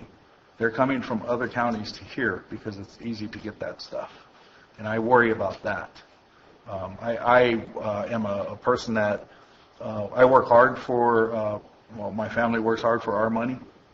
And, it gets degraded because of some of the things that happen around us. I'd like to see us go the other direction. I'd like to see us provide opportunities to help folks and get them to be productive and put them to work. They got to stay in a place during that period of time. I understand that. I started off in an apartment. When I first moved out, actually it was in a car first, and then I moved in above a business one time, and then into an apartment. But I never took any welfare or anything like that to move forward because I was pretty motivated. But actually lived on cans of soup for about a year. So. Kansas? Cans of soup. Oh, cans. That's when they were 33 cents a can. I can afford it. Kansas. Barbecue soup, I guess. Sorry. Yeah. So, but I think that we should, I'm supportive of this, moving it forward. I would like to review it, look for a moving document to make it adjust to where we need to go as a county, at least once a year. Well, I think that Housing Advisory Committee, that's where I see its role, who's serving on that committee, being able to review this particular plan and bring it back to the board in a formal review process. I don't mind a housing review committee. I think that we should be supportive of economic development efforts in the county.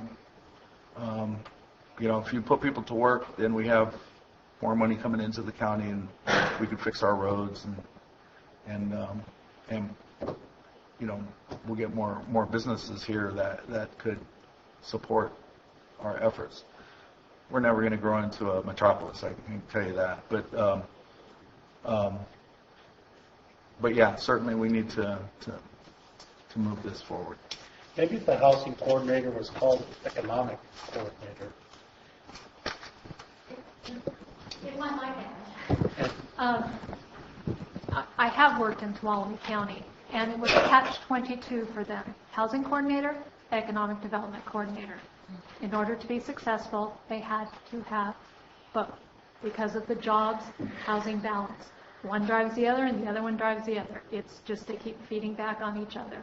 And truly successful counties have usually an economic development coordinator, which often starts out in non-governmental capacity and then also becomes linked to governmental capacity, and a housing coordinator. But they're two parts of the same coin, if you will, in terms of the planning process that I've seen in successful locations.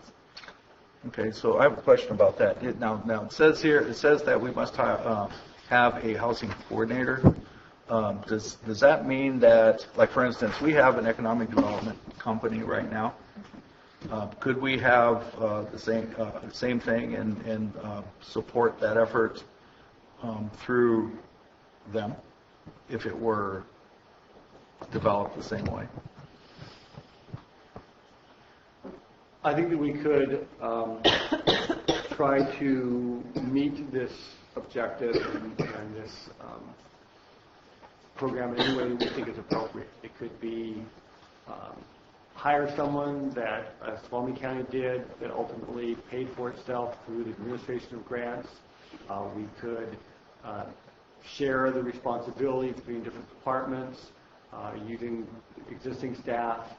Hire someone new that would be doing a variety of programs. It could be in cooperation with a nonprofit or some other outside organization.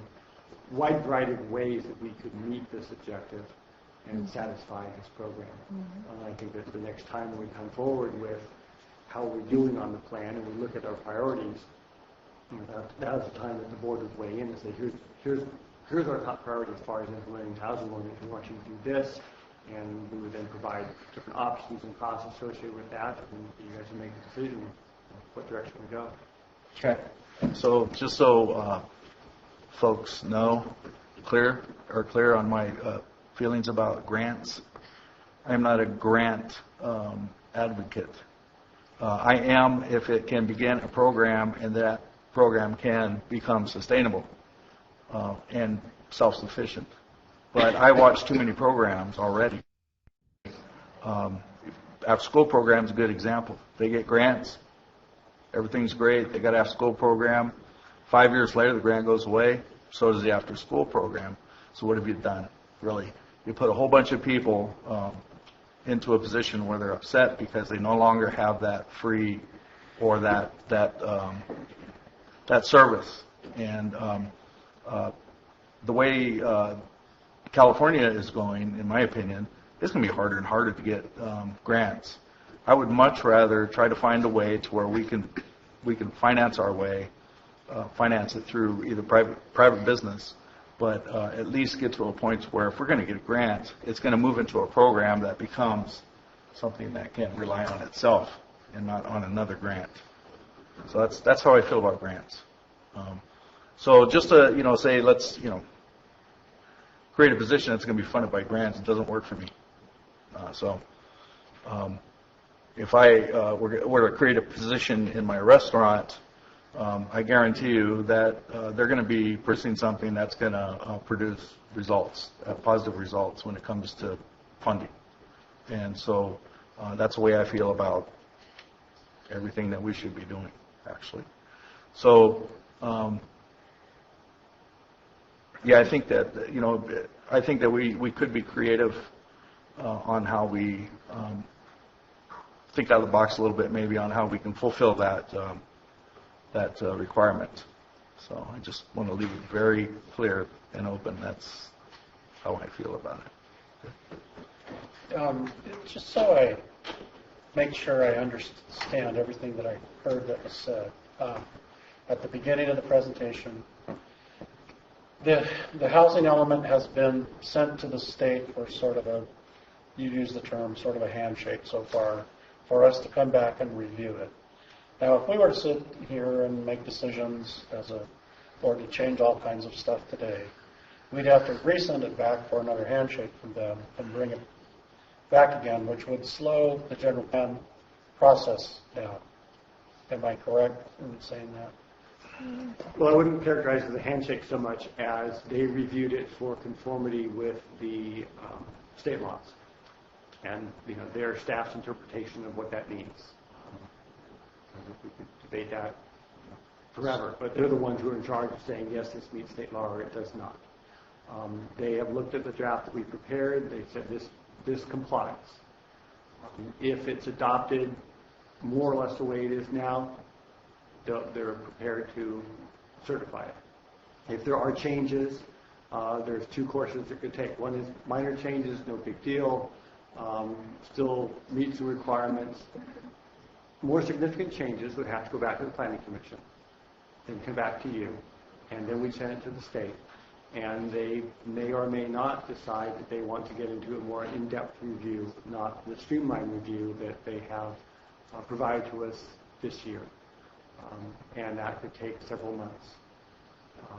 It wouldn't directly affect the adoption of the rest of the general plan other than taking time away from that effort. Mm-hmm. But the housing element is one of the 7 elements in the general plan. So the housing element is a part of the general plan right now, is very similar to what is being proposed here today. There have been some updates to the statistics. We've modified some of the implementation programs and policies to eliminate those we've already accomplished and modernize them, I guess. But it's more or less the same thing as we have today. So there's no real significant changes to what's out there right now, other than the time frames of looking at the next 4 years worth of time to do this. Significant changes would require a lot more work. So if we vote to send this on today, and I mean all these little purple tabs are things that I read that I have questions on, and it would, if everything was addressed exactly how I read it, and I don't expect that, then it would be a significant change. So it would slow that process down. But if we vote today to basically with just maybe some minor changes in it to go forward, then the general plan, we deal with that. And then the general plan, I do believe when we deal with that, is going to affect a number of things that are in here.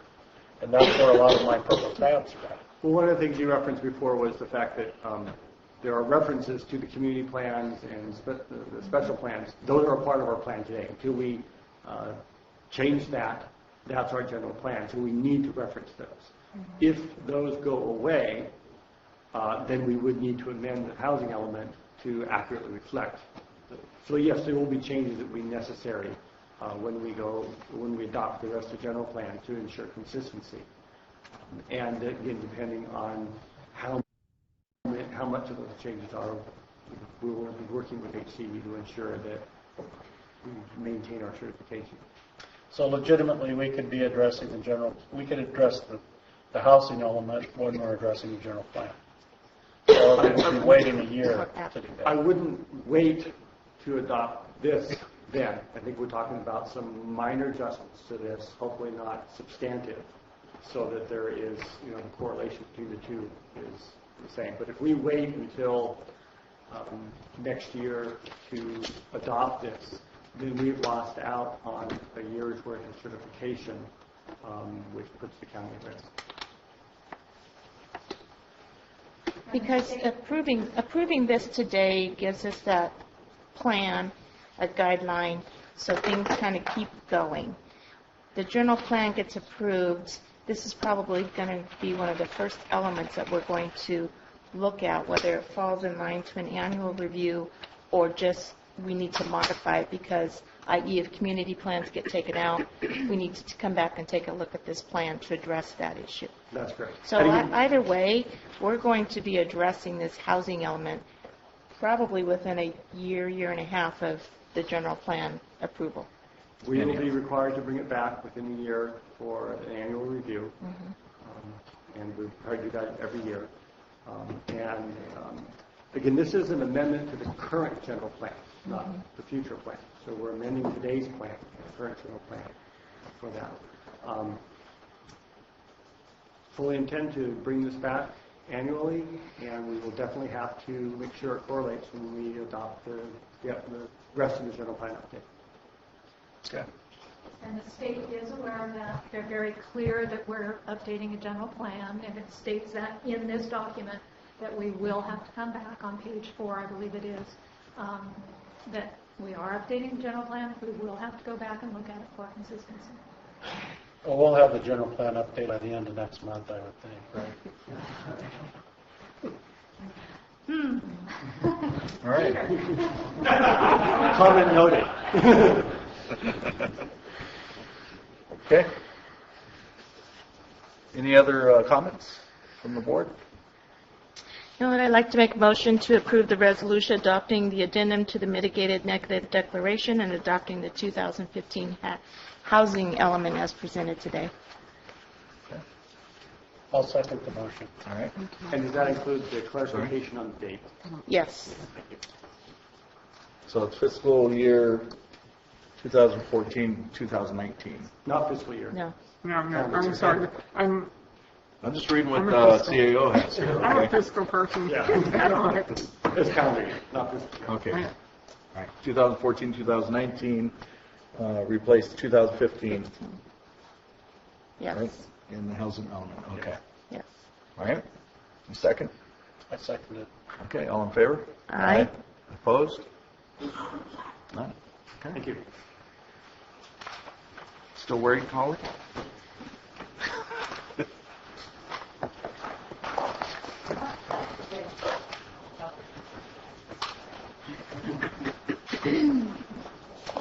All right, so we have presentation. All right, so we'll give these guys 5 minutes to clear out, and then we have a presentation by Public Works on roads and bridges. All right, let's continue, please. So we're going to go to item 26 on the regular agenda, Public Works. Review and discuss the state of public works, roads, and bridges, bridge operations, development services, and county survey study session. And looks like Robert, you're in charge, huh? Good afternoon. Jeff, unfortunately, is ill today, but his hand is in this presentation, so he was here and involved with the preparation of all of this. Okay. So this presentation is a continuing in a series of presentations that the department is presenting. We're on the roads and bridges, development services, surveyor operations, and you can see there the schedule and the upcoming ones that will be later. We'll start with development services.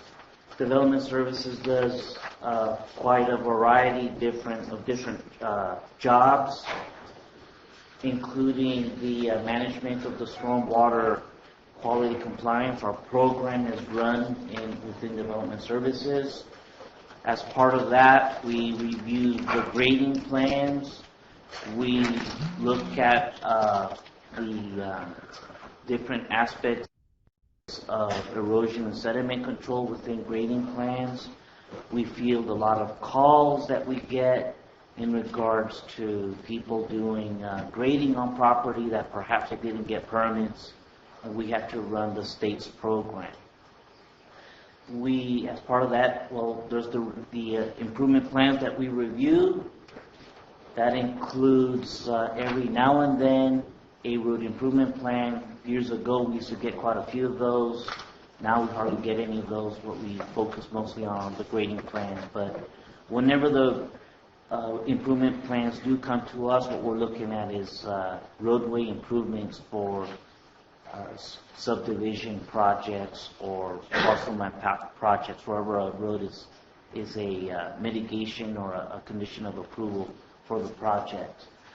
We manage the different traffic impact mitigation free programs, the RIM fee program, Hopper Benefit Basin, Valley Springs Benefit Basin, and Bret Harte Benefit Basin.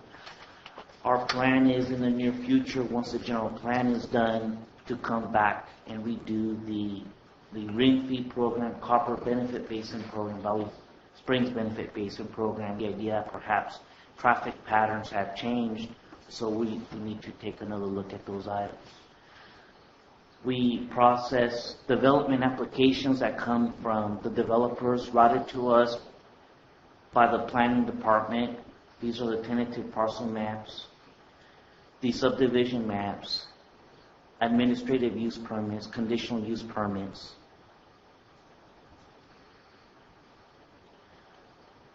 For all of the projects that we do in development services, there's the fees that are collected. For example, the RIM fee program, when someone pulls a building permit, they have to pay their fee. The CBB is Copper Benefit Basin, Valley Springs Benefit Basin, Bret Harte Benefit Basin, and we have encroachment permits and grading permits. And as is evident countywide with an increase in work in building permits and things like that, you can see that the fees are, the collection, the amount that we're collecting on a yearly basis is increasing. So we're seeing that improvement in that life. What's BHBB? Pardon? BHBB, what's that? Bret Harte Benefit Basin.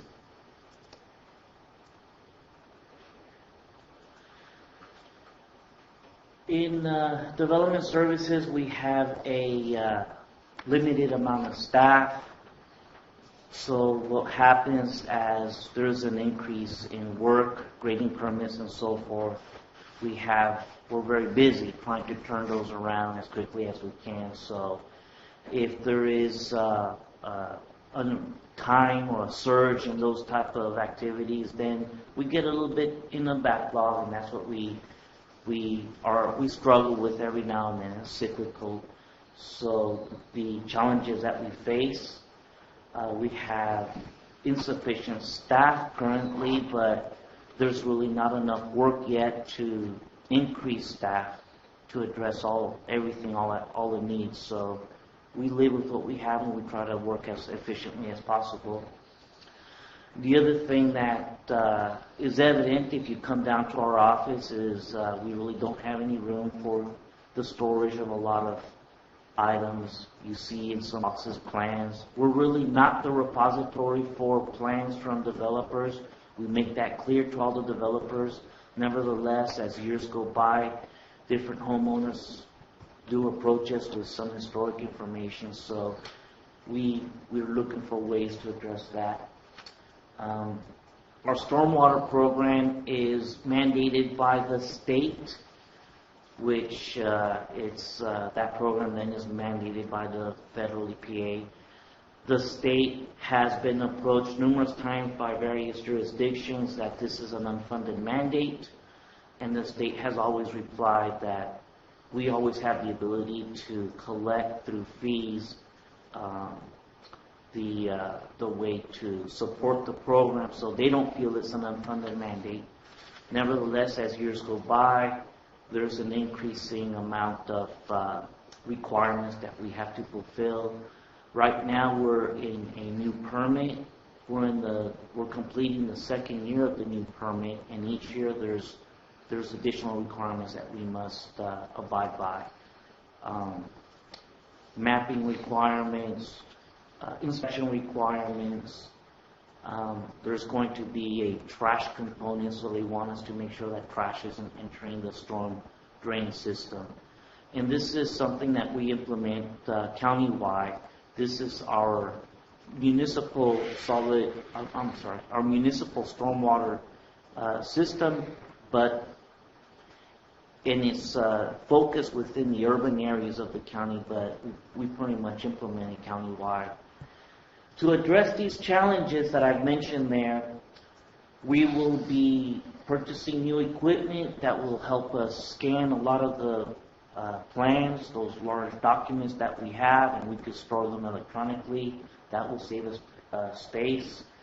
We hope to implement a system where the plan checks that we do and that correspondence back and forth with the engineers is easy and in an electronic format instead of having to send bulky plans back and forth and storing them and looking for various versions of the plan. Sometimes it gets difficult to find those things.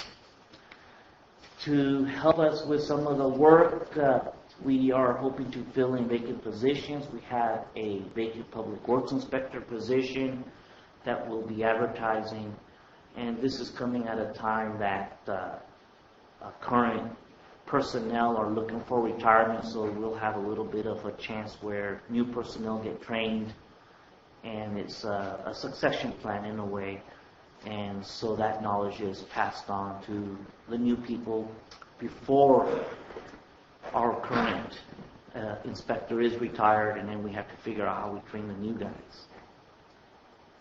So with our stormwater program, we're expanding the capabilities of existing staff to help implement those programs. So we're trying to work as wisely as we can with the resources that we have to take care of some of those challenges.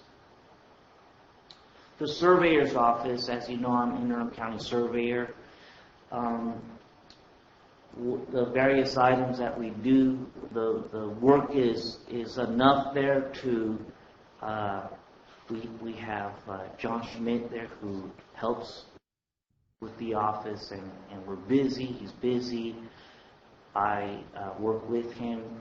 It's still not enough work to hire another independent person, but it's enough to keep us very busy. What we do there is we record all the maps that are coming in. Once we review, make sure that they're all conform with the Subdivision Map Act and different acts and different codes, and we check them for accuracy. So we have records of surveys, we have parcel maps, we check corner records. That's a record that is submitted by private surveyors whenever they have to go out and reestablish corner monuments for private property owners. We provide surveyor support to all public works divisions and to the county in general. So you can see there since 2015 the different documents that we've been, or the quantity of documents that we've been working on, and that's a fair amount for this part of the year. We anticipate to continue on the same path, not even a little bit more. The challenges. The Subdivision Map Act is always changing, but there's slight changes. There's always new laws that come in whenever they need to update something, so we have to stay on top of that. And there is an effort in the county to try to establish a monumentation net that goes to the Public Land Surveyors system and the National Geodetic Survey Control System.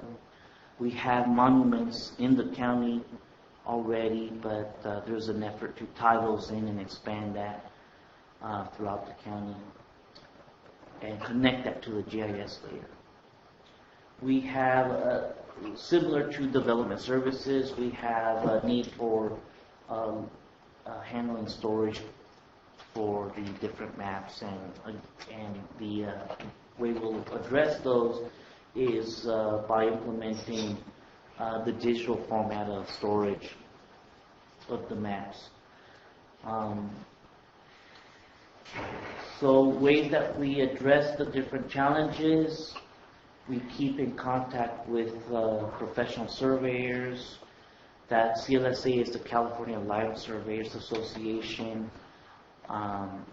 They have meetings every other month, and the president of that association intends to have one here in August, and we're offering this room at an August meeting at night. I believe it's August the 4th, and that will bring the surveyor community here for a meeting, and there's also educational opportunity during that meeting.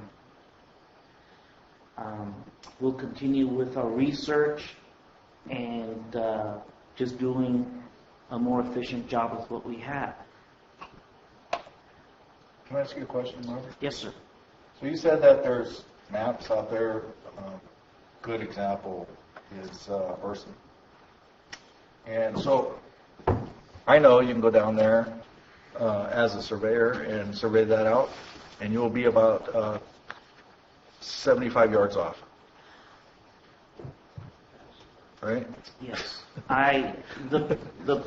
The situation that you're describing has to do with the old Burson town site maps and railroad rights-of-ways that were located about 100 years ago and shown on these maps, that how they were tied in and dimensions for those maps seem to be inconsistent with what's physically out there. So that's a problem that's just encountered almost in all the town sites. A lot of these town sites have maps without any dimensions on them.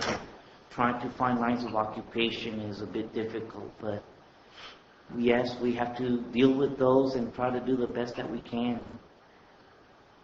Yeah, so what happens is, because, some of the monuments that they had were either a tree or a stone. And so in many cases, somebody builds a house out there and the line goes right down the middle of their house. That's where the road should be. Recently, you know about the lot on the end there. It had that garage incident, right? Yes. And so really they had a pretty good solution there, but every lot would have to be surveyed and mapped to be able to bring it into a reasonable recording, I guess. So is that something that would happen over time, or is there any plans to be able to go out there and straighten all that out? Or that would happen over time, but it would be up to the private property owners to try to resolve or get those things mapped, and then they come to us with the map, with the proposal, and we'll check that. But that's not something that our office is trying to undertake at this point. No. Okay. The problem I see with that is you'll get a different surveyor out there, and it becomes a nightmare, really. Right. The profession,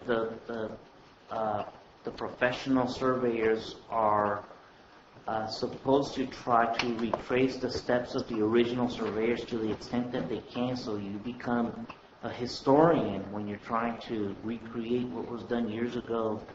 And that's kind of a fun part of the job, but also it gets very tricky because different surveyors have different interpretations, and you just try the best that you can do. Okay. Sorry for interrupting there. Well, it was right at the questions or comments time. Oh, was I ahead of my time there? No. Okay. Okay, so we're moving on to the roads and bridges operations, unless there are any other questions on development services or land surveyors functions.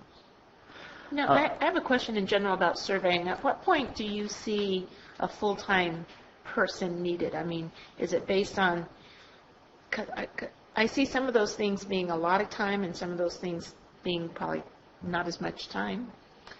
So do you look at a trigger mark of when we reach 100 of XYZ that it's time to take a look at a surveyor? Or how long people have to wait to get something done? Or I think it would come to that, how long people will have to wait to get something done. So far, we're turning those around within the allotted time. There are schedules that we have to keep. Those have been established by the Land Surveyors Act. But we're keeping to that schedule, and we have enough capacity right now with the amount of maps that are coming in, corner records and requests that are coming in. We're keeping up with that schedule. It may be a year or two, depending on how development increases, before there might be an idea of hiring a full-time person just for that office. And when you have these kinds of, I don't know if it's a disagreement or not, but when, you talk about maps and they're not 100%, so you survey and you have a disagreement with the landowner or whoever doesn't agree with what the surveying is coming out to be, do you have a tiebreaker rule of sorts, or how do you resolve some of those issues? There is a process that's outlined in the Act, yes. Okay. But for the most part, what we do review is a map that is actually requested by the property owner. The property owners are the clients for these surveyors who then submit their work to us for review. So we don't get too much of an argument with what's being presented to us. Okay. What might happen, though, is when the neighboring property owner gets to see something and they're involved in that dialogue, then that's a dialogue almost between property owners or between private surveyors. We don't get into that too much. Okay. Thank you. One thing I did forget to mention, and I should say, is that in development services, that's the office that would be reviewing the circulation element of the general plan. So we're involved in that. Okay, roads and bridges operations. There's a few pictures there of some of the examples of the types of work that we do. There's, I don't remember the size of that tree. Right, but whenever something like that happens, our road crews are mobilized to take care of that. What do you do with all that wood, Robert? We actually leave it on the safe spot on the side of the road. Anybody can get it. We call them vultures. Vultures? Yeah. Wood vultures. Wood vultures. Gatherers, yeah, Wood. So this is our core vision of the department. We maintain approximately 690 miles of roads. We provide road maintenance to community service areas. There's about 70 miles of community service area roads that we maintain. Within the office, we execute contracts for additional maintenance, such as road construction, reconstruction, striping, stenciling. That would be includes overlays and different jobs like that. We have road sign placement, road sign the maintenance and inventory in-house, storm damage repair. Yeah, there's one of the CSAs. That's the paving that we did that we performed at that road. This was a road that we built. This was using Prop 1B money a few years ago. So other things that we perform, minor bridge and guardrail maintenance, ditch and grading, making sure that the ditches have the capacity to handle the storm water. Vegetation management, we don't want the brush on the side of the roads to be hitting the cars as cars go by, so we get calls and we have to go out there and clear that off. The culverts have to be repaired. The service request responses, there's always calls that we get. For example, this morning we just passed a traffic order on a Pettinger and Messing, and that was as a result of a service call. There's sanding and traction control during winter months, snow removal, and emergency response. There's snow removal. We go back a moment. Sure. That was a few years ago, as you can see, because we haven't had it in a while. Well, that wasn't last weekend? No. So, This is what we're working on right now, and what we hope to accomplish within the next few months. Ponderosa Way Road reconstruction, you may remember some of the discussions when Mike Miller was here. He made the presentation, so we're moving forward with that. What we've done so far is we put up the gate at the entrance to the road, but now we have to go into the road and start fixing all the culverts that have been washed out. We have CSA work to perform. You can see the list there of all the different maintenance projects that we're working on. We had the opportunity to use CAL FIRE throughout the year, so they help us do various projects, and that's what we have there listed is CAL FIRE brushing.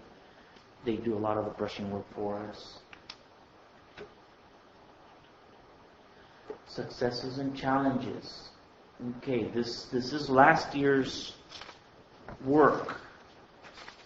34 miles of brushing, 2.5 miles of overlays, 126 sign installations, and that's pretty continuous because there's always a sign getting knocked down or something, and we need to make sure that the signs are up. We have a contract striper who completed 334 centerline miles of striping. The last of that, I believe, was on Little John Road late last year. There's stenciling. You'll see the guys stencil the intersections with STOP. Every now and then you might see a picture of SOTP or something, but that's not in this county. Safety training program is up and running. You may have met Ellie from our office already, and she's running the safety training program. Is very knowledgeable. So these are the challenges.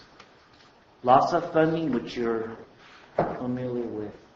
Our antiquated construction and snow removal equipment. Aging county infrastructure.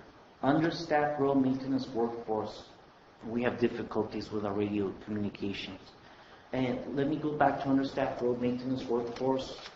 There's approximately 30 road workers dedicated to the maintenance of 690 miles of roads that we have. That's what staffing is right now. I believe there's 26 filled and 4 that are vacant. We hope to fill the 4, but that's all we have.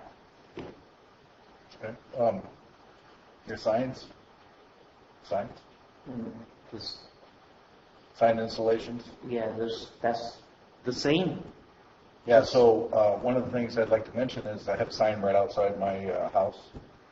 And when I come there about 8 years ago, you hear slap, drag, about once a week. And the sign kept getting shorter, right? So they come out there and put a new pole on it, slap, drag. That thing got hit over a 2-year period, I bet you 50 times. And so then the road department put some reflectors on it. It's been hit once in the past 5 years, I think, somewhere around there, because of the reflectors. So kudos to the road department for doing that. That sign is in a real tough spot, right? Yeah, you cannot see it when you're coming down that hill, because the sign is this way and the post is only this big, and then there's that's why you can identify things like that, and a simple reflector or two. In this case, it's 5 or 6 because there's people trying to cut that corner. It saved the county a lot of money. That's just by those few reflectors on there, saved a lot of money. Well, the county is undertaking a sign retro reflectivity project. It was going to be a few years. This project is one where all the signs have to be clearly visible at night. And so you can see that there are some signs out there that are not easily visible. So not until they're under the car. We'll be changing all of that. Is that through the COG funding? We Robert have Dudley? that through the Council of Governments funding, that's right. Partly funded through them, and we're going to have to fund that Have a the other match. part ourselves also.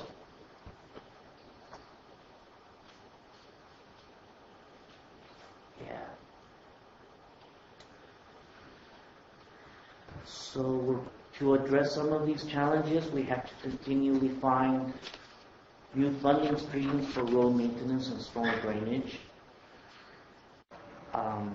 We try to maintain our staffing levels, although levels are low.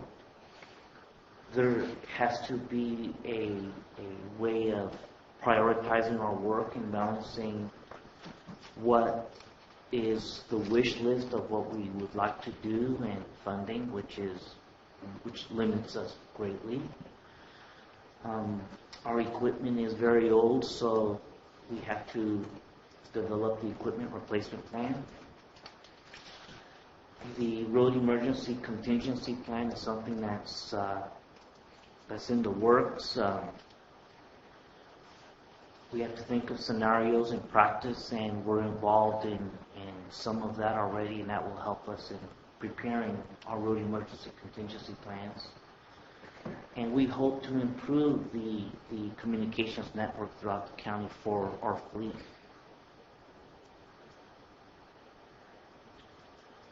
This is one source of revenue that we used to count on years ago, and this is just a graphic of how that source has gone down. Unfortunately, other sources of revenue have also gone down. The latest news is a $922,000 reduction in the highway users tax account, and this is how do you say it? We're a victim of the great success, I guess, that the state is having in fuel efficiency and zero emissions vehicles and so forth. So people are buying less gas, and so that means less money into this fund.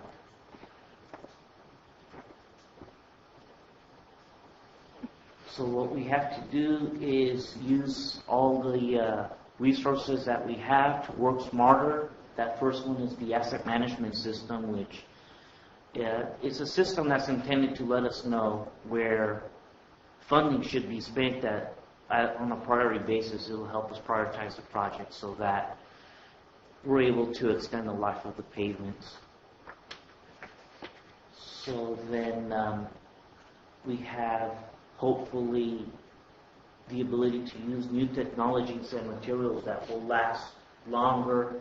We don't have to maintain these roads as often as what the pavement life cycle tells us what we have to do. And so we hope to extend our funding or our dollars, a better bang for the buck, by using some better materials.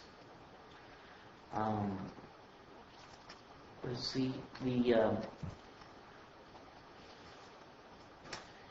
last item there is our continuing effort to provide support to the other departments. It says they're reimbursable projects, but that's always a tough one because all the other departments are also in a tough boat also. But that's a source of funding for us, although it's small.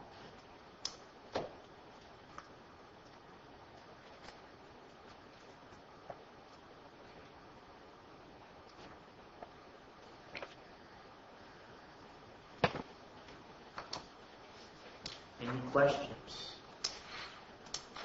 Questions? Nice presentation. Thank you. Thank you, Robert. Any questions from the public? Comments? Ooh. Joe Kelly, how many substandard roads are there in this county? If you have that information. 690 miles of roads. I know 690 miles of road, but how much per mile? I'm sorry, Joe. I'm just, when you said substandard roads. Okay. Well, I guess that goes with that strategic plan. Do you know what the cost of an overlay of a mile is right now? It's somewhere around $160,000. For 1 mile? For 1 mile, wow. Just for overlay? That would just be the material. Then right up and everything else. It's somewhere in there. I don't know if anybody's ever told you, Roger, but remember the turn at Hazel and Phil's Ranch? Yes? Remember how many cars used to go through that fence? Yeah. And the county came in and put in those arrows going around the corner. I just wanted to tell you there has not been one vehicle or motorcycle that's gone through that fence since then. Thank you. Too bad that hasn't worked over the gauntlet.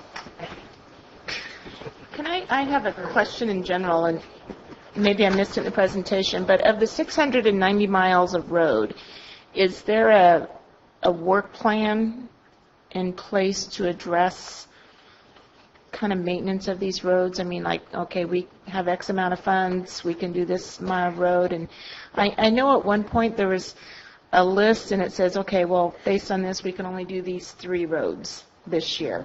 Is that plan still in existence, or do we look at that every couple of years, or? Yes, right now there's 2 ways of doing that. We rely on what our road crews see out there, but the other way is that asset management system, which is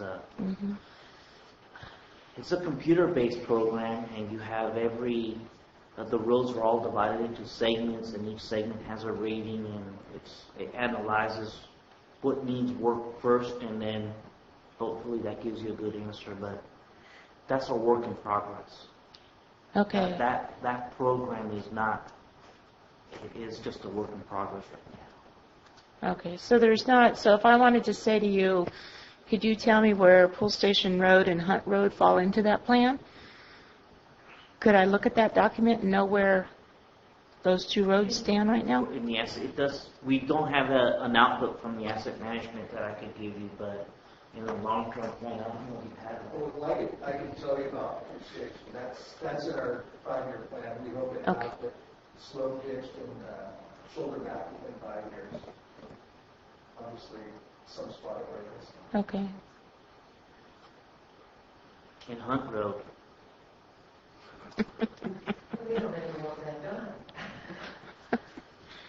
Well, there's a few. Okay. There might be a couple of other roads that come first. Yeah. Or Hunt. On the agenda, on number 26, where on the revenues part on that little graph file that you gave us, the federal revenue, it's saying it's the first year that the operations capital improvement program and engineering budgets have been separated into individual budget units. The federal revenue was nearly $4 million last year. I can appreciate the fact that you separated it, but it's not before us that I can see. How much is that this year? Apples and apples, you know. What do we get? Am I making any What do sense? we get federal revenue to run the road maintenance operations? Well, how much do we have this year? Last year it was $3.9 million. Right, so the $3.9 million is actually federal revenue that went towards capital projects. So when we split the budgets apart, that was the portion that went towards the capital improvements program, which is the next budget unit we'll talk about next time we're back. Tune in next time. Tune in next time. Okay. So basically we rely on local funds which come from the state to run the road maintenance operations. Primarily the highway users tax account. We get RSTP, which in past years has sometimes gone to the capital improvement program and sometimes it's gone to road maintenance. For the budget for 15-16, we're doing a split between the 2. And Small amount from DOT. Exactly. We get some vehicle license fee and we get some from the TOT. So that's what's running your road department currently. Maybe when we know in the next presentation, we can say whether that actually stayed static or even though it's been divided up among different accounts. The thing about the capital improvement program is, as projects are proceeding through the process, they're all in different phases. We have the myriad of bridges, depending on where they are in the contract with the consultants, is how much they're spending in those, and then those dollars are hopefully reimbursable through the HVP program primarily. So what's happening is that the federal revenue pretty much is with the CIP program. There really isn't federal money going into the road maintenance aspect of public works. There never was, and it shouldn't have been there in the first place? No. Because we're talking about an almost $4 million swing.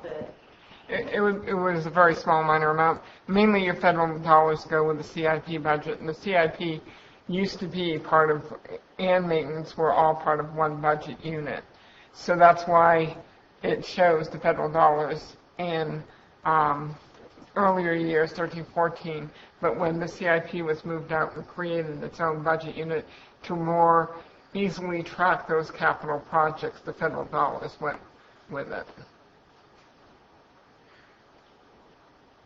I understand what you're saying, but I'll look forward to looking at it all in the main budget. Okay. So how many bridges has Public Works? 16? Yes. 16 bridges throughout the county? That are currently on the program. Oh, CIP, no. Many more bridges. Yeah, how many bridges overall in the county?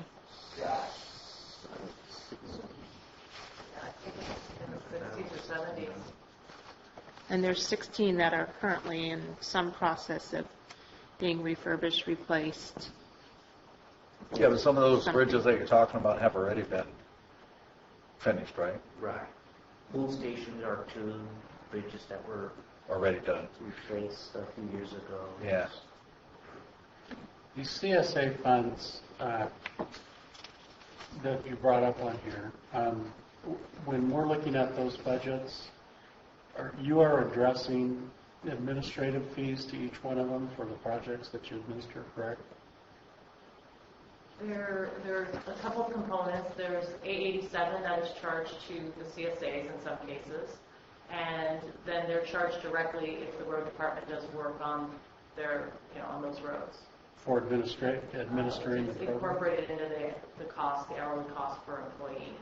So yeah, there is an overhead component to it. Okay, I may have questions at another time about that. Of course. And then the RIM fees that get collected, is that for new construction? That's from all the new building permits that we get. That's when they pay that RIM fee. And then the monies used in RIM are used for new road construction type projects? The list is, I believe, of 14 roads. That includes Wagon Trail, 1226, and so forth. That's a list that was approved through the Some time ago. Process about 10 years ago, yes. Okay. And can you describe the Bret Hart one? I'm not familiar with that The one. Bret Hart Benefit Basin, Jack Couts improved the intersections, Creekview Drive, and there were a few roads that he had to improve to serve his subdivision. Okay. And he had to the main intersection was Bret Hart Drive. And there was a benefit basin years ago to improve Bret Hart Drive. But because of his work that he was doing, his development, that changed what that benefit basin contributed to, what the purpose of that was. So right now it's really a reimbursement benefit basin to reimburse Jack Couts for everything above and beyond his fair share for the improvements on those roads.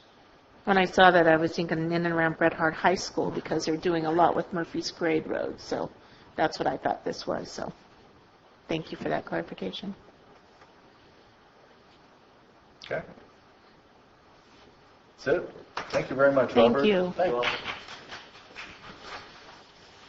Thanks for the presentation. It was very nice. Thank you. I apologize for the Beastie Boys. I can't believe it. You were testing me. I thought you were like a country guy, and then I hear that.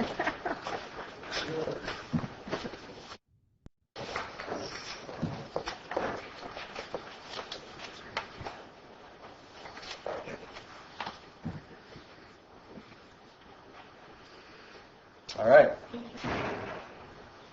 Hey, Kelly, thanks for keeping him in line, too. Okay, so we move on to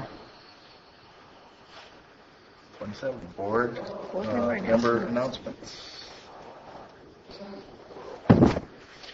Want me to go first, or you want Steve to?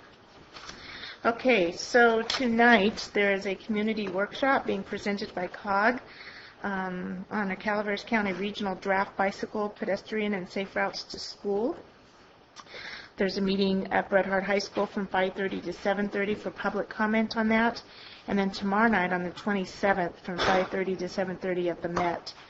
So this is something Tomorrow that night is- at the Met? Yes, a long-range plan. So it's being hosted by COG and staff. Same time, 5:30? Yes, 5:30 to 7:30 at the Met tomorrow night. That's on the bicycle. Yes. Yeah. Bicycle and Safe Route to School Right. program, or plan, I should say, in the pedestrian plan. So it's quite I think, an ambitious plan over the next 20 years. So I think it's worth people's comment to weigh in on that and how the overall plan fits into Calaveras County. On the 18th, last Monday, I attended the Central Sierra Central Sierra Child Support Agency. We looked at budget and approved a preliminary budget. We approved some contracts for an audit, and the agency is going into labor negotiations with staff. We meet typically in person quarterly with telephone conference calls on alternate months, but because the newness of all the board members and budget and things along that line, we've been meeting more in person. And the main office is in Jackson, and it's a JPA between Alpine County, Tuolumne County, Calaveras, and Amador. On the 10th of this month, June, EMS will be having their meeting, and I will not be able to attend due to budget sessions because they're meeting at 10 o'clock, and we don't have an alternate to send. So it may be rescheduled because we are getting closer to taking a look at our EMS contracts for our county in regards to ambulance. On the 11th, 6 p.m., the Highway 4 Water Committee will be meeting at the Masonic Lodge in Murphy's. That is open to the public, and we've extended invites to folks of the Farm Bureau and the Wine Grape Alliance to talk about agricultural water needs and how we might be able to serve those folks in the future. On the 18th, there was an IHSS meeting. I did not attend. The agenda that was posted had many references in relationship to union kinds of references. And meeting with the county council, I opted not to attend. The agenda could not be changed in time within that 72-hour time frame. Those items ended up being not discussed, so I plan to attend the June meeting as long as the agenda doesn't address union types of questions or issues. We had a successful county fair and frog jump, even though it rained on Monday and rain out for a little bit of that time, on Thursday. Friday was an okay day, and as the weekend progressed, it was a good weather day, which I think was reflective in the Sunday auction. There was over $415,000 in sales of the animals, which is $43,000 more than last year. And two of our top three buyers were Calaveras Telephone and Middleton's buyers at the auction. The number one buyer was Black Oak Casino. So I thought that was a nice representation. And then, of course, it was proud to keep our frog jump title here at home. Riley Kitchell was a winner of the frog jump. So we were able to keep our title here at home at least for another year. So overall, good project and frog jump, and kudos to Laura Giannini and the Friends of the Fair and producing another fine fair. And that's all I have.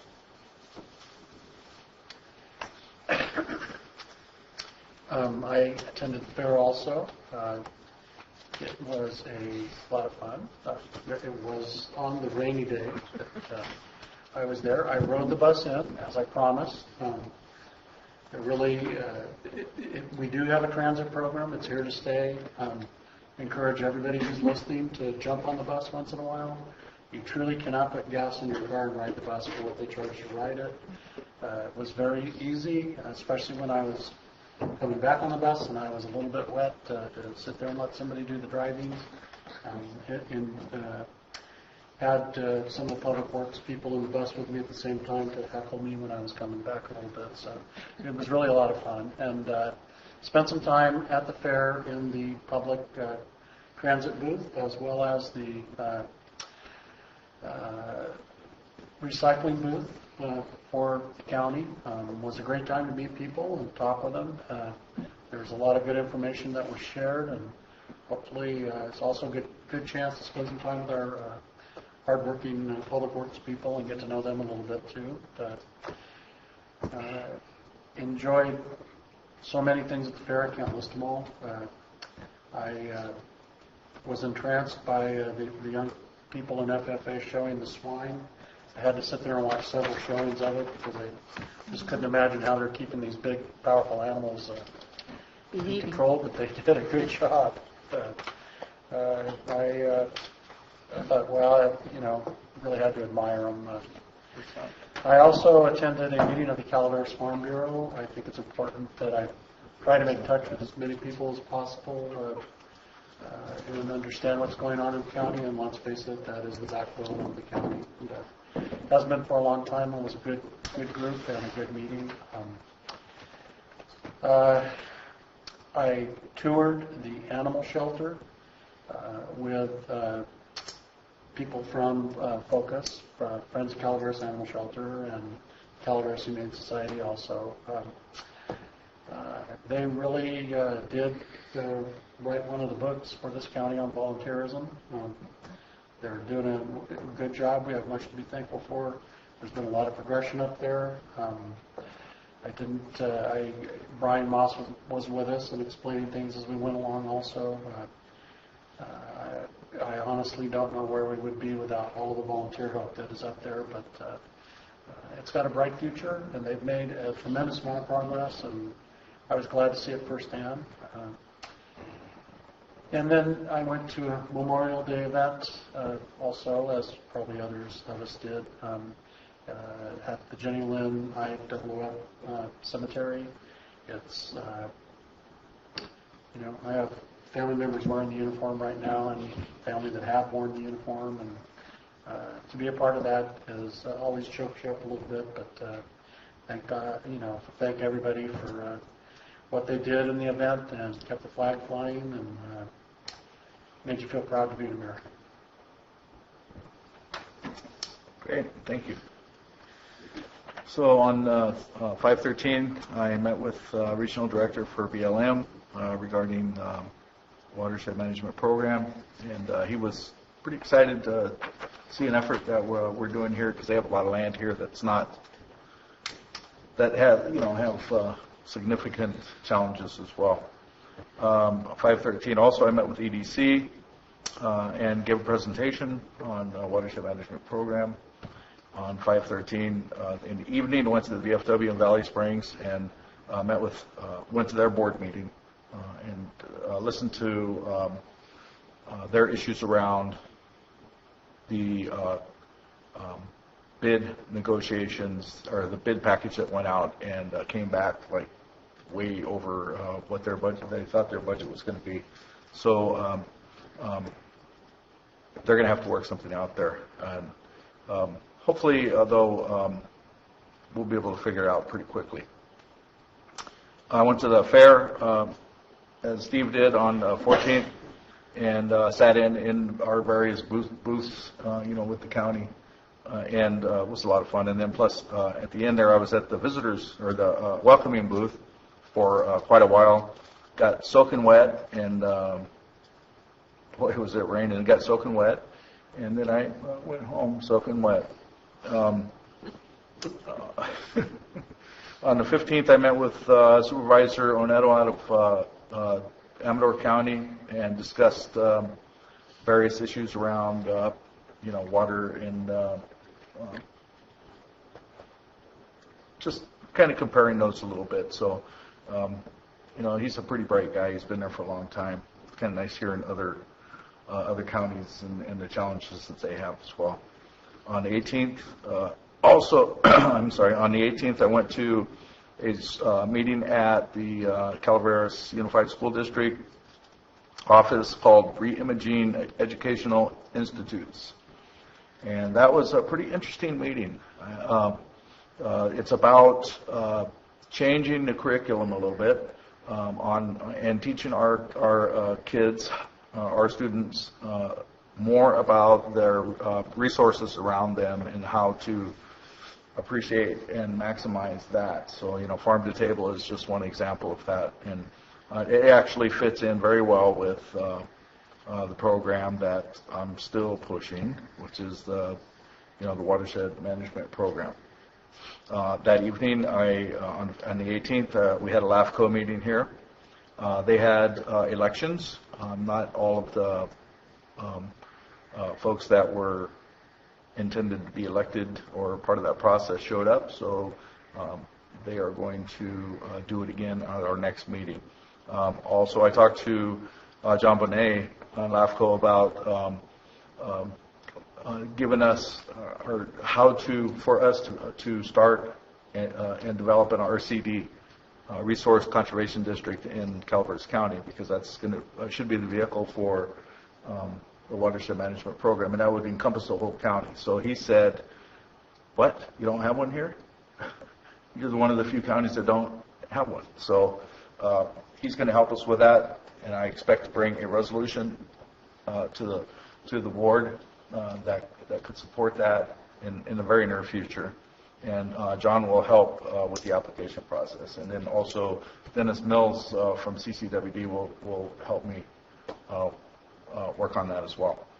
On the 19th, agenda review.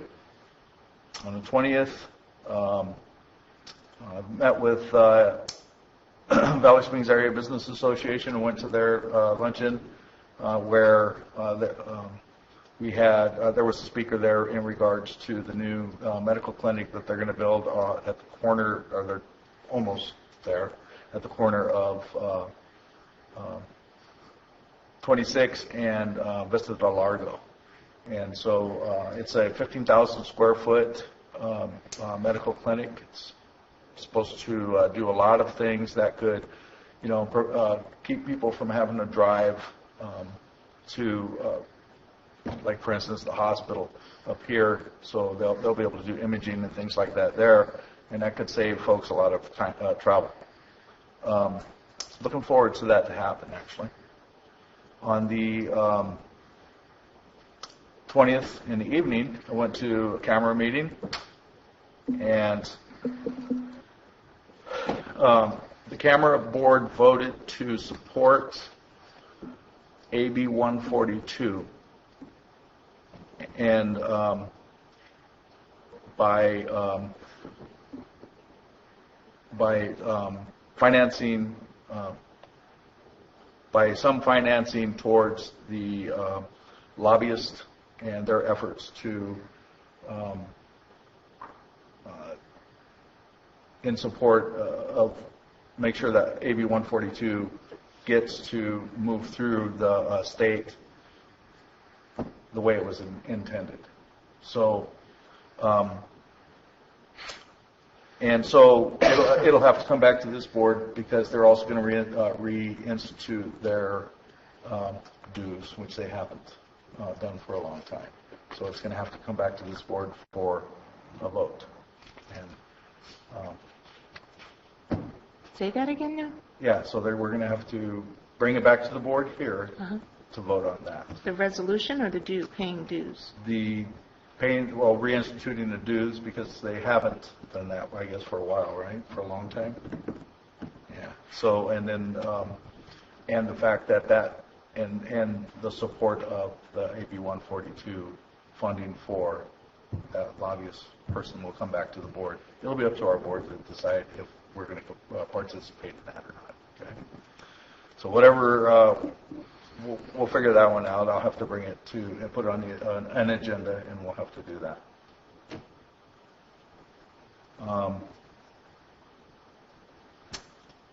521, I did a chamber presentation on the, you guessed it, watershed management program. 522, met with Jason at Jenny Lynn Fire, and he gave us he gave me quite a list of ideas that he wants to do, and a lot of it requires funding. And he's trying to be creative. He's got a tough position down there, They're running the whole west end of the county on a very small budget, just like everybody else is around here, and he's trying to be a mover and a shaker. So I really appreciate the fact that he's looking into it and pushing it for some of the ideas that he has. 522, I met with Sherry, the lady that was at here today to talk about Pettinger stop signs, and and I just wanted to say this because I want to thank her again for her bringing this forward the way she did. She just was really great and easy to work with. 523 was Memorial Day, or 525 was Memorial Day. That was yesterday, and the veterans here asked me to participate in their ceremony, so I got to give a little speech, and that is a very touching ceremony. I got to tell you, it's there were some people there. There was one guy there that was an Air Force officer that actually was in 3 different wars. He's a pretty old guy, but I mean, he's a retired Air Force officer, was in 3 different conflicts. That's amazing. 527 tomorrow, going to the animal shelter for a tour. The 28th, got a meeting with Public Works in regards to another project. And then 5:30, which is Saturday, Calaveras Has Talent will be at Copper Elementary School, and that'll be from 9 until 1. So all you talented people out there, show up at Copper Elementary School from 9 until 1, and put in and give an audition. So that's moving along really well. We're gaining more and more folks. There's 22 people or more right now moving to the quarterfinals. So that's what I have to report. Thank you very much, all. Thanks, crowd. I just want to let the board know that I won't be in the office tomorrow or Thursday. I will be in Sacramento at the CSAC Legislative Conference. Okay. I have nothing to report. All right. Kathy, you have anything to say? Nor I. Okay. All right. So that'll be the conclusion of our meeting for today. Thank you very much. Meeting adjourned.